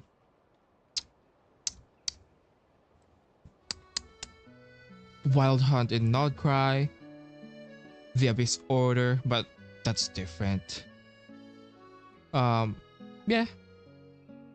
I hope to use the Northern Intelligence Network to share our findings, and use that collaboration to keep gathering information on the Abyss. Oh yeah, the forbidden knowledge is an This Abyss. isn't any one nation's burden. Every day, countless winds blow through Notcry. I'd say that makes it the perfect place to set up an outpost. Oh, so that's why. So this is chivalry in action. Haha, well, chivalry's good and all, but in reality, we've only just established this station, and don't even have a good map of the nearby terrain. If you stumble across any building materials or intel nearby, don't forget to bring them back with you. Rest assured, you're our honorary knight. We'll look after you. Leave it to me. One expedition wraps up, another begins. Grandmaster! We've got big trouble, sir! Oh, what is it? That important guest we were expecting today? He's trapped at the foot of the mountain. What? Mountain. Is it who I think it is? Yes, sir, it's him. Most of our available manpower is tied up in patrols. Who do we reassign? No need. Just point me in the right direction. I'll handle it myself. Honorary Knight, Paimon, till next time.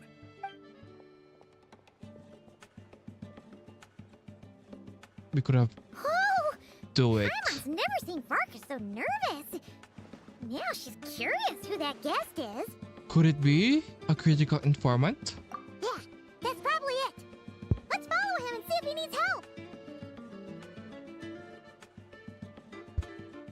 Imagine if it's a drinking buddy. Ansem. So if only Cardinal Simus were still here. Cardinal Simus has returned to Mondstadt. Previously, he was virtually the only person handling all the expeditionaries. After he left Narnia, Laurent and I have been taking turns to cover for him. But try as we might, it's often difficult to keep up. They say that Master Jean, who stayed behind in Mondstadt, handles virtually all the knight's affairs, big and small. A real case like father like daughter.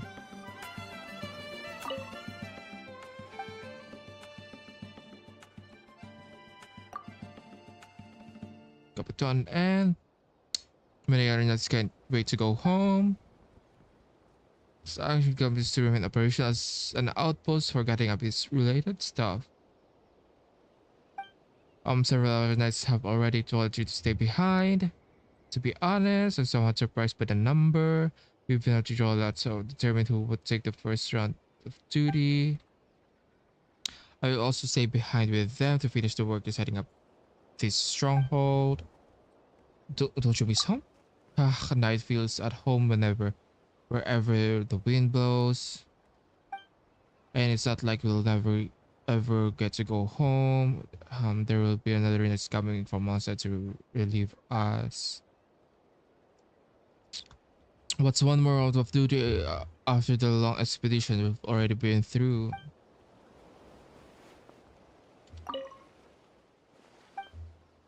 And who are you? Could say to you, Honorary Knight, I am Ansem, the member of Knights of One Expeditionary Team. I am also the supervisor of duty at this stronghold, as I was captain of the 5th Company before joining its force. My current role is assisting Grandmother with the force of music work. I'm also in charge of the when he goes missing. Wait, where is Thomas' mother?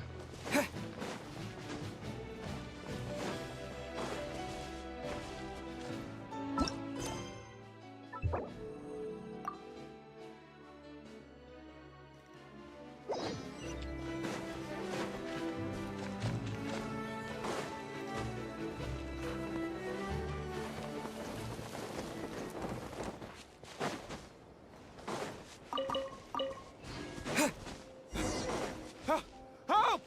Please help me!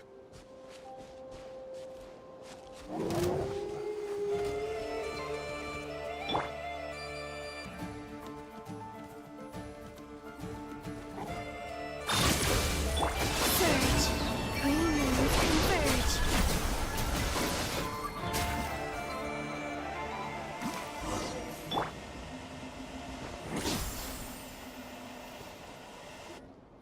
Hey! Are you okay? I'm fine. Whew. Good thing you guys showed up so fast. Or I might not have made it by sundown. Praise be! Our essential supplies made it through safe and sound. Girl. Oh my god. What kind of supplies are that important? Booze. It's gotta be. Good eye. This here is the dandelion wine we specially ordered from Dawn Winery. Pure Mondstadt in a bottle. You Sir? have no idea what it took us to get it here, all the way from there. Ha! And a fine job you did. You're drinking with us at the feast tonight. Whole camp's been looking forward to toasting you. So, the only reason you were in a hurry was to make sure the drinks got there in time? And here Paimon thought you were finally being serious about something serious! What's that? Are you saying drinking isn't the most serious of serious business? Because I'd love to have a drink right about now. Wait! Please, wait a second. Now is not a good time. Yeah! Listen to him! First, you gotta take care of the serious...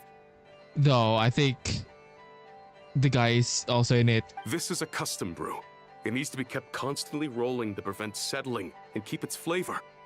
Having sat for so long, I'd say the taste is degraded by at least 10%. No! 10%! Unacceptable! Nobody touches a drop till it's ready. Okay. You do you then. So how can we bring it back to this? We specially Scratch. commissioned someone to build a mechanism that keeps the barrels rolling. Looks like it broke in the fall, though. So now, I guess we'll have to rely on old-fashioned muscle power.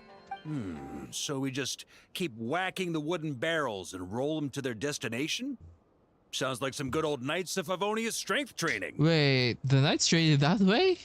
Guy teaches force control and precision. Need both, or the barrel won't stay true to the path. It's basic training for many knights. Considering my curiosity peak, I said, alright, I'd like to try my hand.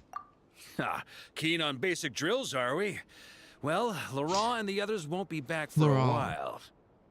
Right then, all yours. Don't worry about knocking him a bit too far. Just holler and I'll toss him back into place. When striking the one it's too far, of course. Took the bargains I seem to reposition it.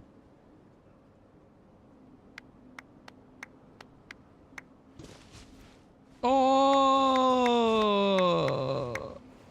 Back when I was training Noelle, she'd blast the barrels to splinters the second she got nervous. Couldn't stop her from cleaning up the whole mess herself afterward. Over time, she became the finest cleaner in the Knights, bar none. Ha, she might not have realized it, but that's progress too.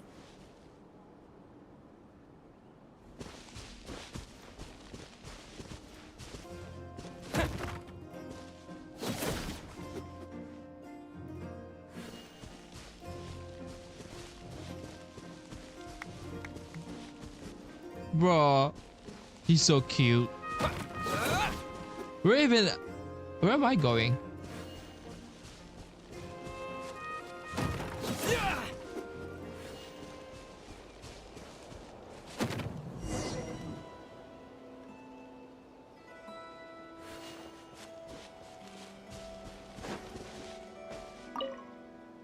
Need me on barrel duty, or just wanted to chat for a bit? Let's talk a bit. First time I did this training with Razor, it took us an entire day to finish. Know why? He spent a quarter of the day rolling the barrels, and the other 3/4 trying to figure out what the heck I was talking about. First time I did this training with Razor, it took us an entire day to finish. Know why? Oh, He spent a quarter of the day rolling the barrels, and the other 3/4 trying to figure out what the heck I was talking about.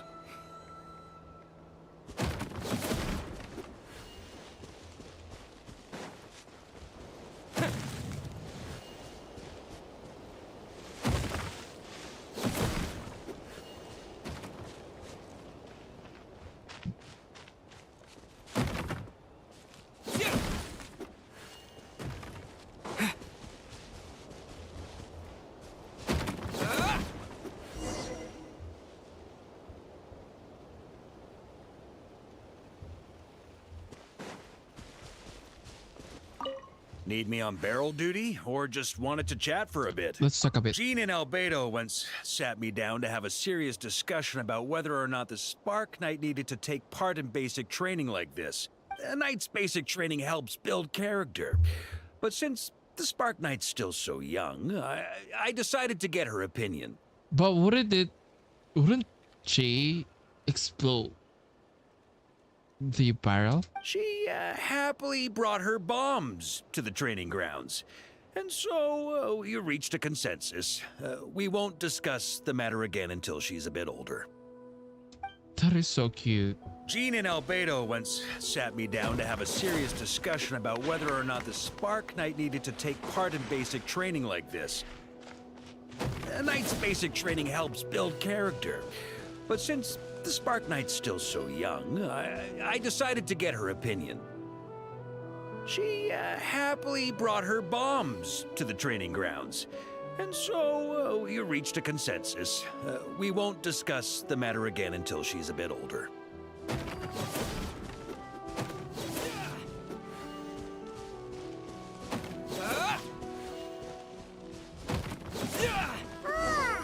Paimon's hands are sore just from watching you. There's gotta be an easier way, right? Need me on barrel duty, or just wanted to come to think of it? You haven't met Rowan yet, have you? Kid's so used to doing things his way, he didn't even show up when it was time for the training. Come to think of it, you haven't met Rowan yet, have you? Kid's so used. Asked him about it later. He said he went to poke a hornet's nest full of monsters, and as for barrel drills, he didn't think targets that wouldn't hit back were worth his time. Damn. Come to think of it, you haven't met Rowan yet, have you? Kid's Lohan so used or to Rohan? doing things his way, he didn't even show up when it was time for the training. Asked him about it later. He said he went to poke a hornet's nest full of monsters, and as for barrel drills, he didn't think targets that wouldn't hit back were worth his time.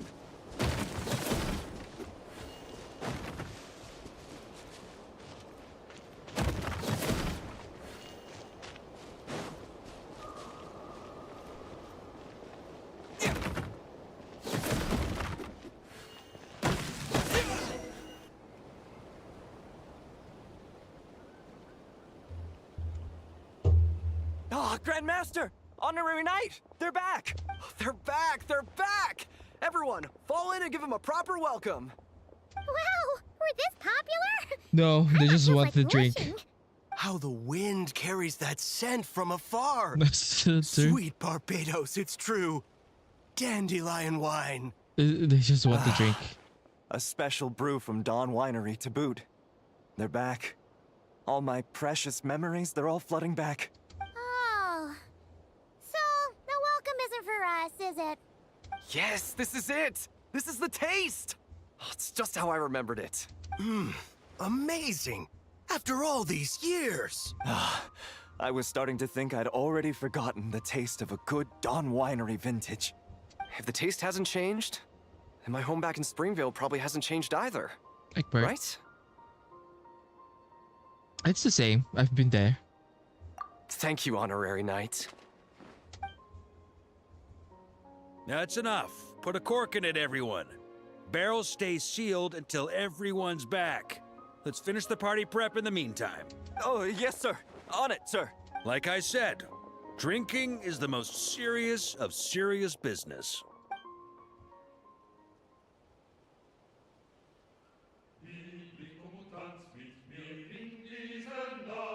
Oh!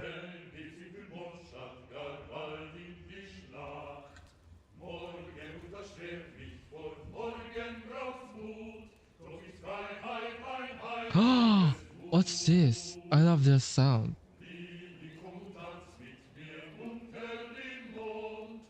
Oh, sticky honey roast, sweet madams. Paimon never thought she'd get to eat such authentic Mondstadt dishes out here. Wait, where's Varka? Anyone seen him? He's not passed out drunk in a ditch somewhere, is he? Given his liver butter prowess, is even that even possible? I'll go find him. You keep eating. Okay, Paimon will catch up when she finishes.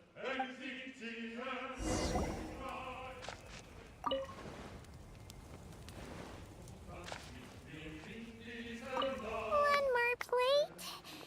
Okay, this is the last one. Paimon swears.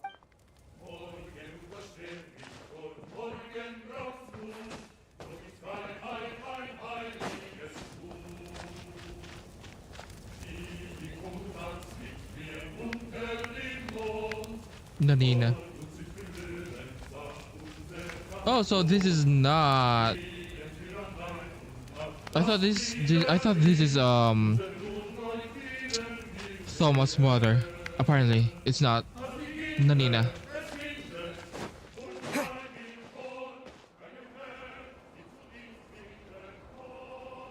So, what's the hero who saved our savior and brought it back to camp doing in a corner like this? So what's the okay? Took the words right out of my. What are you doing drinking alone? Truth is, what I've got in my cup is the most special of special brews. It can only be drunk alone. But since you've caught me, nothing for it. Here, have a cup.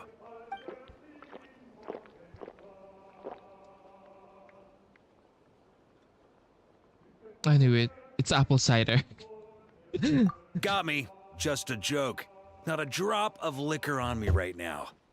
If you're thirsty for a real drink, go find Yumeni later. She's got plenty in stock. Thanks again for drawing yellow for me. It's no problem.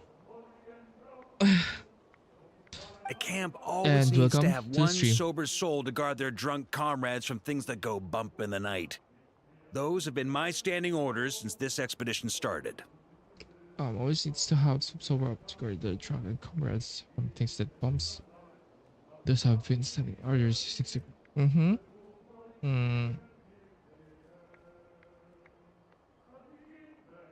Rotten luck, eh?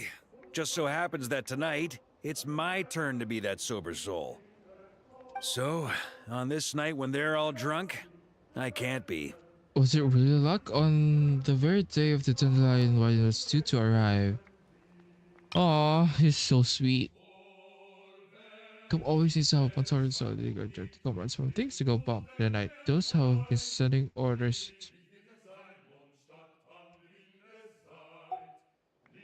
Who knows? Maybe fate just gets a kick out of messing with us.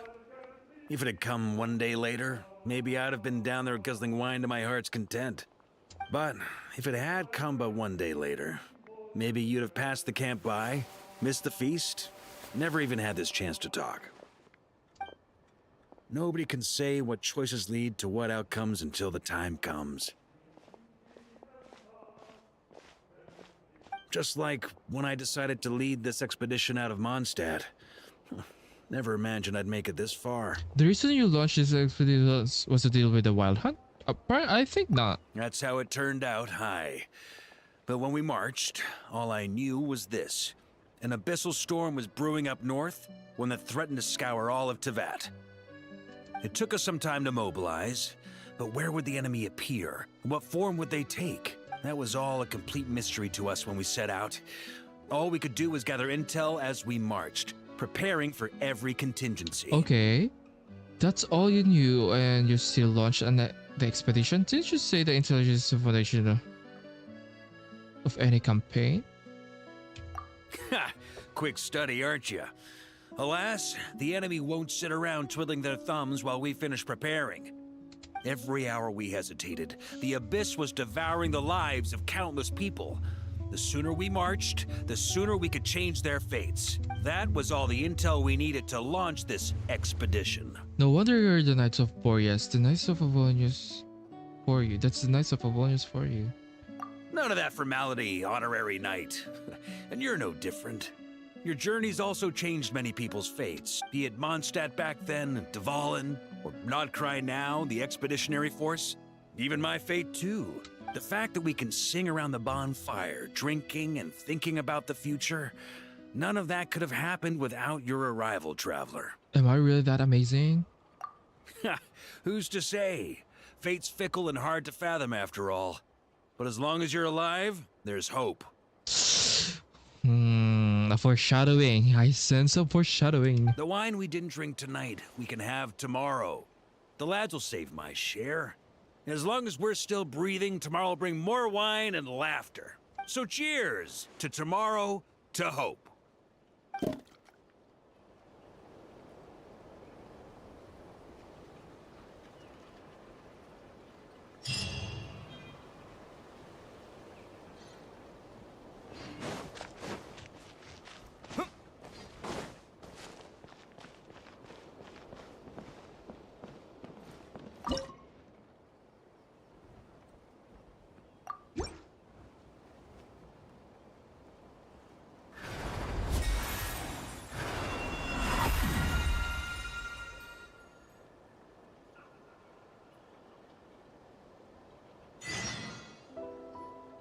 Honorary Knight, thanks to you, this post's finally starting to look the part.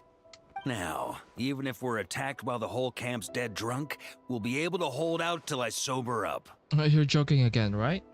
Saw right through me. Did you learn all my tells without even trying, Honorary Knight? More like we've gotten used to your nonsense without even trying. Ha! Still, when I'm not on watch, that's when it's time to crack open a cask. You're always welcome here.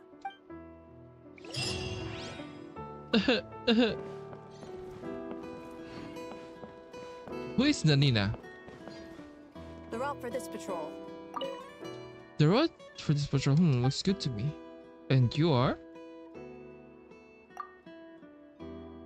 Here's the right. I'm Nanina, previously second in command of the third command in courage. Because some of this of their country the seamless streets to one, so please let me know if there's anything.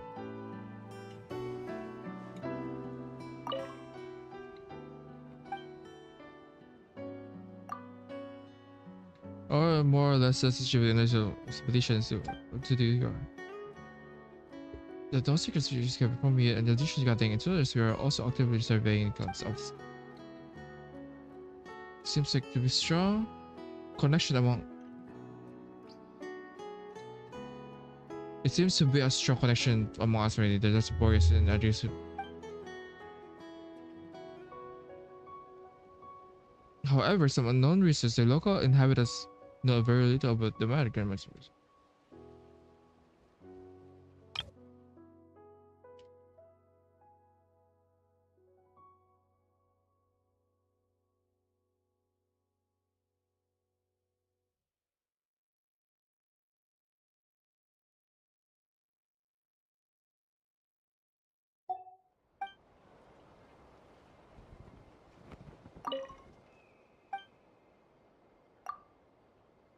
Wait, no, this should be anymore.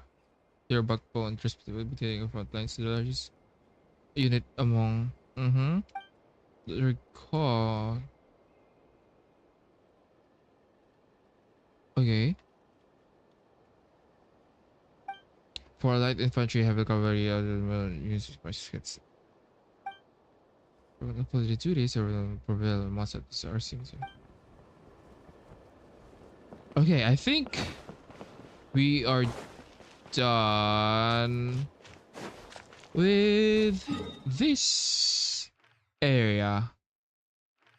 92, 93, 92.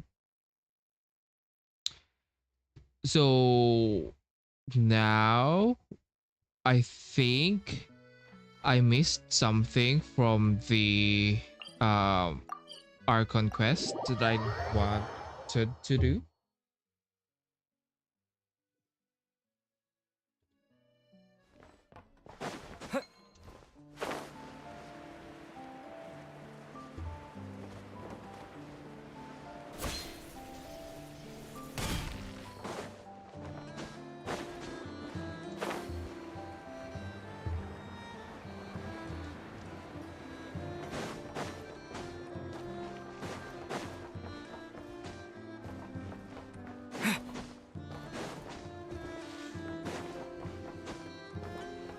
No. Oh, it's here.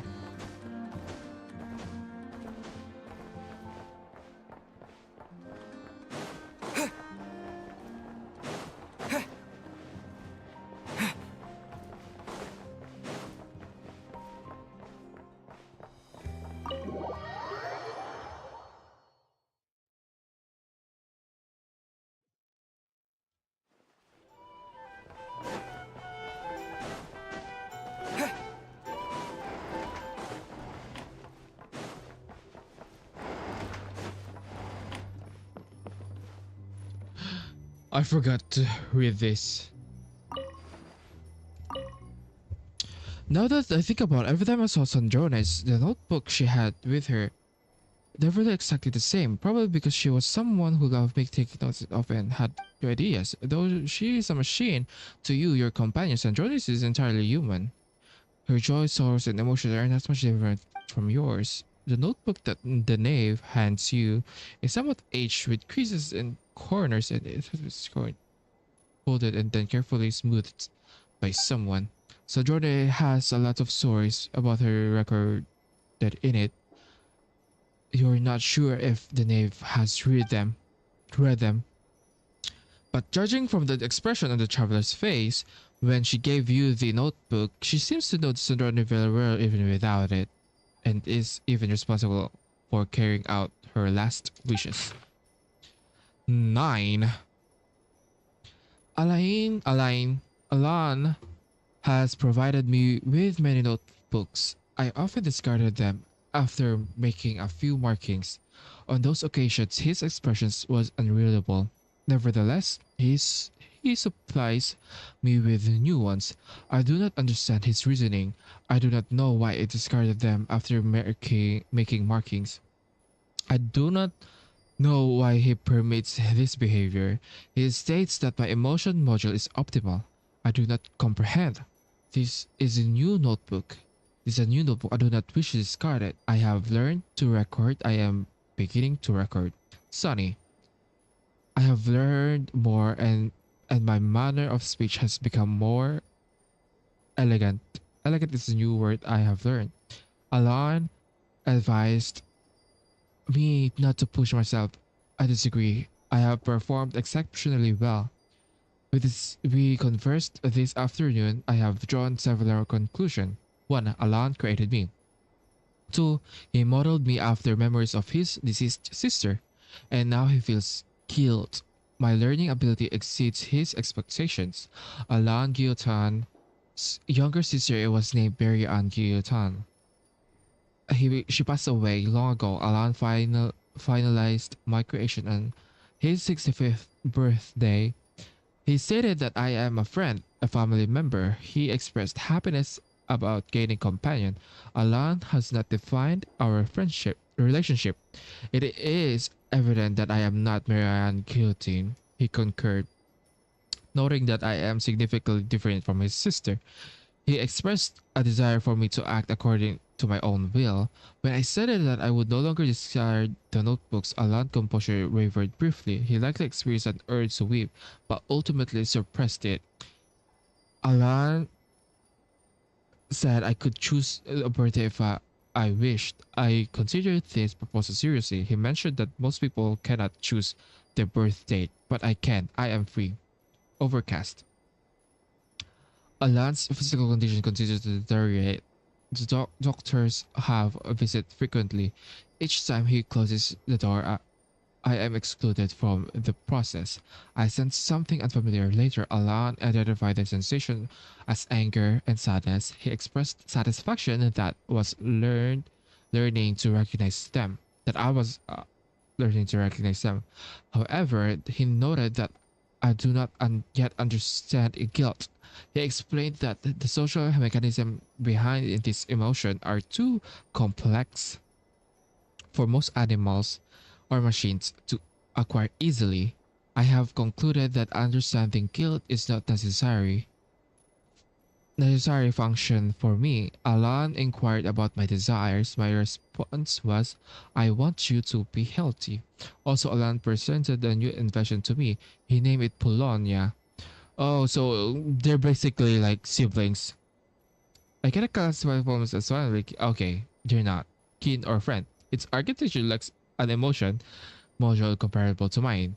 Never mind, so they're not family, friend, or kin. The reason for Alan's design choice to create it with different specifications is unclear to me. He asserted that both Polonia and I are unique and cannot be replicated. He clarified that I am myself, whereas Polonia is purely a mechanical construct. Sorted, overcast, sorted through the warehouse and cleaned out the room, debugged Polonia's basic functions. Alain has passed out. Alan. His condition is deteriorating. The doctor examined him with a grim expression. Alan's subordinate came to visit me, bringing a brand new tea set and some expensive tea leaves. Alan doesn't like to drink tea, nor he used to using luxurious things, so the tea set is mine. Sunny. Oh, that one's raining. This one is sunny. All my potted plants are thriving. This is simple. It seems almost too straightforward to claim any credit for myself. When conditions are right, they simply grow on their own independent of any gardener. I see parallel in myself. I too don't rely on anything to grow. Today, I helped Alan with Polonia's final test. He's been unable to walk, so I transported him in his wheelchair. Alan displayed a little emotion. Despite Polonia's stable performance, he wasn't satisfied. He examined that Polonia is in essence merely an algorithm designed to calculate the unknown. As for what the unknown is, he himself is uncertain. The scope of the unknown is vast, too vast to quantify. I find it difficult to process that even he lacks an answer, and that this realization causes him sorrow. I don't understand. Alan asked, how shall we view the fate of this world? Use detector, I respond. Sonny, Alan entrusted me with his old notebooks. It brings me genuine joy, and I feel great value in the knowledge he imparted lately. I've been contemplating the fate of this world. I quickly concluded that it is an inquiry without an answer. If people cannot even grasp their own destinies, how can they presume to meddle with the world's? A truly foolish notions. Alan remarked that there are quite a few fools who hold such ideas. I laughed and gave him a disbelieving look. Then he began to laugh as well, though I cannot comprehend what he finds amusing. I bought new bed sheets, pillowcase, and curtains. Sonny, I bought new bed sheets, pillowcases, and curtains. My room is now refreshingly tidy. I must say that was a clever decision. Sonny, I've been too modest in my recent records. I'm not just smart, I'm brilliant. I am a quick learner. Even Alan agrees. Sonny, Alan's body won't hold much longer. He sat by the fireplace and told me some stories. He created me in the beginning to honor the memory of the years he spent with his sisters. He hadn't even decided what to do with me when he first brought me into being. Later, he hoped I could travel on his behalf to see the world and broaden my own horizons.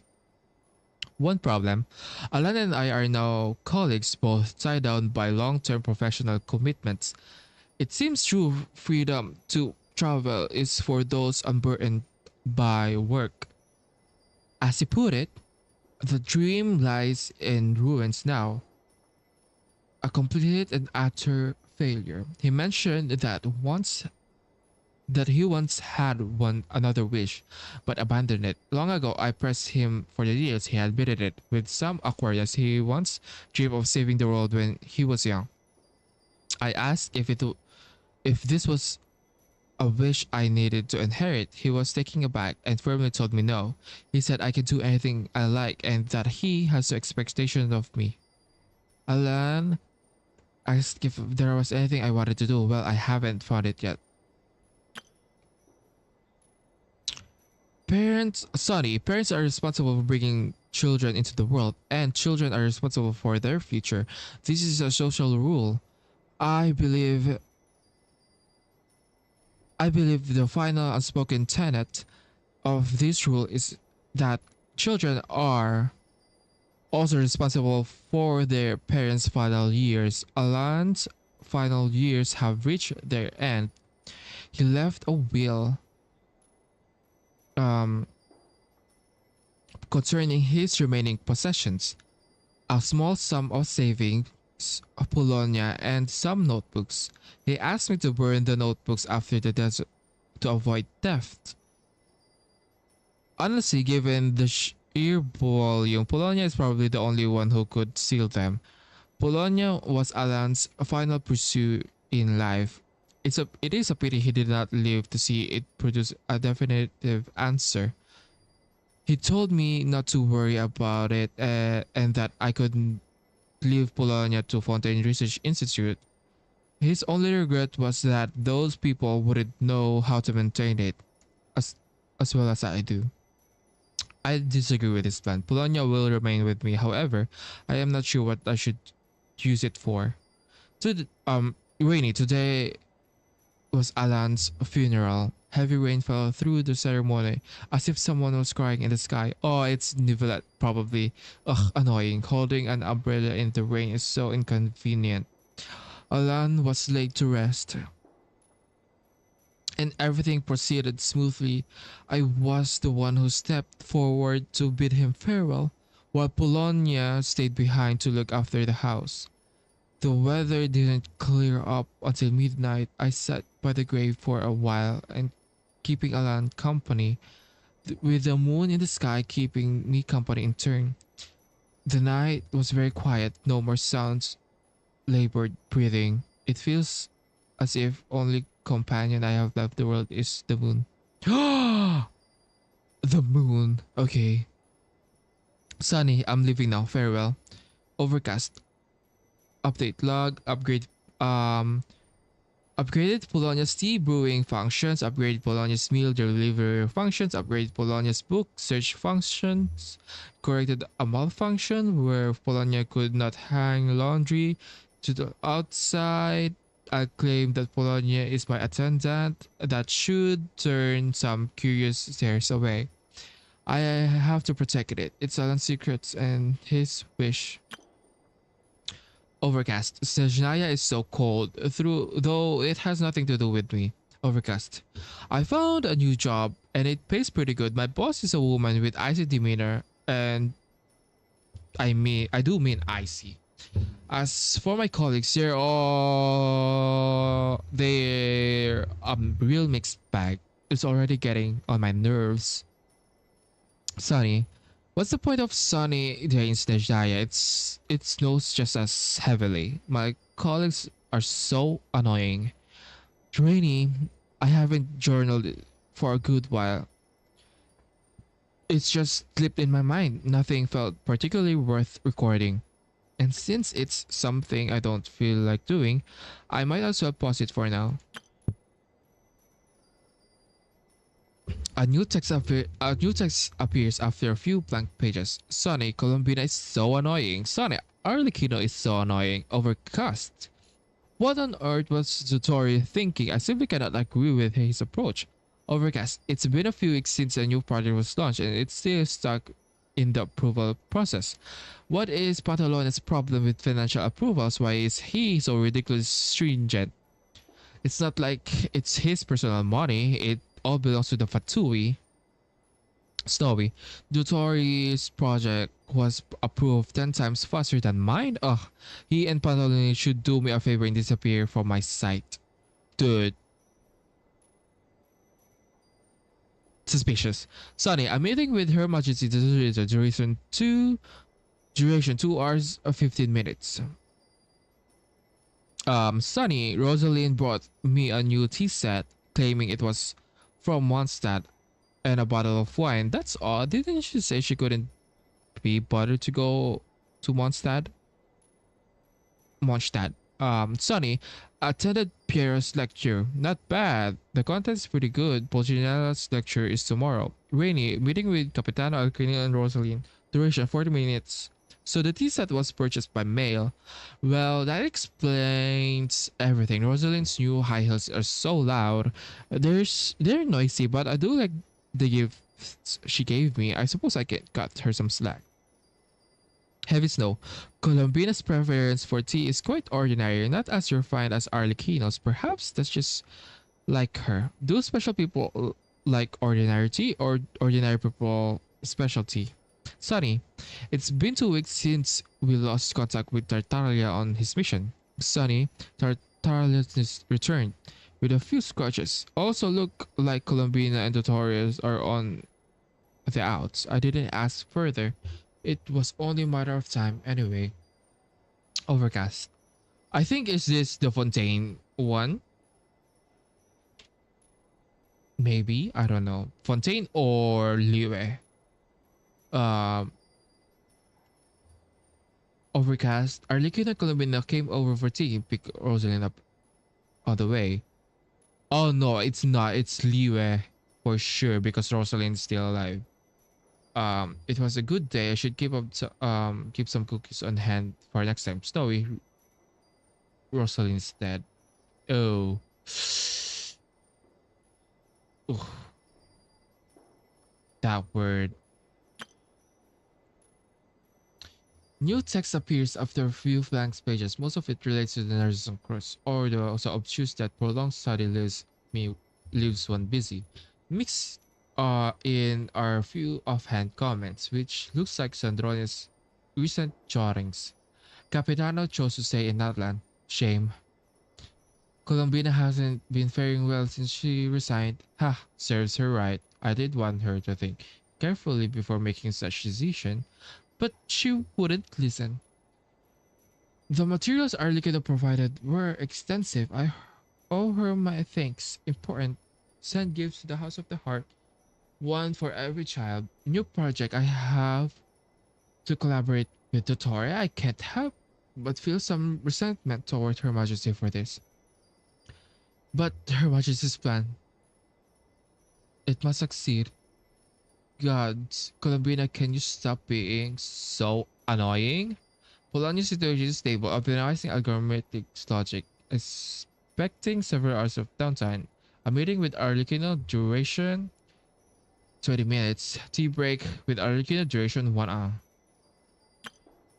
Scattered among vast volumes of data are few terms, calculation, or thants. Probability of Colombina being alive is definitely higher than any other outcome. Absolutely. Also today is Alan's birthday. I do hope Traveler is safe. It would be great hassle otherwise. Almost there. Inconceivable. Hot guest scores from Irminsul. Performance is stable. He seems to know us pretty well. Or maybe he's just the sociable sort. Core assembly completed. System checked and deployed for combat, recording the key points of technique by using Luotar, a fragment of Colombina's soul connection with a variable in this world at the sender.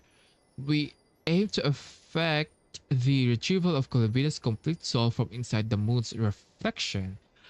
The survival of the traveler is necessary condition for this success. Upgraded Polonius core function to the world formula, upgraded Polonius search and retrieval functions, implemented a new self-preservation mechanism for Polonia. Combat priority shifted from protecting me to protecting Polonia. Install the force core and data instruction function.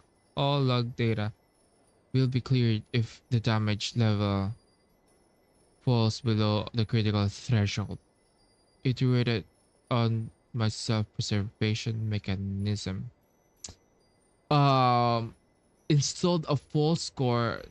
All log data will be cleared if the damage level falls below the critical threshold. But like she died. If she's gonna be revived or resurrected or rebuilt, um, I don't know if she's gonna remember anything, but we can give this diary.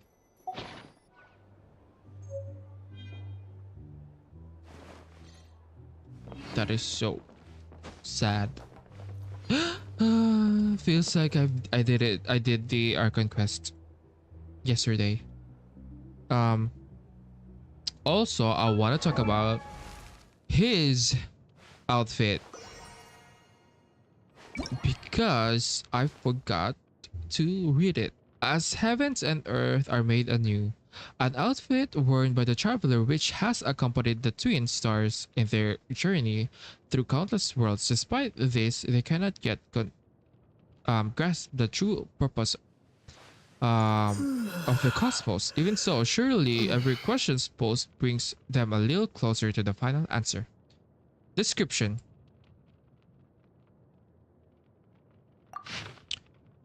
It had journeyed through countless worlds and endless distances, surveying every kind of terrain and gazing upon skies tinted in different colors.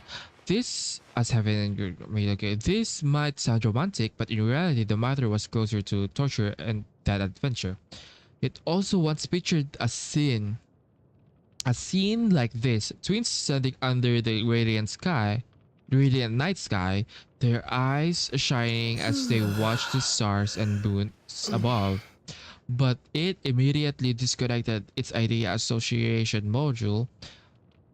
A sky with such colors only meant that the atmosphere was unfit for life.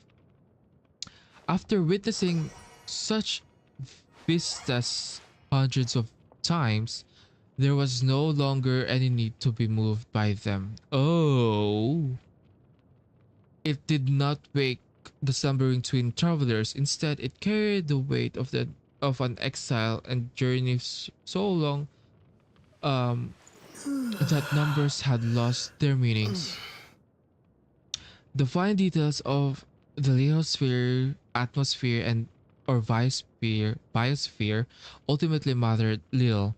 Reshaping terrain, adjusting the air, rebuilding an ecosystem, these were simple tasks for pioneer vessel meant to bear the spark of civilization. A star, position, its descent, or its lifespan might pose a minor challenge. Yet even those had solutions. A true difficulty lay in the finding a world with potential. Without that, destruction would catch up all too soon. It was trivial matter in the span of a long voyage. The planet they passed was never a destination since its star had already entered its twilight. Its biosphere and atmosphere had been utterly destroyed. The surface held nothing but cold masses of molten rock. Supernova had caused the devastation. For several weeks or months, intense heat and light marked the star's final brilliance. After that, it had been reduced to a cold dim dwarf. It ran a quick calculation on when the event had occurred. What a coincidence! The radiation trap in the planet's crust indicated that that a supernova had erupted the very year the twins were born. Naturally, two events had nothing to do with each other. No one would ever celebrate the birth by burying an entire world with it. Such levels of extravagance and cruelty simply did not exist. Interstellar travel was dangerous. After all, a supernova 5 or 6 light years away could damage the genetic vault and perhaps the twins as well. It immediately modified the garments in the wardrobe, upgrading them with materials better suited for the interstellar travel, and laid them over the stasis pod. To the gesture might not amount too much, but it offered a quiet kind of comfort. Within their slumber, the twins were granted a new refuge, and so it continued its journey across countless lands and stones, numberless atmosphere and skies. Okay, okay, now I get why there's a whole heavenly principles AI theories. I mean, it could be very well they can use the spaceship to um rebuild the vat.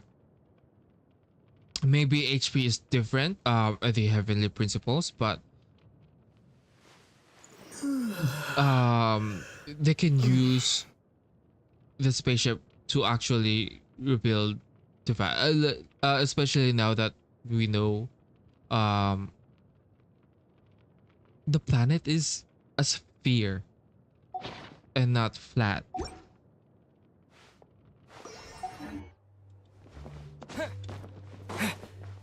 Anyway,